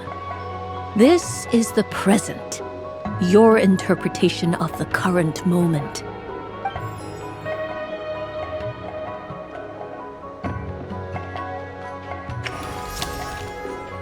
Finally, the last card. This shall speak of the future, which... Oh.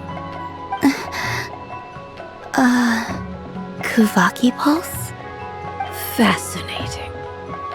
I've never encountered this before in my role as a diviner. Something has exerted an influence upon this card, causing it to leave its designated position. What do you make of this, Miss Columbina? Perhaps this is the guiding hand of fate in action. Of course, if you wish, you can choose to deny the validity of this card and draw the future for yourself. No, it's fine. Let's go with this one. A bold decision. I must say I'm looking forward to the results. Well then, let us flip the lunar arcana in sequence and see what emerges. Sure.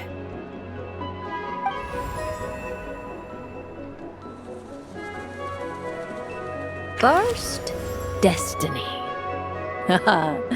No surprises here. The card that represents yours is the moon.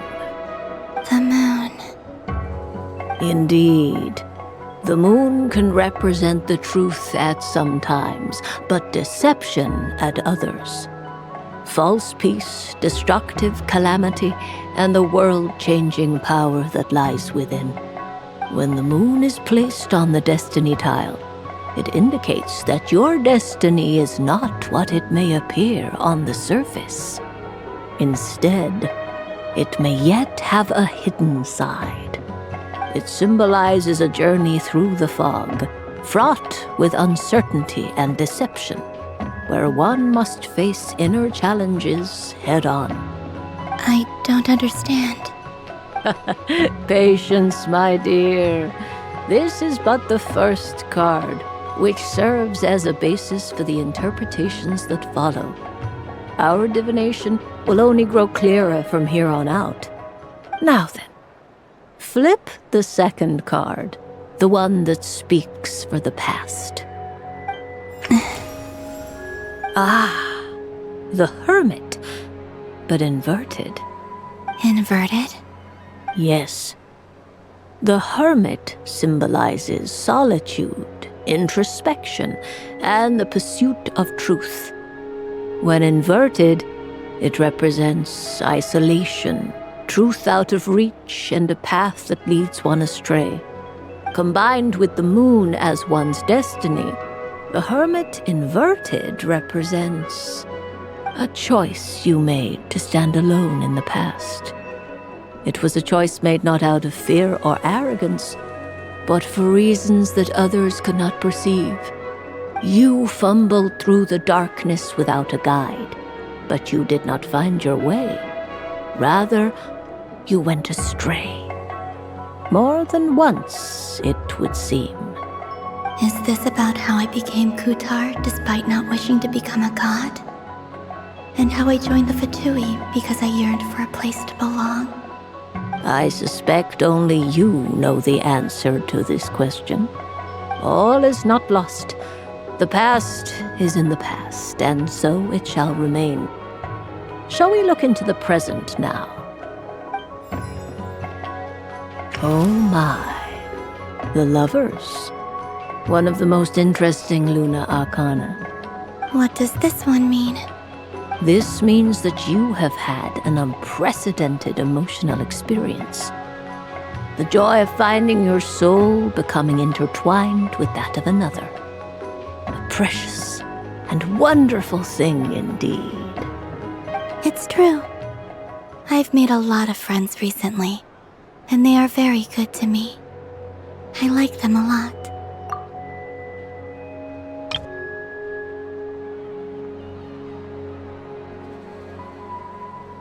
That sounds lovely. I am most delighted for you. The Lovers can also represent important decisions, perhaps related to a parting of ways. Now, if I were to guess... Yes. My return to the moon. I understand. Parting with friends is never easy, Columbina. But rest assured, this is not the end of your journey. There is always another story waiting to be told. The future always lies ahead. The future. Well now, it's finally time to flip this most mysterious of cards. Why did it appear? And what does it wish to tell you? I'm ready. Very well. Flip this card and see what lies on the other side. Oh. Miss Barbeloth? What is it? This card is death. That doesn't sound very good. It depends on how we interpret it. It is true that it can represent an agonizing death, a complete and utter end, but at the same time, it can also represent rebirth. Do not forget that your destiny card is the moon.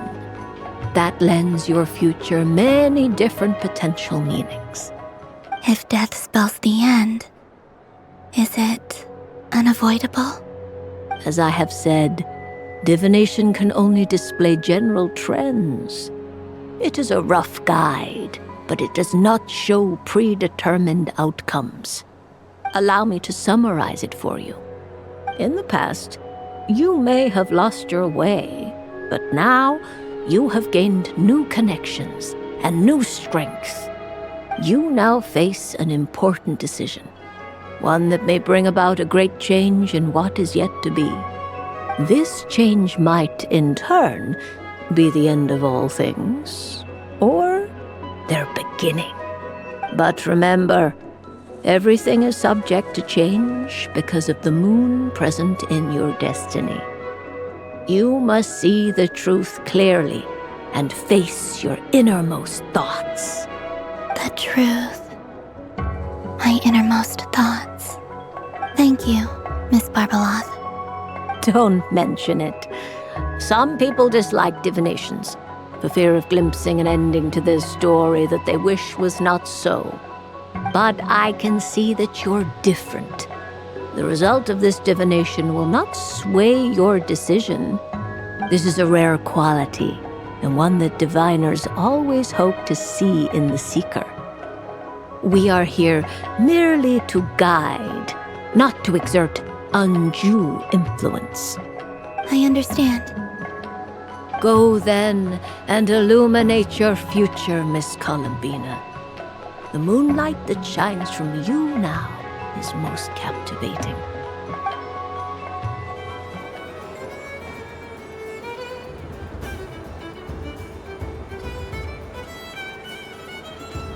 The death card made a most enigmatic appearance. The moon for which Miss Columbina is bound, I fear. Fretting is of no avail. I will have a chat with Alice about it sometime.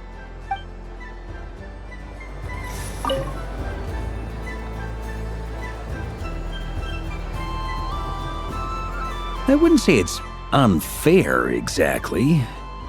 I mean, your voice goes right into people's heads. How would you explain that to the kids? You can't just explain it away as magic. Is something the matter? Ah, Miss Columbina! No, nothing you need to worry yourself about. Impeccable timing. Stick around for a second, Miss Columbina. I need your input on something. This self-proclaimed Knight of Justice has yet to give me a satisfactory answer. I, for one, would like to hear your verdict on the matter. Hey, now, I left the flagship just to help you out, Miss Nicole. What's going on? So Alice and I are both using long-range remote control spells that work on similar principles, allowing us to attend this festive fair in Dodeco form. Sorry, let me backtrack a little. While similar, there are some key differences. Alice, being a great mage, wanted her Dodeco to reflect something of her own charm and mystique, so she adjusted the way its tail moves when it spins around. An entirely gratuitous move, in my opinion. I hardly see how anyone is going to notice that. If anything, I'd say that anyone who stares intently enough at a Dodeco's tail to notice such a small detail is someone we ought to be highly concerned about. I only say this to emphasize that my question has nothing to do with tails. Now that we're clear on that, why is Alice's Dodiko permitted to interact directly with the children celebrating Moon Prayer Night, while mine is not? Your voice speaks directly into people's minds. See? Exactly what I said.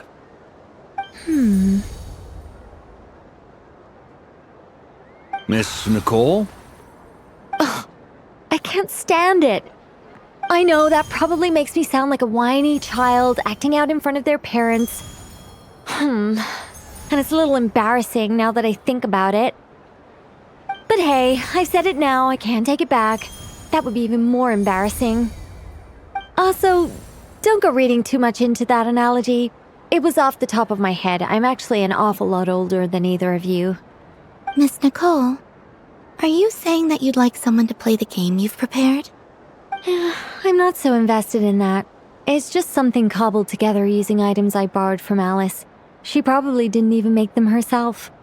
The point is, I want to know everyone's thoughts after they receive their prizes. But as you've said, I can't just ask. I've been biting my lip for so long, and I've had no one to vent my frustrations on. I thought this was going to be a nice, straightforward festival where I'd get the chance to guide people to treasure. Well, can I play? I can't guarantee that I'll win a prize, but... You will? I'd like to try. Then what are we waiting for? Let the game begin! It's like they forgot I was ever here.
Congratulations, Miss Columbina! With your great wisdom, you have overcome every obstacle in your path and conquered the great challenge posed to you by fate. Fate? Well, something to that effect. If you'd prefer something more poetic, it could be the icy winds or the dawn. Anything you like, really. You could even go with the challenge posed to you by Dodiko, if that's what you're into. Anyway, you can take or leave my suggestions. Moving on. All my hopes are now resting on this. Can I open it now? Stop teasing me. Please, I'm begging you. No more talk. Just open it. Wow. What a lovely sculpture. Classic and cute at the same time. Thank you, Miss Nicole. I'll always treasure it. There we go. Music to my ears. You have my sincerest gratitude, Miss Columbina. Thank you for sharing your precious time with me and fulfilling my wish. Don't mention it. You've all done much to help me. And still, I'm the one receiving all these gifts.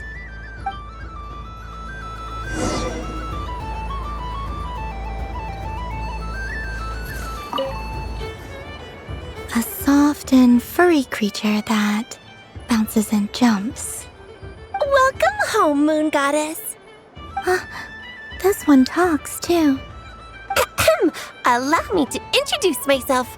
I am a Dodoco from a distant archipelago, the most mischievous of all my Dodo brothers and Dodo sisters. When the going got tough, I powered through, and when I met obstacles, I boomed them away. That sounds like a lot of fun. Doesn't it just? Oh, but then the trouble started. Recently, I found a lovely beach, the same beautiful jelly color as my hometown, and so I dove in to have a look, only to find it overgrown with seagrass and nasty little spiky fish everywhere, looking to turn me into a Dodoco kebab. I made it back to shore by the skin of my teeth, but my tail was sorely hurt. Couldn't you just boom them away? Oh, I wanted to, believe me. But I've heard that you, Moon Goddess, can understand animal speech. The last thing I wanted was to cause a gigantic fuss and get taken to court by a school of spiky fish. I'd be driven out of these waters for good, and my winter holiday would be ruined. And so, dear Moon Goddess, I was wondering if you might lend me your allegiance. Are you roping me into a crime? Oh, let's call it a once-in-a-lifetime carefree adventure. Does that sound better? All the festival goers tonight are dressed up as the Moon Goddess, but there's nothing to say that the Moon Goddess can't disguise herself as a Dodoco, is there? Besides, this is your home. You should be free to be whoever you wish. I'm afraid I'm not well acquainted with Dodocos, Madam Mage. Oh, that's quite all right. We Dodocos are innocent, happy creatures with a free-spirited nature. Many, like myself, are mischievous troublemakers. Others are lazy souls who like nothing better than to lie down on a nice rock and take a nap. In our eyes, every creature who yearns for happiness and freedom is a Dodoco. But perhaps in yours, we Dodoco are a fluffier and more mischievous breed of Kuhenki. Yes, that is a much easier image to follow. Oh, wonderful! Then let's play! Grab onto my tail and follow me into the sea! Time to settle some scores with the bad guys!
Remarkable talent! So, what do you make of it? The use of Jumpy Dumpties doesn't come as naturally to me as Kuvaki, but their unpredictability makes it fun. I think they call this Novelty? Indeed! And how did it feel blowing those pesky nuisances away? Not bad. Any guilt? What do you mean? Oh, wonderful! Lovely answers to all 3 questions. You've passed the safety test. Now I can give this special bomb to you as a souvenir. Remember, if you find any meanies living on the moon, you can use this to boom them into oblivion. I will.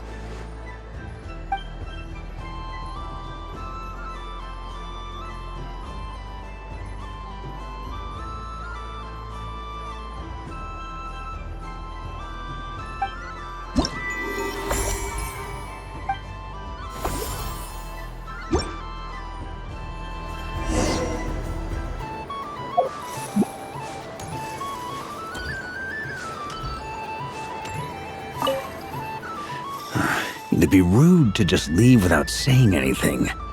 But at the same time, I don't want to barge into their lively conversation just to announce that I'm leaving. I guess I'll just wait a little longer. Huh? Albedo? This sketch is for you, Grandmaster. Oh, a gift for me. Thanks. Let's see what you've done for me. The North Wind left in the lurch.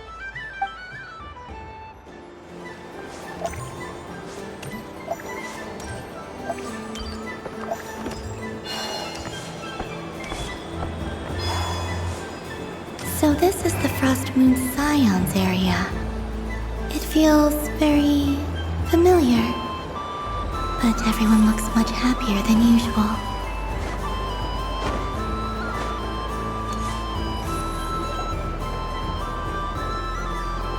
Dodoco's Whirligig! Come check out Dodoco's Whirligig! Ah, welcome home, Moon Goddess. Might I ask what this is? Ah, it's a very special amusement sponsored by the Great Mage herself. Ride on a soft and furry Dodoco and embark on an unforgettable adventure. I say that, but I'm just following a script here. Who is this mage, anyway? And what the heck is a Dodoco? I'd like to ride. No problem. But, are you by yourself? Is that not okay? Oh, no, it's fine. It's just that each Dodoco can accommodate 2 passengers. Would you like to bring a friend along? My friends... That should do it. Now, we just need to get everyone else to draw something on it too. But we gotta keep it a secret from Columbina. Traveler?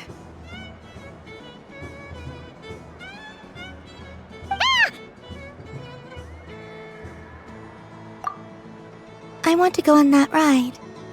Will you join me?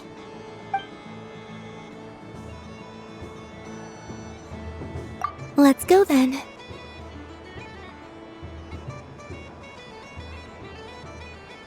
Don't worry. Paimon will do the rounds. You go have fun.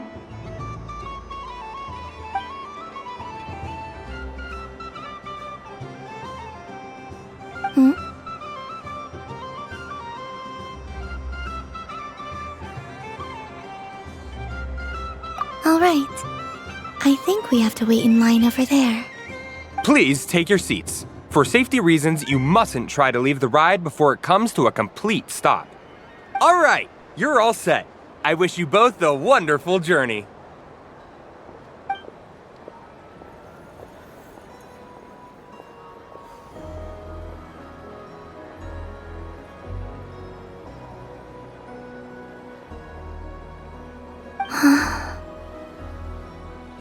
Not bad. It reminds me of riding a moon lane. Sometimes, the Kuhenki circle around me like this, playing their beautiful melodies. Yeah, I'm going to miss them.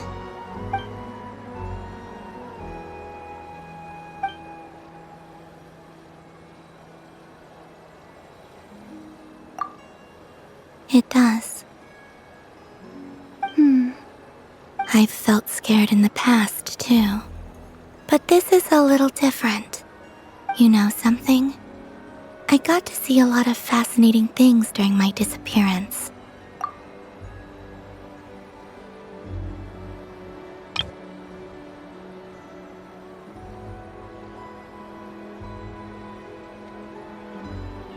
I saw how the Frost Moon Scions act around their families. So different than how they used to act in my presence. And I also saw how they interact with their friends. It made me curious at first. Why do people act so sincere when they're worshipping gods, but save their truest, warmest feelings for each other? Slowly, I came to realize that it's because they trust one another. They know, deep down, that they'll be accepted for who they are. All of it. The good and the bad. I know. I knew it the moment you started calling out my name. What I fear now is the end. I fear losing all this the very night I have gained it. Hmm?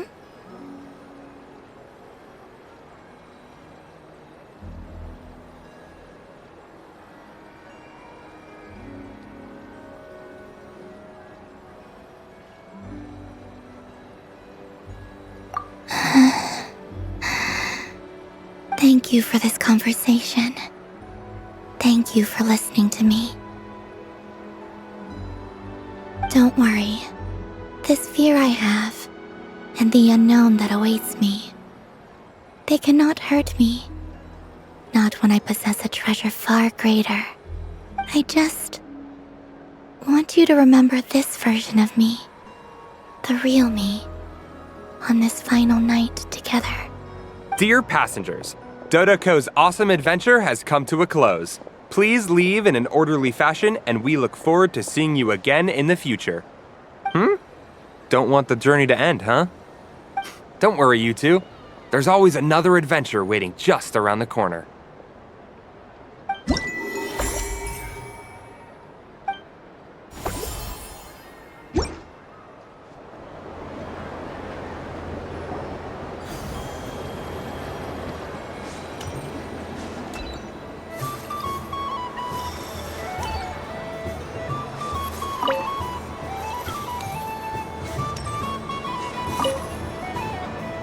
Fun ride, huh?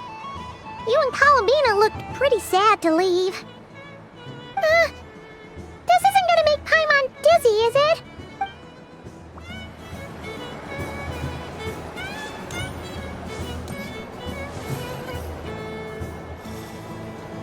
Wow, the Frost Moon Scion stall looks kind of plain, but it's pretty cool once you get into it. I don't go to Hisi Island much, but it's got that, like, old world cultural feel. And if culture means we get more festivals, I'm all for it! Hello, Yahoda. Columbine... hello, Moon Goddess. That was too close. I almost gave the game away in front of the staff.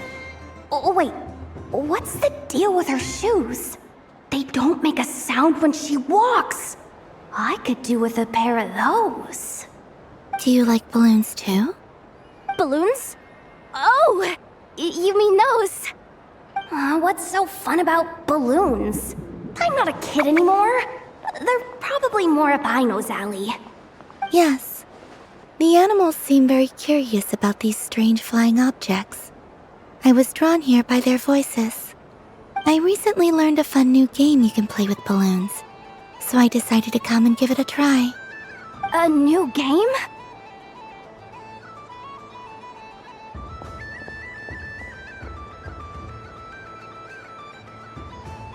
Hello. Welcome home, Moon Goddess. Here to buy some balloons? Yes. Could you give me a few that haven't been inflated yet? Are you sure? I guess it's not a problem, but... Yes, please. Thank you. Uninflated balloons? But those are just little rubber pouches. What does she want with those? Would you like to play the balloon game, Yehoda? Huh? Sure. I guess. How do you play it? Wait here a moment.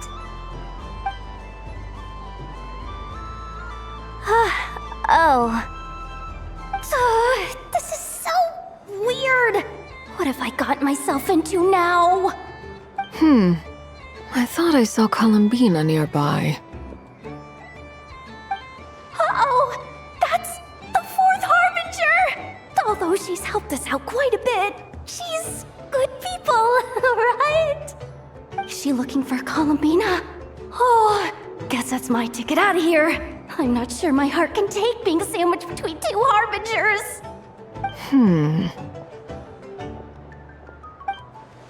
Which stall is she checking out?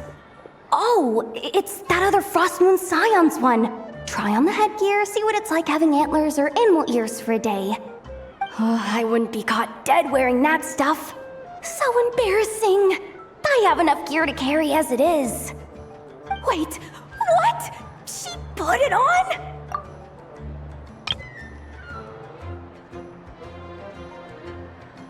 How peculiar. This would take some getting used to. I wonder if this is what it's like for Lynette.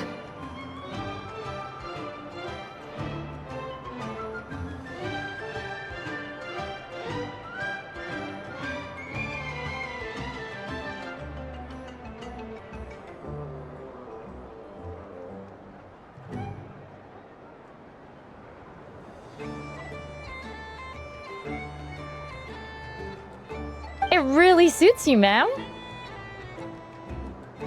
What is this?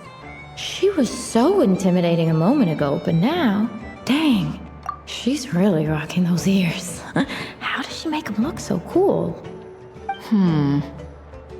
I suppose I may as well keep them on for now. All part of the festive experience. She's coming this way. How do you do, Miss Yehoda? Oh, jeez. Don't talk to me while wearing that thing. Where am I supposed to look? Oh, hey there. I'm looking for Columbina. Have you seen her? She just... Huh?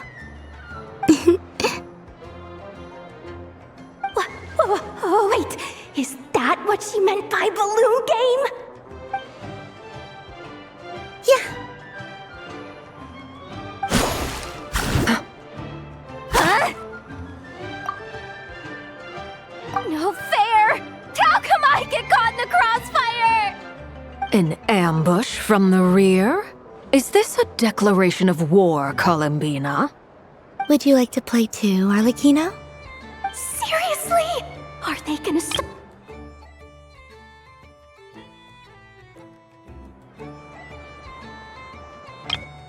Seriously?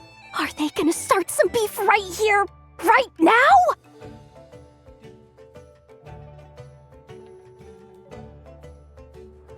Gladly. That said, I believe there is another who would like to join. Boss Neff! Thank goodness! You've got to get me out of here! Things are kicking off big time! Hello there. I'd like 10... no, make that 20 balloons, please. Uninflated. What? Miss Moon Goddess, I hope you're prepared to pay the price for assaulting my employee. Welcome to the game, Nefer. Just to be clear, let's keep this a fair fight, okay? No strange powers, please and thank you. Naturally. Don't just stand there, Yehoda. Aren't you going to team up with me? Huh? Do I have to? Of course. Don't forget, the Curatorium has a reputation to uphold. I knew something like this was gonna happen.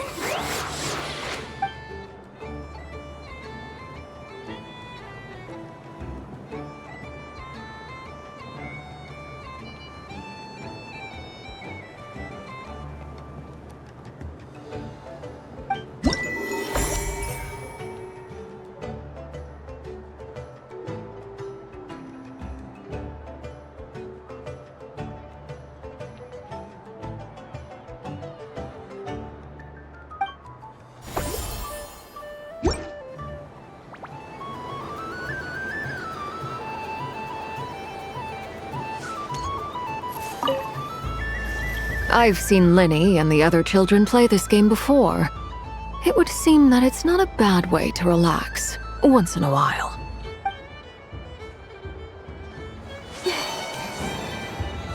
What's this? Should I give it a try? I just had a water fight with 2 Fatui Harbingers. Pretty scary, but also surprisingly fun.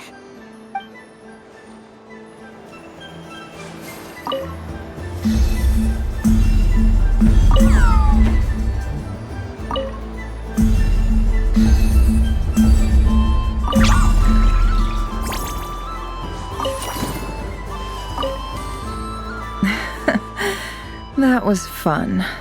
It's a shame Ashru doesn't like playing with water, or I'd have roped him in as well.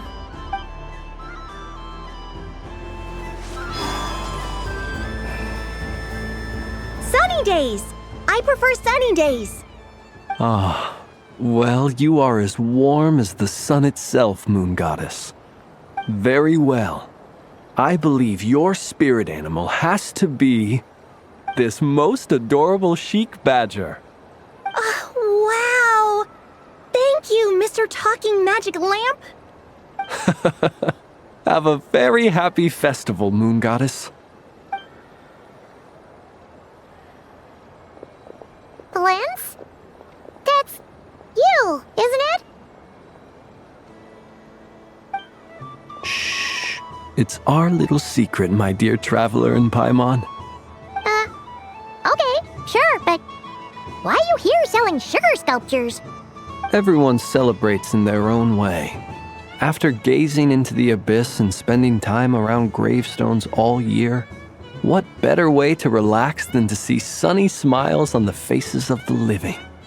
Besides that, I like to think of myself as a fair judge of character. I dare say matching personalities to confection suits me rather well. That's not what Paimon was talking about.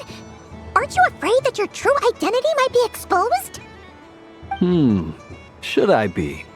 There is all manner of magic in the air this moon prayer night, thanks to the work of the great mages. I see Miss Columbina is hiding in plain sight. Why should I not do the same? Why miss this rare opportunity to enjoy a special evening in my true form? Fair enough. You got a point there. People who don't know you will probably think you're just a talking lantern. Well, now that we see eye to eye, what brings you here? Not a search for your spirit animal, I presume? Ah, well, actually... Here, see for yourself. Oh, this is... How wonderful. A beautiful idea. Yeah, we just met Barca, and he said that having everyone draw their own section was kind of boring. So, he did your bit for you. Ah, Varka. Ever the maverick. I see his artistic skills are truly one of a kind. In that case, I shall paint something on Mr. Albedo's behalf in a short while. What? Why not now? Ahem. Welcome home, Moon Goddess. Phew, that was close. Hello, Flint. She recognized you right away! What keen eyes you have, Miss Columbina. Especially considering they are shut. I did not see you.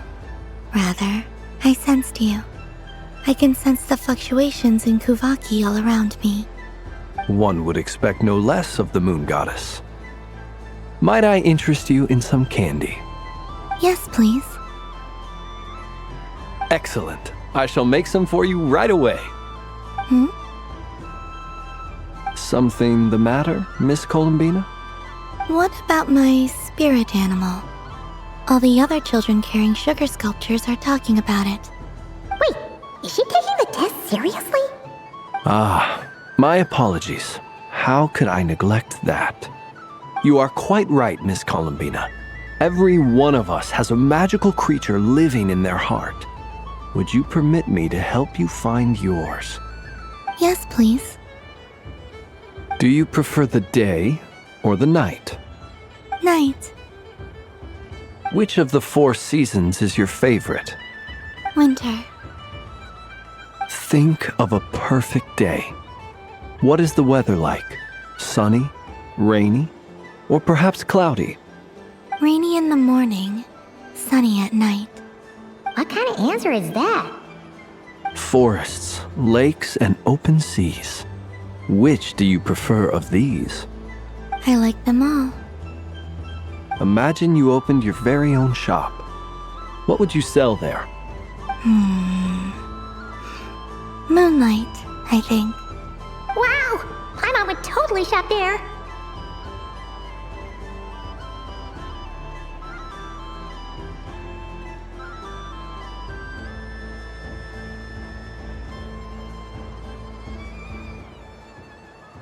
It wouldn't cost anything. You'd just need to visit. Aha! I believe I know what your spirit animal is. Here, for you. Oh, it's a Kohenki! Indeed. A free-spirited being with a deep love for all things here in Krai, who selflessly lends her aid to as many people as she can reach.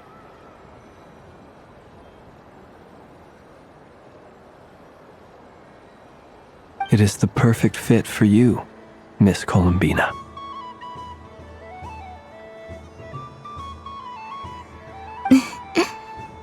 Thank you.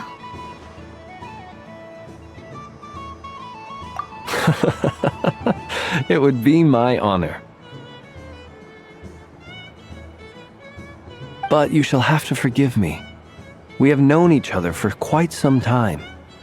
I doubt there is any answer I could give that would come as a surprise to you.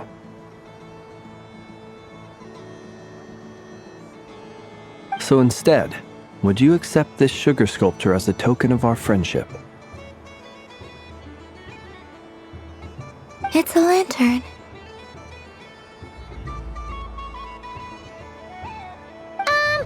Hey, why don't you two go enjoy your candy over there? Paimon wants to try out this spirit animal thing too. Right, Flint's?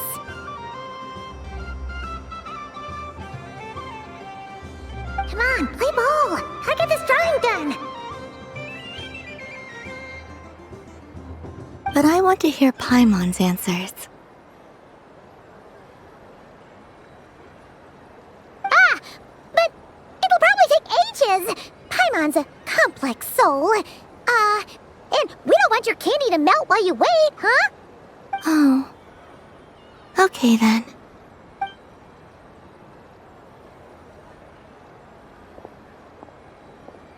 Phew.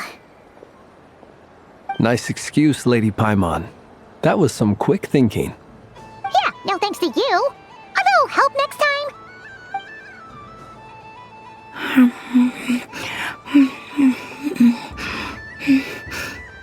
It's sweet. Is that Lockaberry? I wonder what flavor the traveler got. This way, this way! It's the candy-selling lantern! I'm coming! Of course. Traveler, maybe we can share?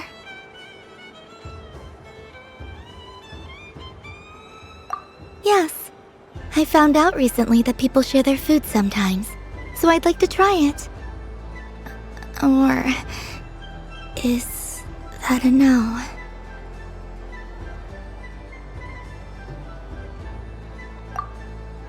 Thank you.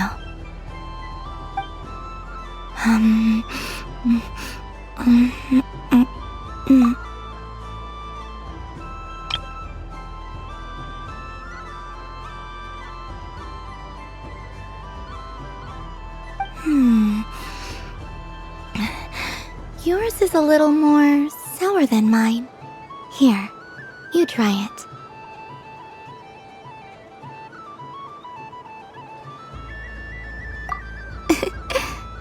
Amazing. My sugar sculpture has shrunk, yet my heart is filled with feelings of sweetness. I will remember this feeling. Sure.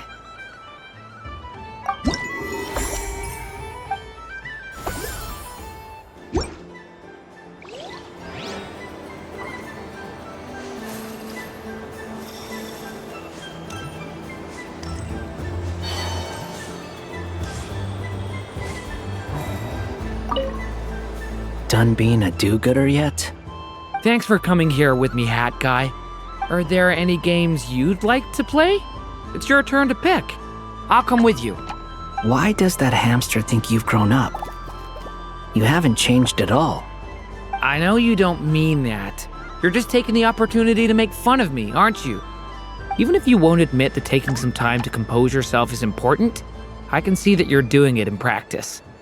Otherwise, you'd have taken off your hat and flown away by now. Looks like Albedo's socialization program has been far more useful to you than all those Vahumana textbooks.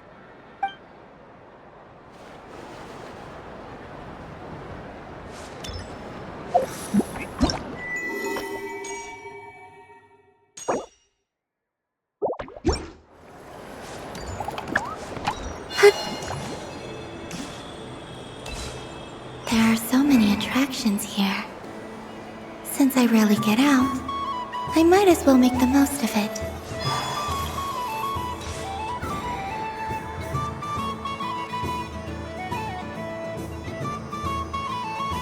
This doesn't make any sense! How am I losing every single time? Wait, Inefa, you're cheating, aren't you? Yeah, that must be it. I am not cheating, I know. Uh-oh, sounds like Inefa's turning into a big baloney bot. I think it's time for some serious maintenance. Moon Goddess, help me. Miss Columbina, I know, is attempting to cheat. What the? I'm not the cheater! You're the cheater! How dare you throw it back at me?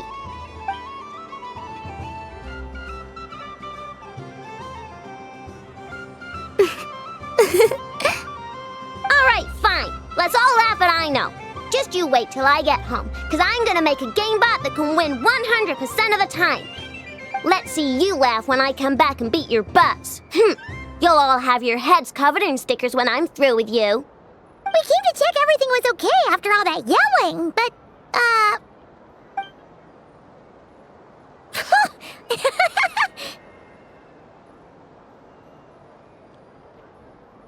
Whatever it is, it sounds like cheating is allowed.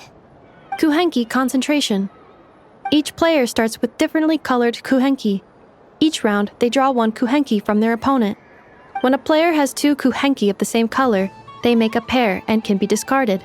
Any that can't form a pair must be kept. The round ends when a player can't form any more kuhenki pairs, and that player gets a sticker.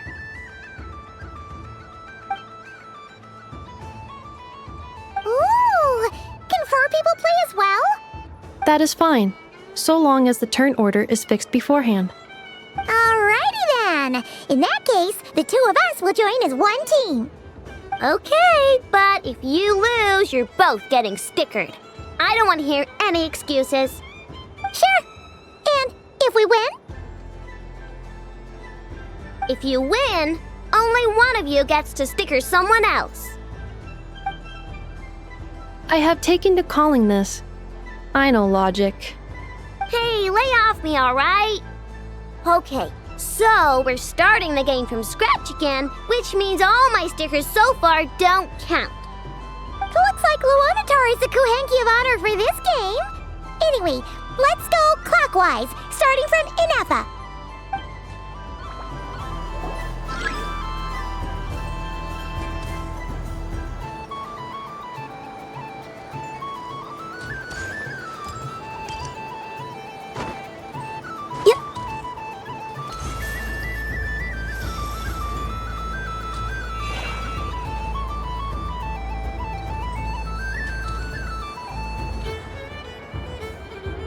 Nice! That's a pair!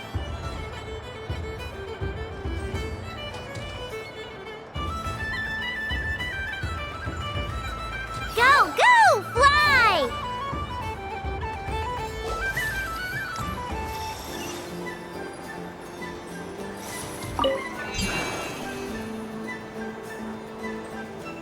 Go on.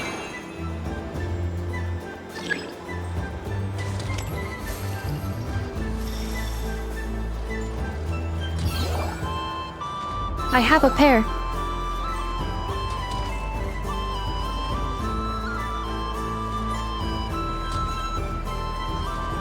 Uh-oh! We gotta pick up the pace!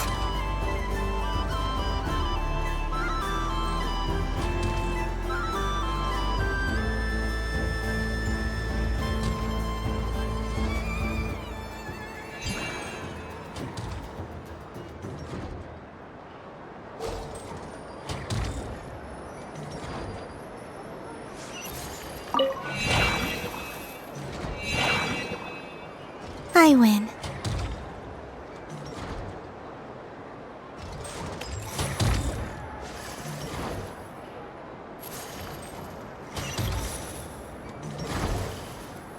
Phew, that was too close. I thought I was gonna lose. Good luck, everyone. Aw, we're out!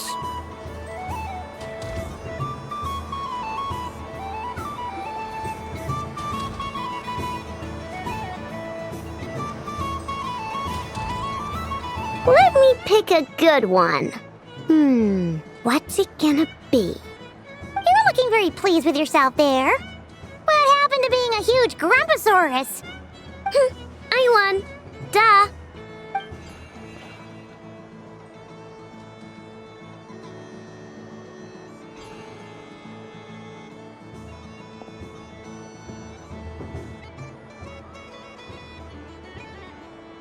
Oh, me again? Don't fidget too much, Ino, or the sticker's going to fall off. I don't care. If it falls off, it falls off. If a pair of Kuhengi get discarded, why not a pair of stickers? Huh? Huh?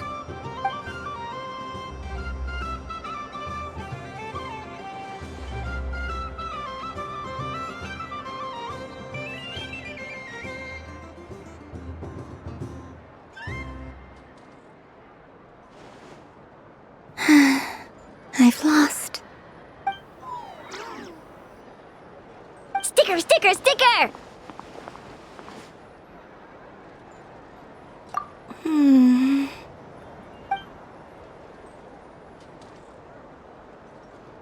Cute!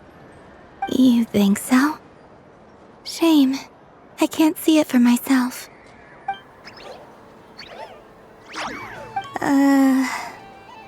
What did Luanatar say? She said it looks so cute that she wants me to lose a few more rounds.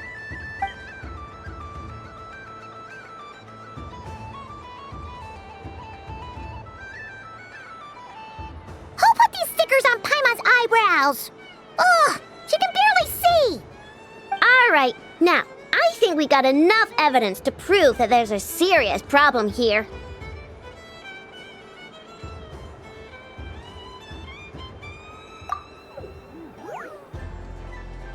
Yes, I agree as well.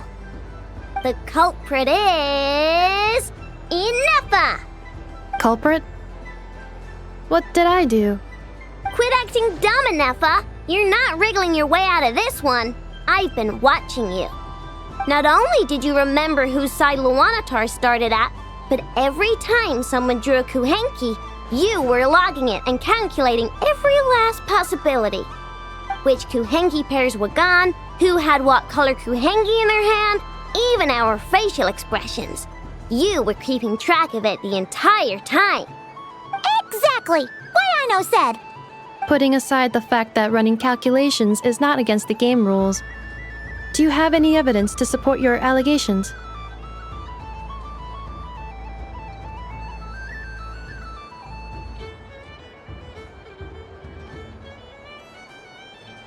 But that's not against the rules either.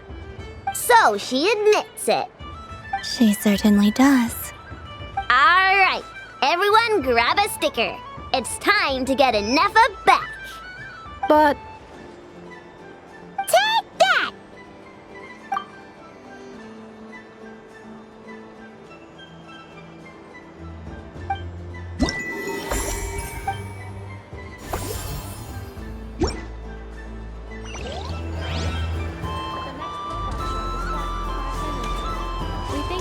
bit patience. I'm never playing games with you ever again, Enougha.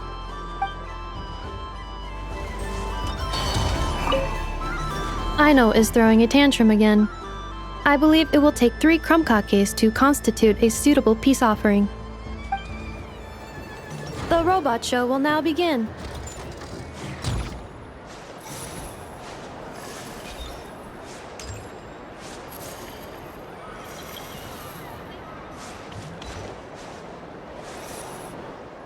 Moon Prayer Candy! Beautiful, tasty Moon Prayer Candy!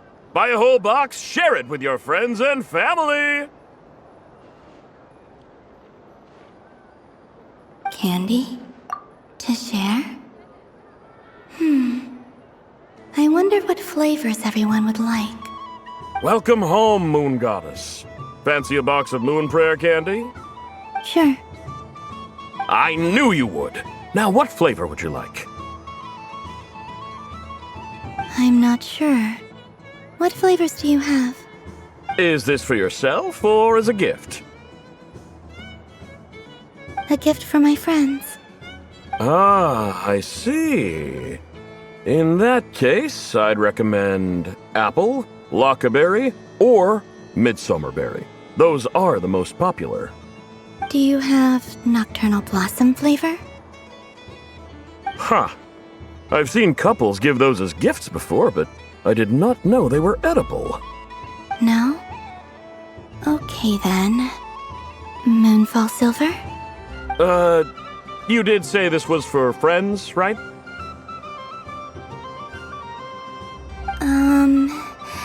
Maybe smetana then. Hey, now that's a creative idea! I've never tried it before, but if you're happy to wait, I can see about whipping up a batch on the spot. While we're at it, you got any other ideas?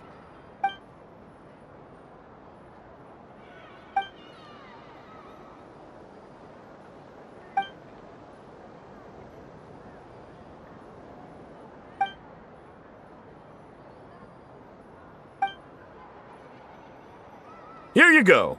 Every flavor you asked for is in there.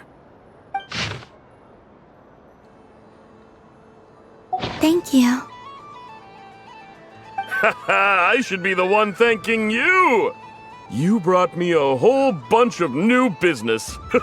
It's like a genuine blessing from the Moon Goddess. I hope you and your friends have a lovely night.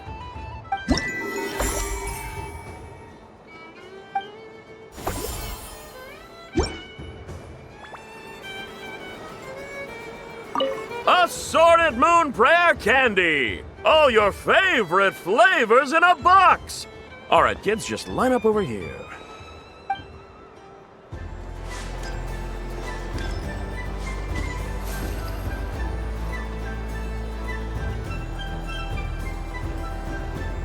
Well, well, look who it is.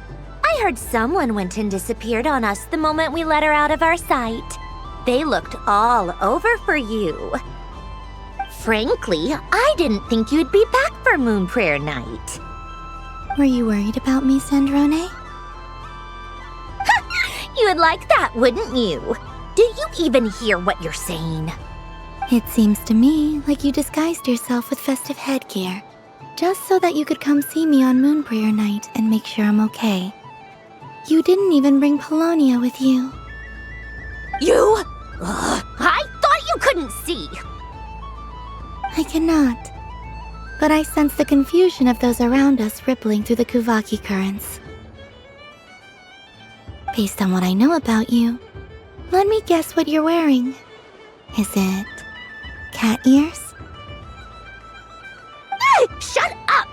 I'm only here to protect the Fatui's interest in this territory. Running into you was pure bad luck. Really?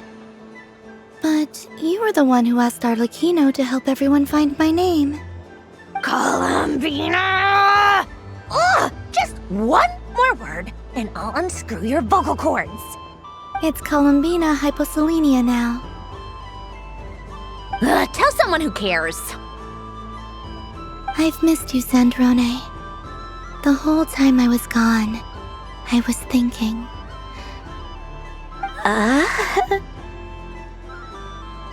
I hope I get a chance to say some ugly words to you. Is that supposed to be a joke? Anyway, let's go play that game. What? You mean that frostfin whale? Yes. It's some kind of game where you get bitten if you step on the wrong tooth. Seems like fun.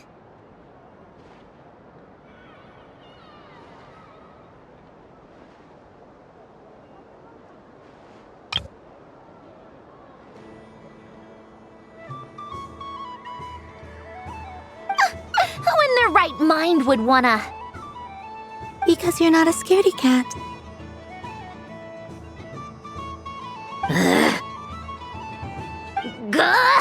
Fine! You wanna play? Let's play. Don't complain when I kick your sorry butt. Lovely. You old geezer! I'm gonna beat the pants off you! Just you watch! I almost forgot. Sandrone?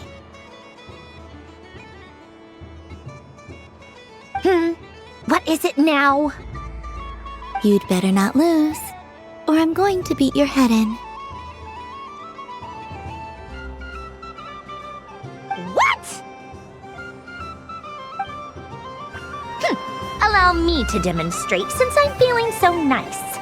You just step on the teeth, like this.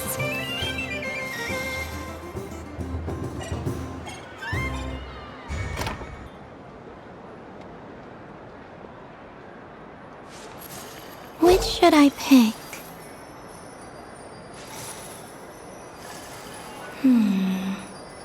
I'm getting a bad feeling from this one. Sensing Kuvaki doesn't count as cheating, right? I want to switch. Your turn, Sandrone.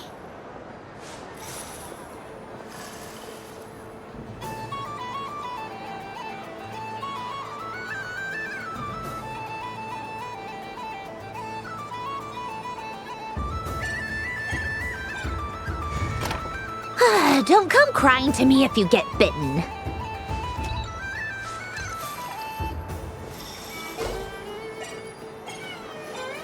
There are less and less teeth remaining.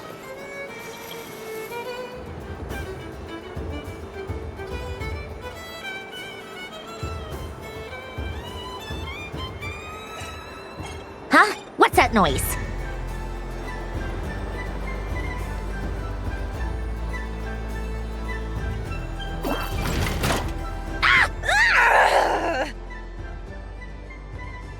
I think you might have picked a bad tooth, Sandrone. Shut it! Do you need any help? It seems like you're stuck. No! It's just a blasted toy! How is its grip this strong?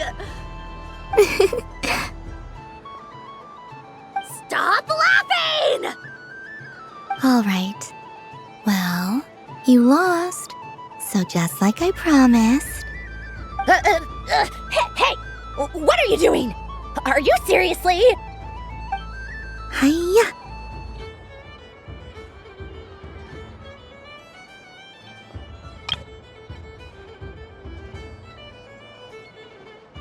Why, you... Oh, just you wait! Rematch! Are you all right, Sandrone?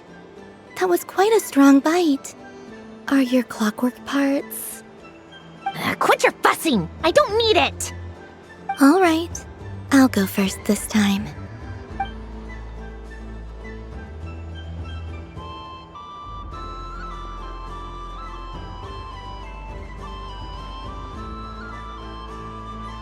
I see it now. She can sense which teeth are rigged. So I just need to avoid the same ones that she does.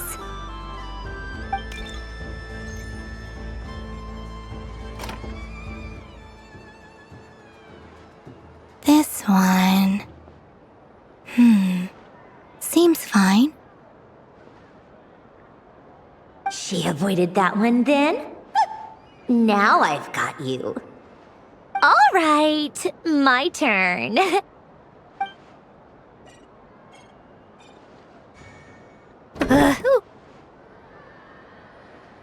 What?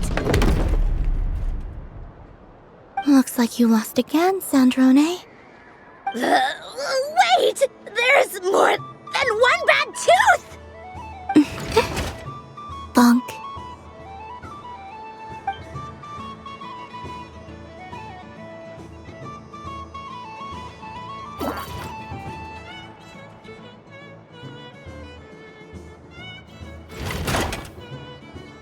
Stupid game! What idiot came up with this? Are you alright, Sandrone? You said some nasty things just now. Oh, I'm peachy. Should I let you bonk me on the head as well? Ah, forget it! Come on, bonk away. It can be your consolation prize for losing so badly. I told you, forget it! Gah, you've always been so annoying. Singing right outside my door, inviting yourself to my tea parties, going AWOL. And now you're off to the moon or something. Of all my days with the Fatui, the times I spent with you, Arlecchino, and Rosaline, they were my favorite. I will not forget them. Just as I shall not forget this moment. We'll always be friends, no matter where we are, right? Who would want to be your...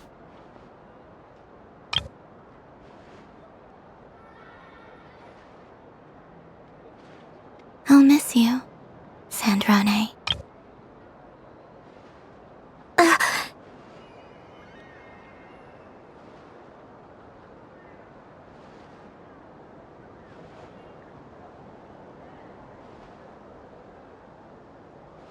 Goodbye, Sandrone.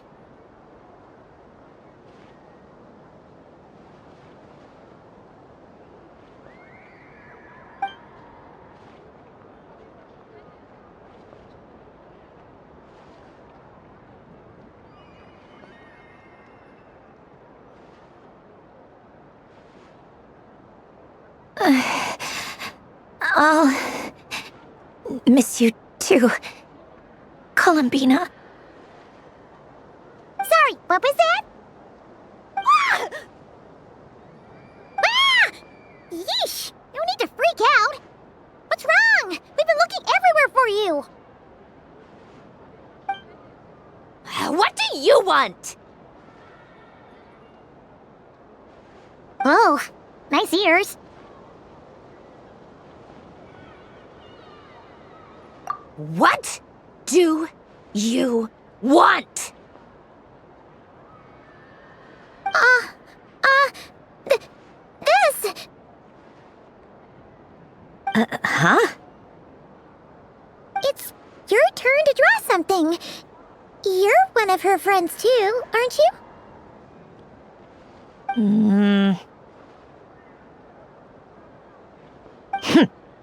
Doesn't know how lucky she is. Sorry? Nothing. I'm done. Take it. Oh, that was fast. Oh, and one more thing.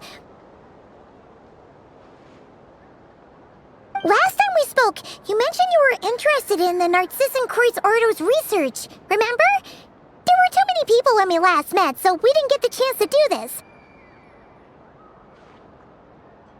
What are you talking about?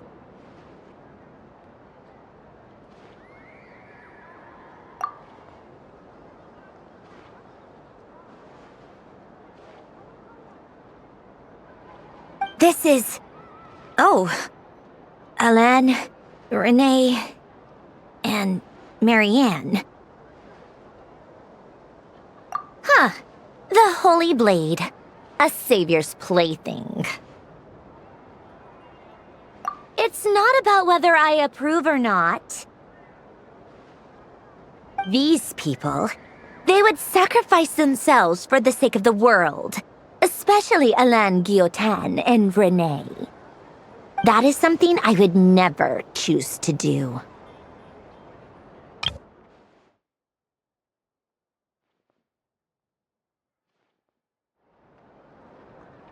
Still, I didn't know they had any pictures left from that time.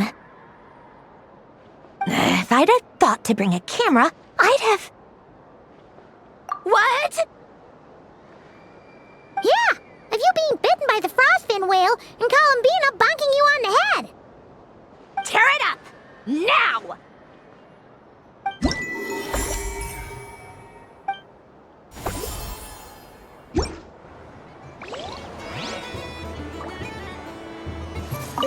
What's there to see on that moon anyway? Let her go up there and cry alone. See if I care. You're giving me candy? That isn't like you. This had better not be some weird prank.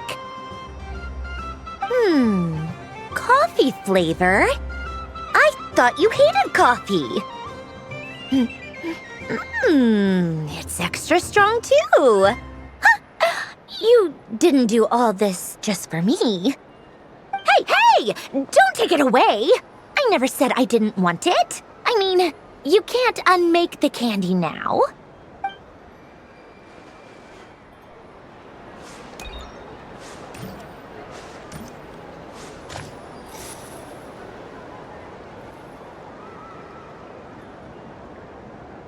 What is going on over here? It looks like fun. Hold it right there! You can't run away from me, Moon Goddess. Are you talking to me? Of course. Do you see anyone else here dressed up as the Moon Goddess besides me and you? Hey, come on! Call me by my title. Happy Moon Prayer Night, Moon Goddess. And the same to you. Anyway, there's no time to waste. Get ready for the duel of a lifetime.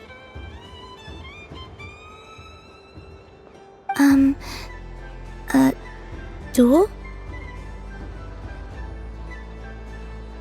Meet my partner, Stacko. Come on out, Stacko! Well, don't just stand there. Let's see your partner. Partner?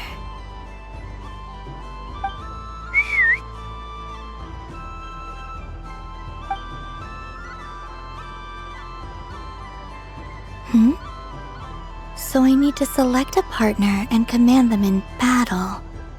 Partner. I need a partner.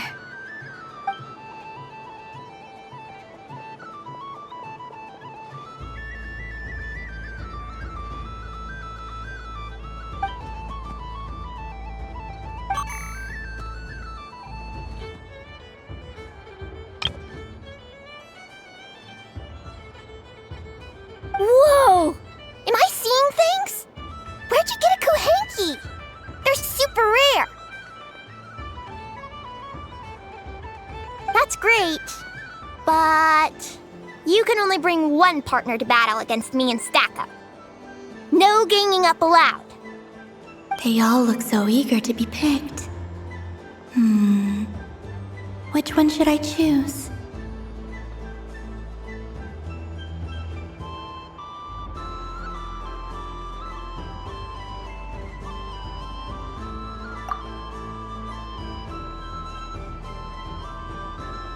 I'm not sure what this bot is trying to say, but it seems very happy. That bow. Does it want to dress up as the Moon Goddess too? They all look so eager to be picked. Which one should I choose? This deer came to celebrate the festival with the Frost Moon Scions. It wants to help me with its antlers. They are its pride and joy. They all look so eager to be picked. Which one? This one usually lives in Nasha Town. She likes falling asleep to the sound of striking hammers. And I bet she's quite familiar with robots' weak spots.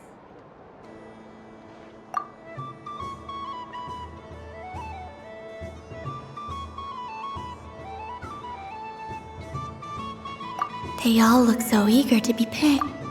I'm not sure what this bot is trying to say. Testing! Testing! Oh, this is an emergency broadcast! An exciting battle is about to take place right here at the Nashatown Special Arena! In this corner, we have the Moon Goddess and her robot partner. And in the other, we have the Moon Goddess and her other robot partner. Ugh, this announcer stuff is harder than I thought. Why does everything I say sound so dumb? If I could cringe any harder, I'd fold in on myself. Only one Moon Goddess can be victorious in this ultimate battle of destiny! But who will it be? There's only one way to find out!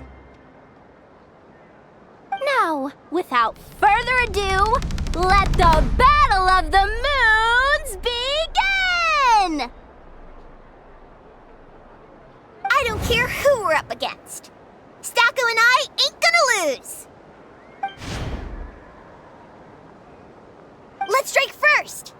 Stacko, formation shift. Ho ho ho! The robot has kicked things off with a change of formation. But how will this affect the battle? Nobody knows! Cautious play from the opposing team! This Moon Goddess has come prepared! Where will it go from here? Okay then. Stacko, maintain formation and enter your empowered state. Empowered state! There we go! Now we're talking! Absorbing the immense Kuvaki present on Moon Prayer Night, this lean, mean machine has greatly increased its offensive power! Oh, they chose defense! But Stacko's about to attack with full force! Is it too little too late? The battle is heating up fast! I'm about to start sweating machine oil over here! Go for it, Stacko! Set Kuvaki to maximum!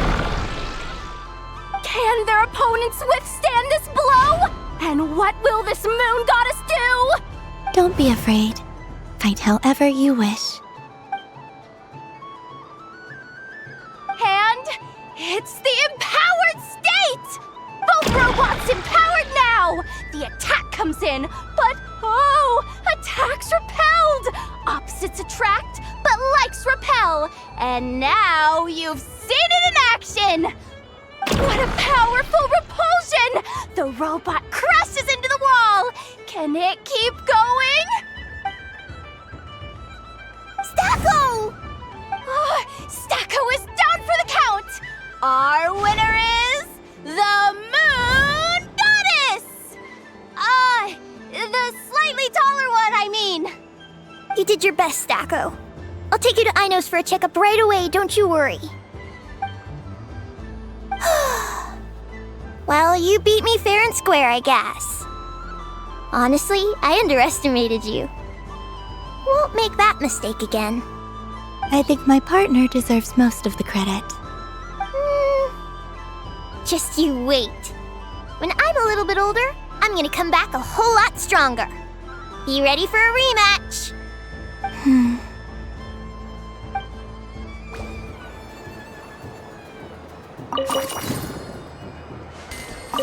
gonna come back a whole lot stronger. Be ready for a rematch.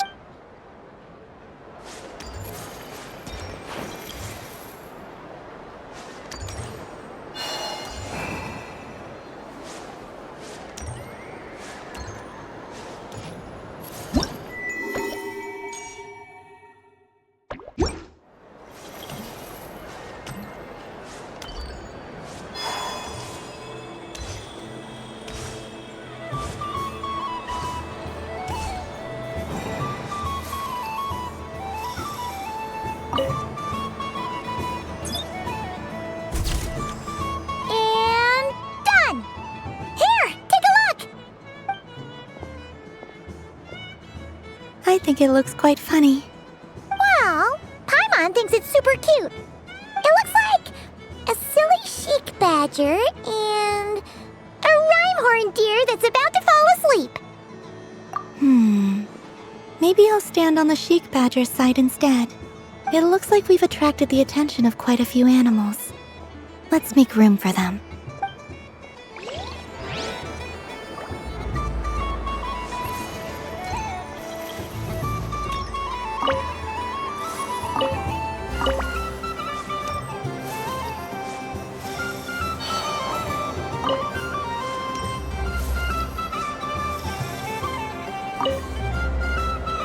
If this were any other day, I'm sure it would make for a great photo opportunity.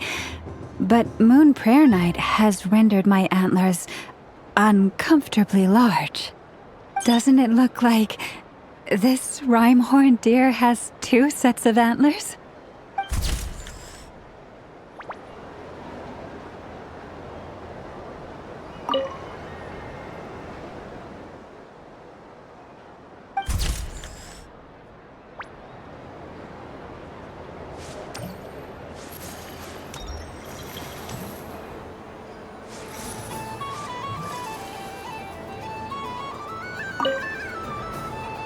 Welcome home, Moon Goddess.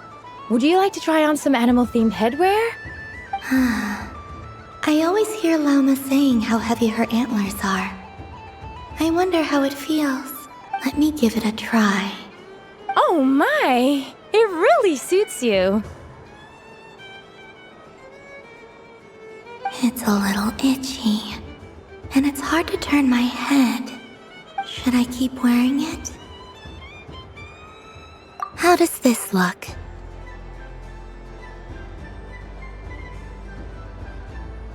How does this look? How does this look?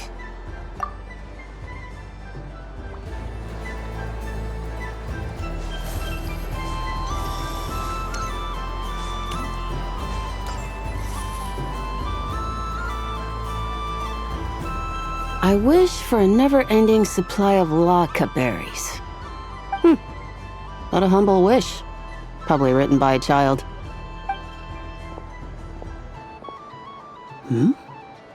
Is that Lauma the Moon Chanter?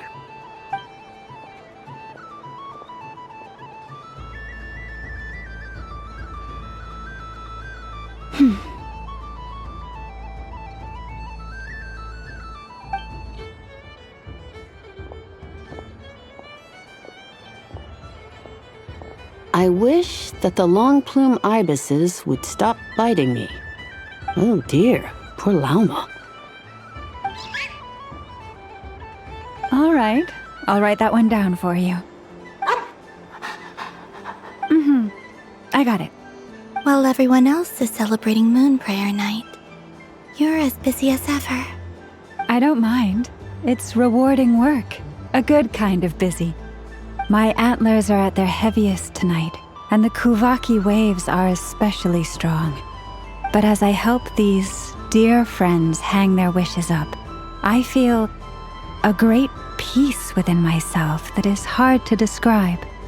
You see, they are all such beautiful wishes, and they are ones that we can fulfill by our own strength. Do you blame me, Lauma? I want to hear your honest answer.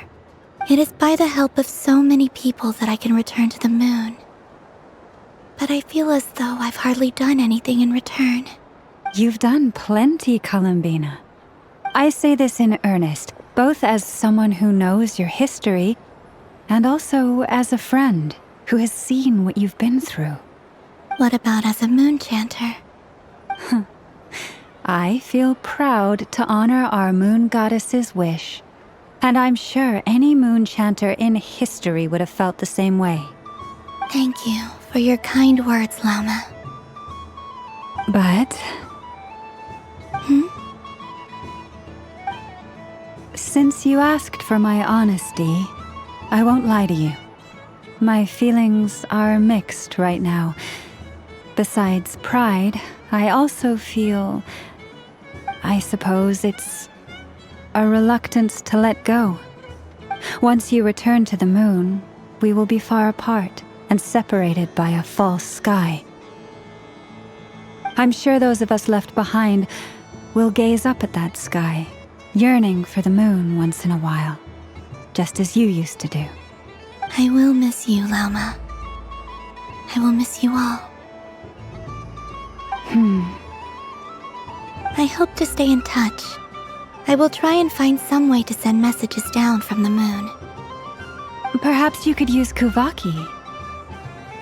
I've heard Yehoda say that signals can be sent using long and short waves, or strong and weak lights. That sounds a little complicated. What if we forget what the signals mean? We could prepare a codebook beforehand, but... You're right. It wouldn't really suit you. Still, whatever happens, I believe that you will find your own unique way of communicating with us. And now that I think about that, my heart feels lighter. Because you trust in me? Yes. I have faith in you, and in the power of truth. In my experience, the truth tends to be difficult. But that's what makes it stand out from what is false. So I'm confident that your thoughts and your love will shine through the curtain of lies. We will know it when we see it. Thank you. Now, could you help me hang up my wish? Is this? I wish that all who dwell in this moonlit world can find a place to belong. And I wish that I shall one day see my friends again. It's 2 wishes. I hope that's not too greedy of me. Not at all. And I think you speak for us all with the second one.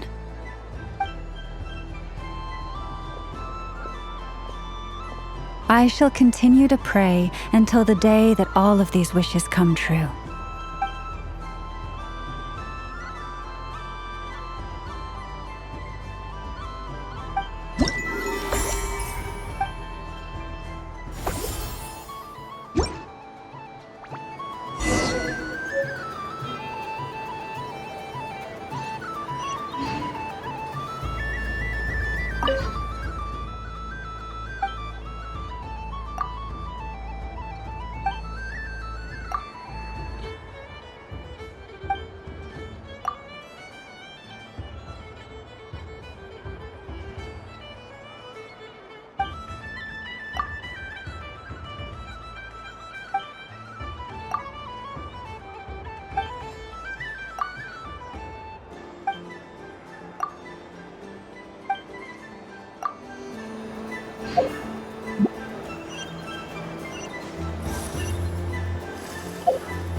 Yes. May everyone's wishes come true. Why, thank you. Don't mind if I do. Oh, my. It's so sweet. I'm so accustomed to plain, simple meals that this sweet treat is quite a shock to the senses. But I savor this moment in its entirety because it tastes like true friendship.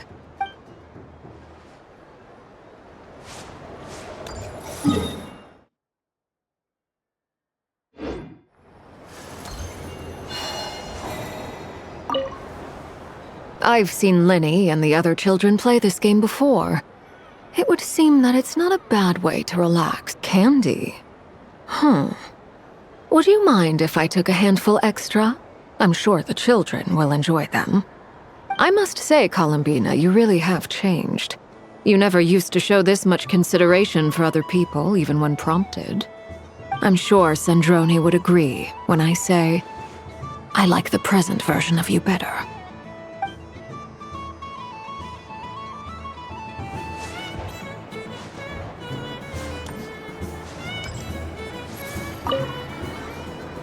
Traveler. Hey there, Columbina!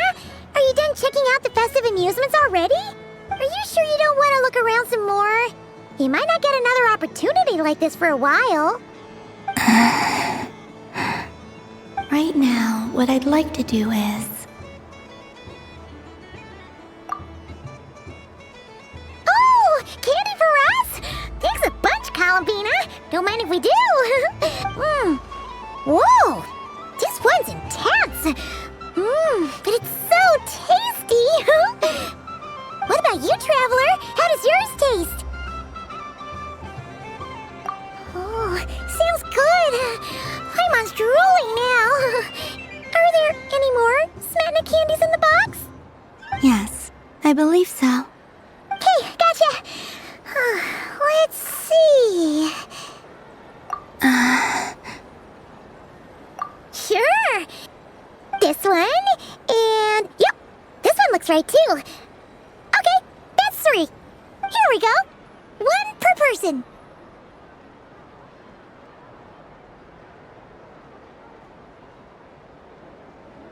It's so...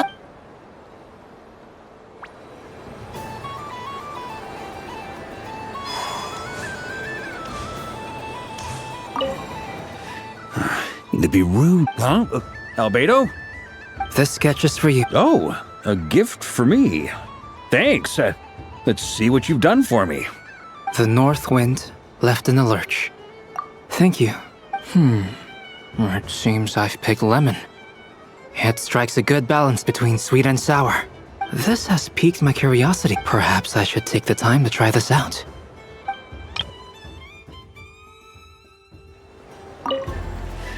Huh? Albedo? This sketch is... Oh. The north wind left in the lurch. Ooh, I get one too? Nice, thanks. What is that? Oh, it's so familiar. Don't tell me. Oh, I got it. It's like the candy jar dropped into a vat of today's boon. Seems I'm a proud recipient of today's Feast of the Moon, huh?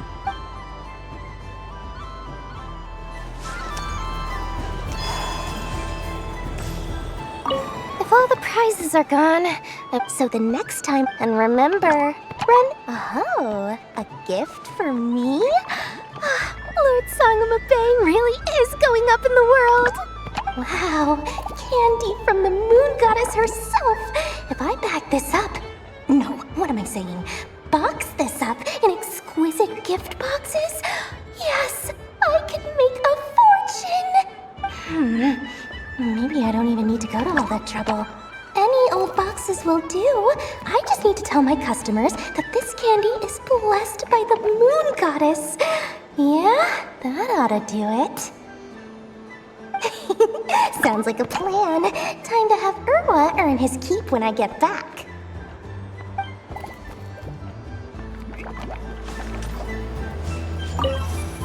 Done being a do-good. Thanks for coming here. Are there any games? Why does that I know you don't, even if you won't admit, otherwise you'd... Looks like Albedo's socialization program has been far more useful to you than all. I thought you'd actually spend your precious time doing something more worthwhile. Everyone has to take one? Well, fine. I'll take mine.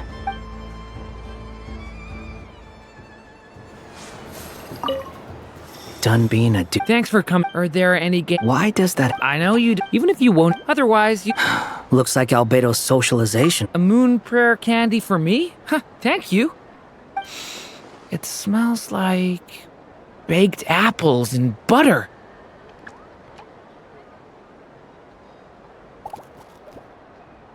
Reminds me of Good Hunter, a restaurant in Mondstadt.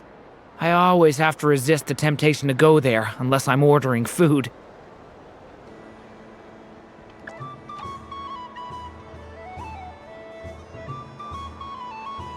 I understand your homesickness, Miss Columbina. I have a double dose of it. Because both Simulanka and Mondstadt are my home.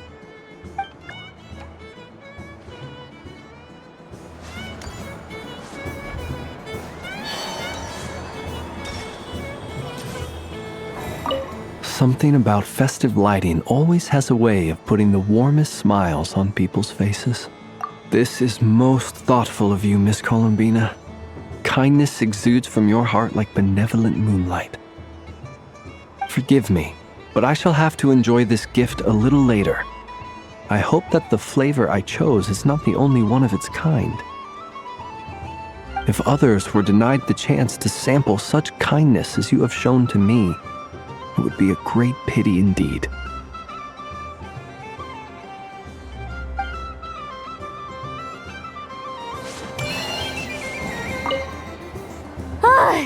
I just had a water fight. Aw, man. This feels kinda wrong. Like, shouldn't we be the ones giving you candy rather than the other way around?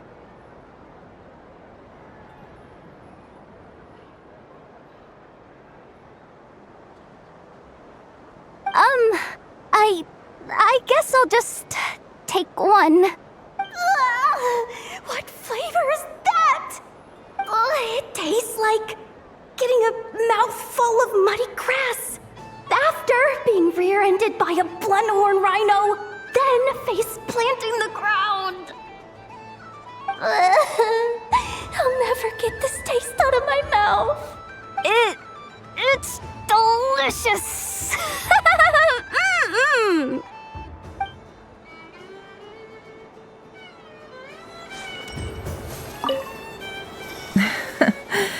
That was fun. It's a shame Ashru doesn't like playing with water, or I'd have roped him in as well. Oh, a gift? You shouldn't have, Miss Columbina. Very nice indeed. Candy is one of many luxuries that the desert folk could never afford.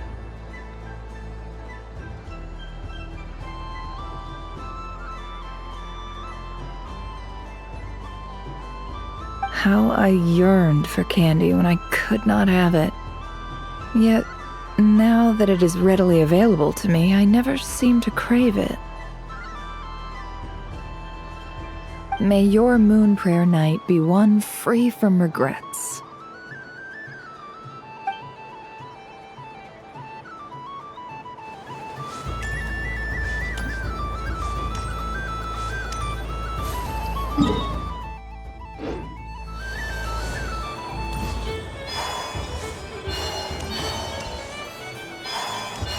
Show will now begin.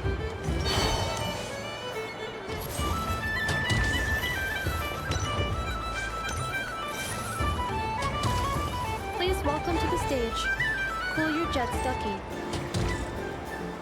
Combining precision engineering with water cooling technology, this high-performance sprinkler fires powerful, controlled balls of water for up to 14 seconds at a time,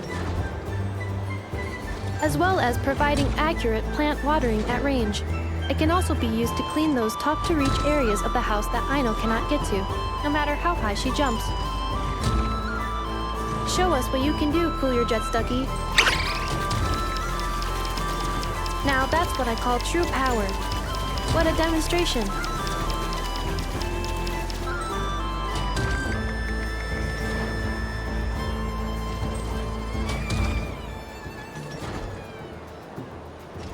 Dealing with stage waterlogging. Task complete.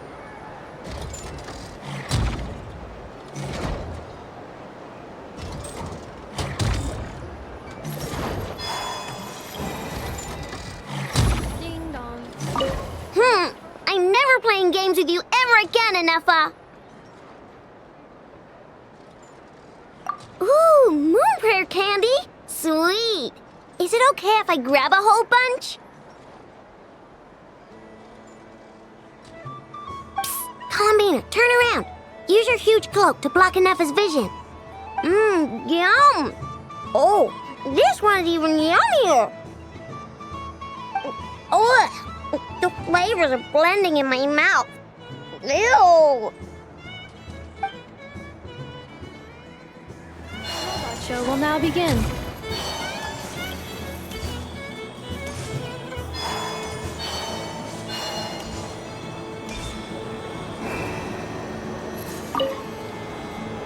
Traveler, Paimon. Columbina! Finished with the festival already?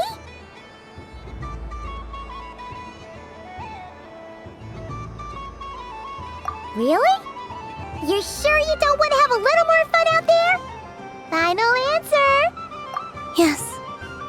sure.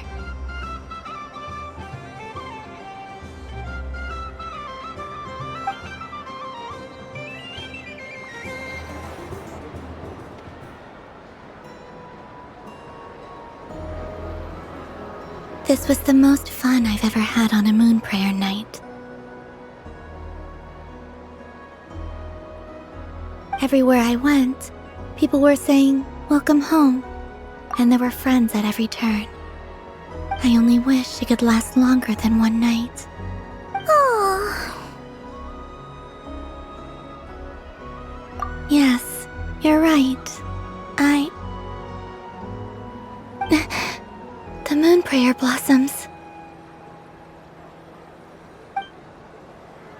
Ooh, look! Look! Moon prayer night has come.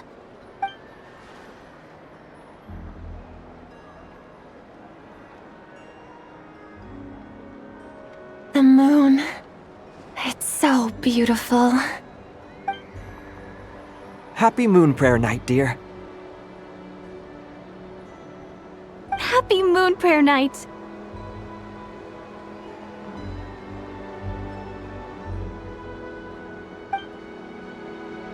Happy Moon Prayer Night.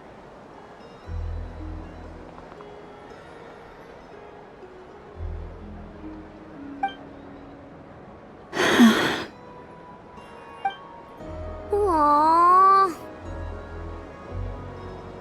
Huh.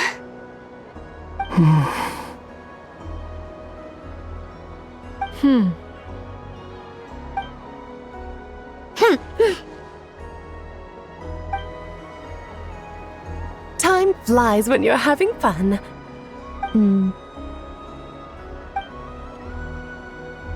Oh. Looks like the time has come. Columbina.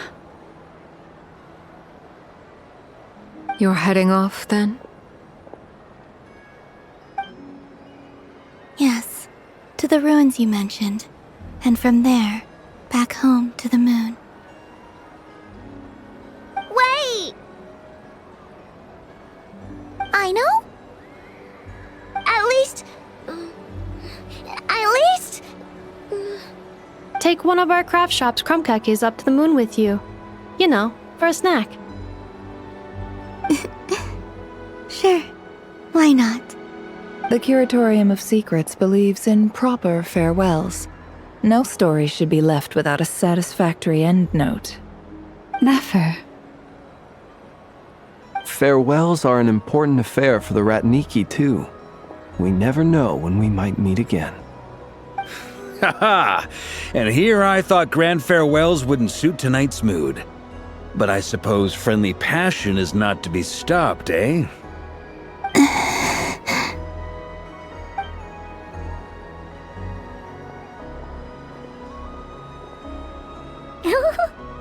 We made a little something for you, Columbina.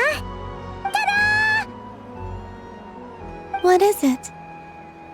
A Moon Prayer Night greeting card with drawings by all of your friends. You did mention that you'd like a portrait done, so I took the liberty of creating one for you.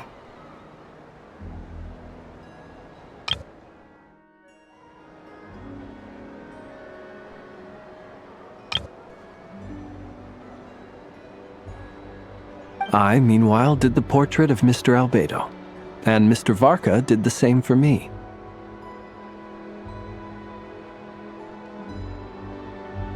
I mean, I think my work was pretty true to life, don't you think? The picture of Ashru was my doing. The two of you seem to get along rather well.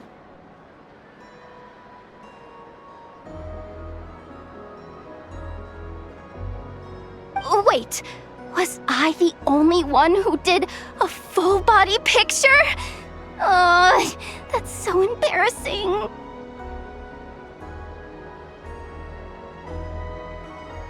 I did pictures of me and Anefa.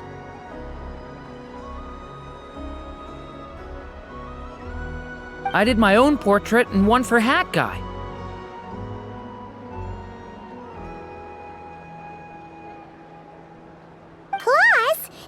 two mages, Arlecchino and Cendrune.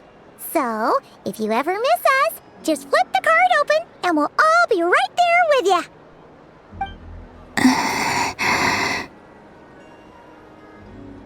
I don't know what to say. Thank you so much, everyone. This whole moon prayer night was more than I could have ever asked for. It is the greatest gift I have ever received. Lauma, I figured it out. Figured what out? Remember how the Frost Moon Scions used to use milk as invisible ink to write hidden messages?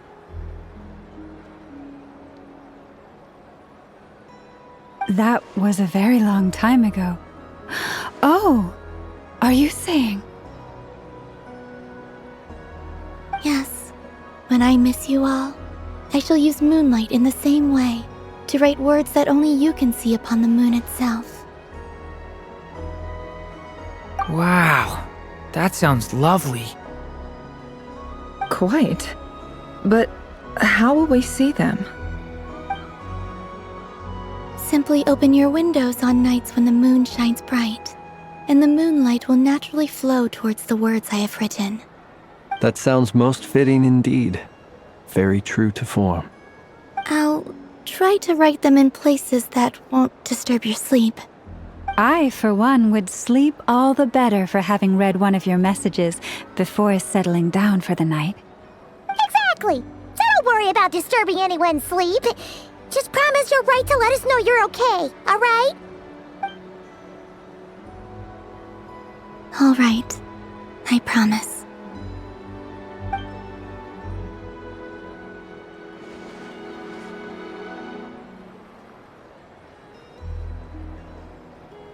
In that case, Columbina? I'm ready.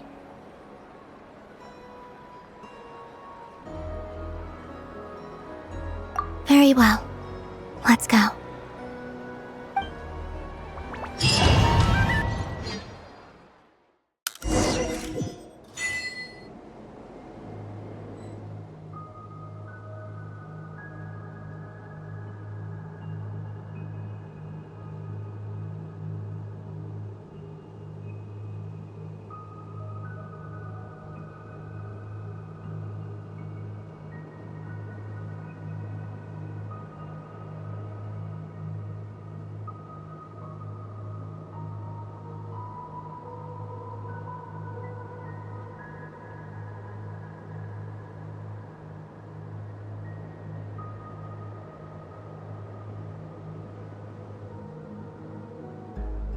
In just a few moments, I will be gone. I still don't know what to expect on the moon. Will I really be able to send messages to my friends? The Kuhenki, the animals of Not Krai. I'll never get to see them again. I wonder where I'll be when the next moon prayer night comes.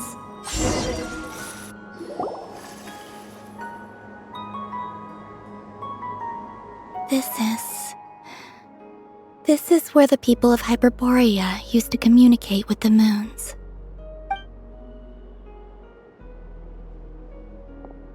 Eternal moon, frost moon, iridescent moon.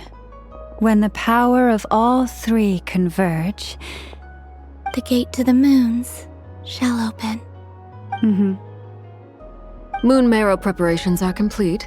Only the final step remains. I'm sure Nasha Town is livelier than ever at this moment. Yeah, it's a shame you couldn't be there for it, but it's now or never, right? It's fine.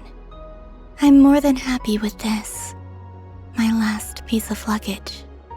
My only piece of luggage.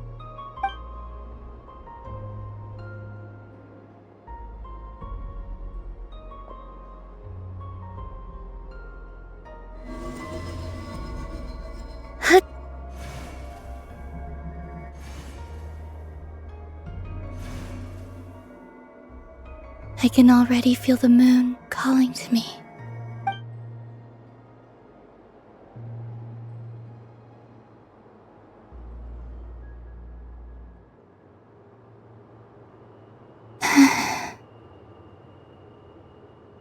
Your home lies on the far side of this light, Columbina. From now on, we will at last have a reason to pray to the true moon. Columbina. Yes? I'm listening. Be sure to come back and see us when you get the chance.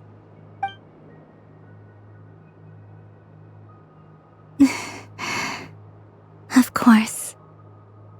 But if that chance doesn't come, then remember that you have friends on this planet.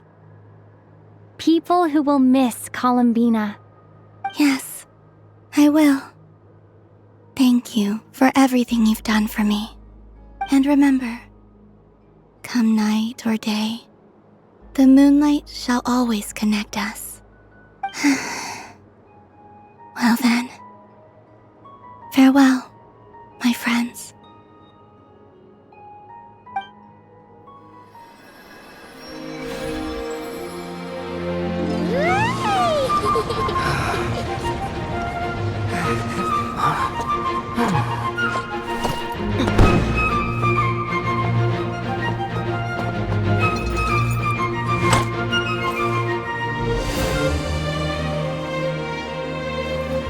Thank you. This was my happiest night in Tevat. Farewell, Columbina.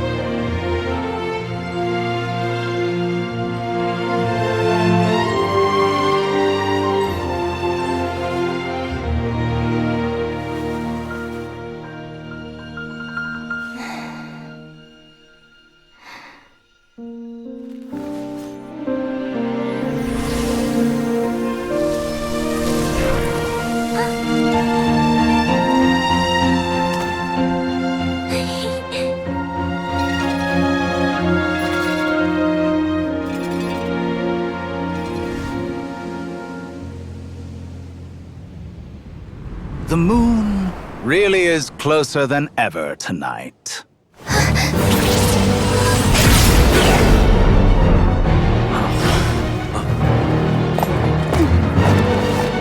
Columbina.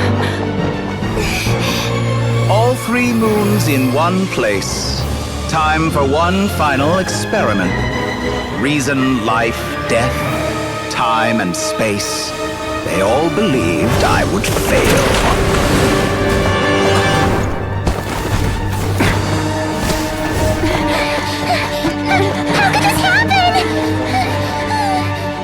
But Tevat's primordial power never did belong to the throne of heaven.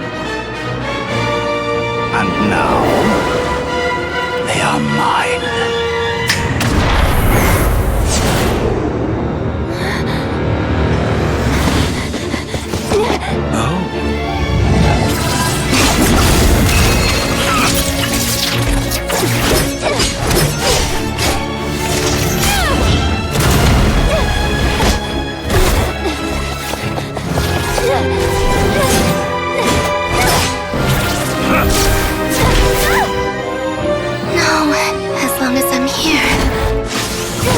Is free to wield the 3 moons' power.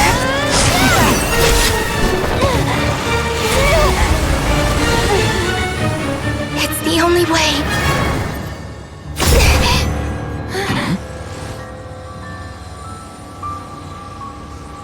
I guess I won't be going home today.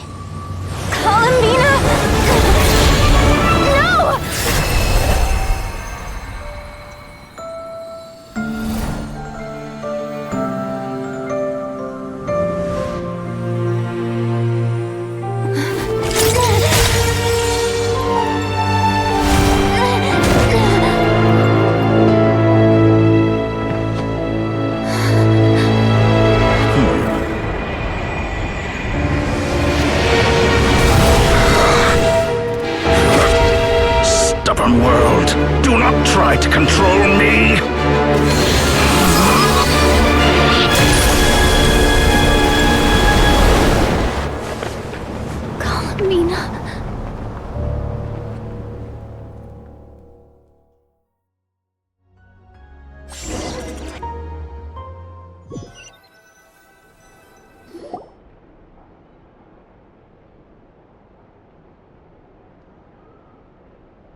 you all right?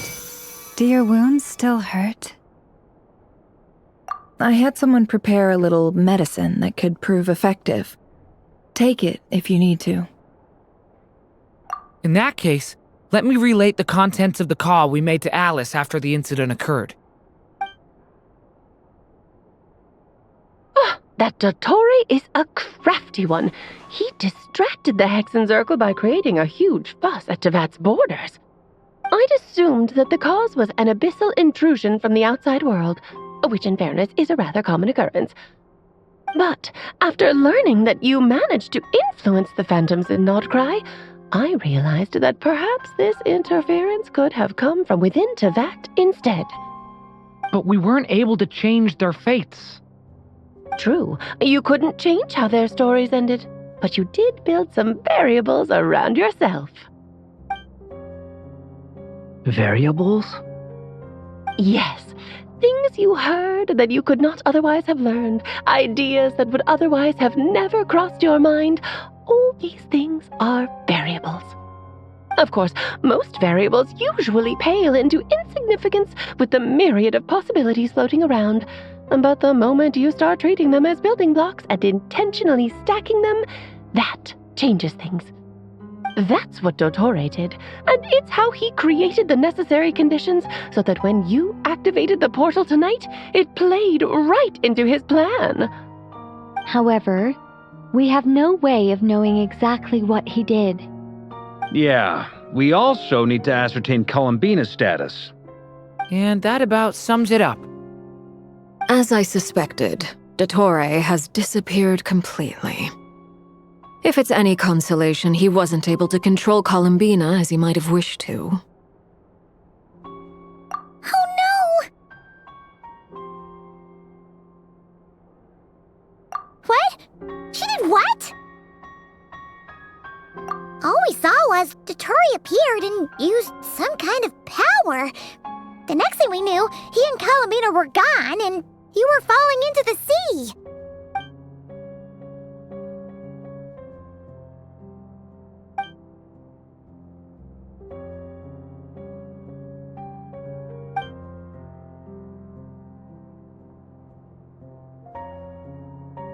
So, Columbina intentionally opened the Moon Gate and escaped into the same mysterious world as Rerir and Thalindis.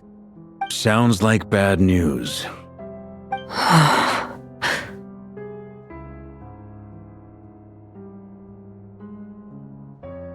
Seen in that way, the Trilunar Syzygy and Rerir's emergence, Dottore might have been pulling the strings in both cases.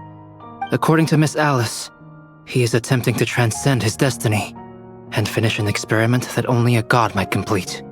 An utter lunatic. Wait a sec, where's Hat Guy?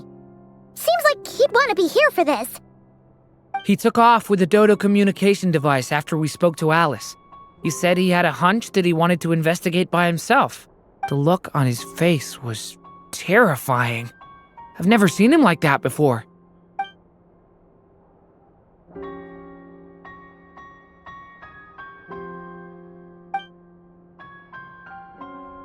I'm back. Hat Guy! I went to look for the Hyperborean phantoms again. I think I've gotten to the bottom of it. I got them to talk to Nicole on the other end of the communications line. Turns out, the history they describe is different from how Nicole remembers it. Really? But how? Surely Nicole can't have been wrong. Because the phantoms are the ones who are deceived. They speak of a savior who appeared in their history. One who never should have existed. This savior promised to create a new moon within the false sky, and even bring back their moon goddesses. Foolishly, they believed in him, and told him everything he wanted to know about the moons. It's obvious that this was Dottore's doing. Now you mention it, the first time we entered the Hyperborean ruins, we heard the phantoms discussing their history, and I remember Nicole commenting that something sounded a little strange. But Dottore shouldn't have been able to get in there in the first place. He didn't. Nicole said that this was an anomalous state triggered by disruptions in the causal connections between phantoms from the same era. The variables that Dottore put in place were substantial enough that they even affected phantoms that he never met. So it's not that their memories were unclear. They'd been tampered with. That's exactly the possibility Dottore was trying to manufacture. He turned these variables into knowledge and engineered the situation so all that knowledge would fall into his hands. Then, he harnessed that knowledge on Moon Prayer Night to truly create a false moon. How is that even possible? To be precise, he exploited a weakness in the way the spell works. The spell senses Kuvaki to detect the moon's location. So, as long as the false moon more strongly resembled the moon than the frost moon beyond the skies, the gate would teleport Columbina to the false moon's location. In other words, to Dottore's side. Once he had her under control, the teleportation spell remained active, and he manipulated her power to seize both moon marrows. At that moment, the moon marrows disappeared right before our eyes. It was already too late, even as we were leaving the ruins. By then, Dottore had already amassed the power of all 3 moons. So, where does that leave us? What do we do now? I'd certainly like to know what Her Majesty thinks, now that the concerns I expressed to her have come to pass. But we cannot simply sit and wait for her to decide the matter. And in any case, it is not the Fatui Harbinger Damselette who sees us as her friends, but rather Columbina Hyposelenia. If, even in such extreme circumstances, Her Majesty will not lift the prohibition on Harbingers drawing steel against one another, then I will do as my heart demands. I will fight as Peruware instead. Oh, Arlecchino! Time is short, so I'll make the first move.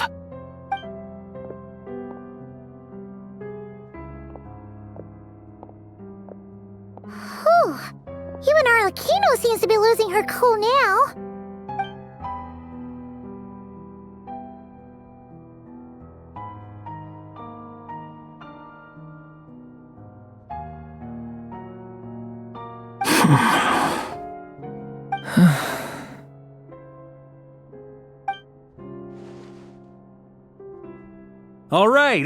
All right.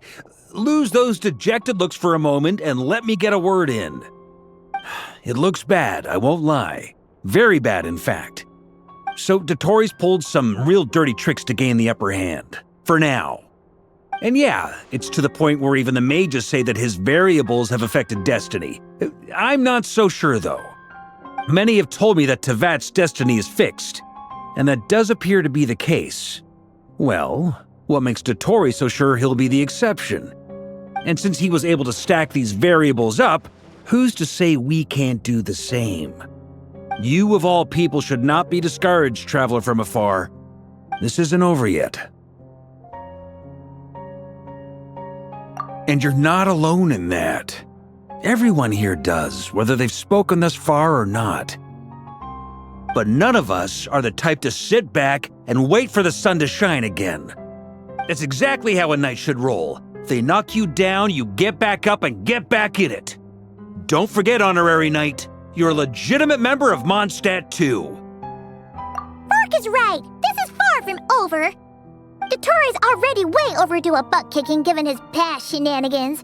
And after this, he's earned himself a double dose. That's what I'm talking about. How's everyone else feeling? I'll use Kuvaki to investigate Columbina's whereabouts. I'm not ready to give up either. Leave the intel gathering to me. Whatever happens within Nodkrai's borders, when the Curatorium of Secrets wants to be in the know, we always find a way. Aino and I will do all we can to support you. We will attempt to reverse engineer Dottore's actions and seek a breakthrough that way. Alice and Nicole are busy dealing with an emergency at Tevat's borders, so they can't return just yet. But they're both very angry about this. They've asked Albedo and me to act on the Hexen Circle's behalf, and do everything in our power to fight back against Dotori. Are you ready then? We're going to have to conduct a lot of research, even in the early stages. I'll do my best. As for me, I'm pretty familiar with Dotori's way of doing things, so I can try to predict his next move. I'll help with your investigation. Nice! Looks like we have our basic division of labor. I'll get in touch with Flint's and Itlua, get them to have a chat with their Starshiner. It couldn't hurt to bring the Lightkeepers on board as well. At the same time, I'll pass on instructions to the Knights present in Krai to assist the Lightkeepers and other organizations in ensuring the safety of those living here.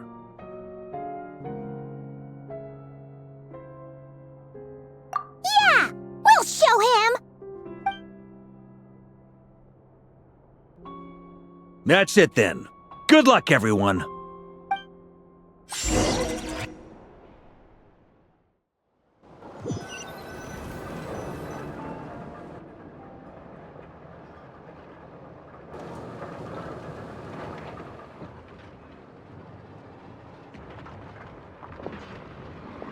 I never thought that Columbina would become my real name. It went from being a Fatui code name to something my friends call me. And remember, come night or day, the moonlight shall always connect us.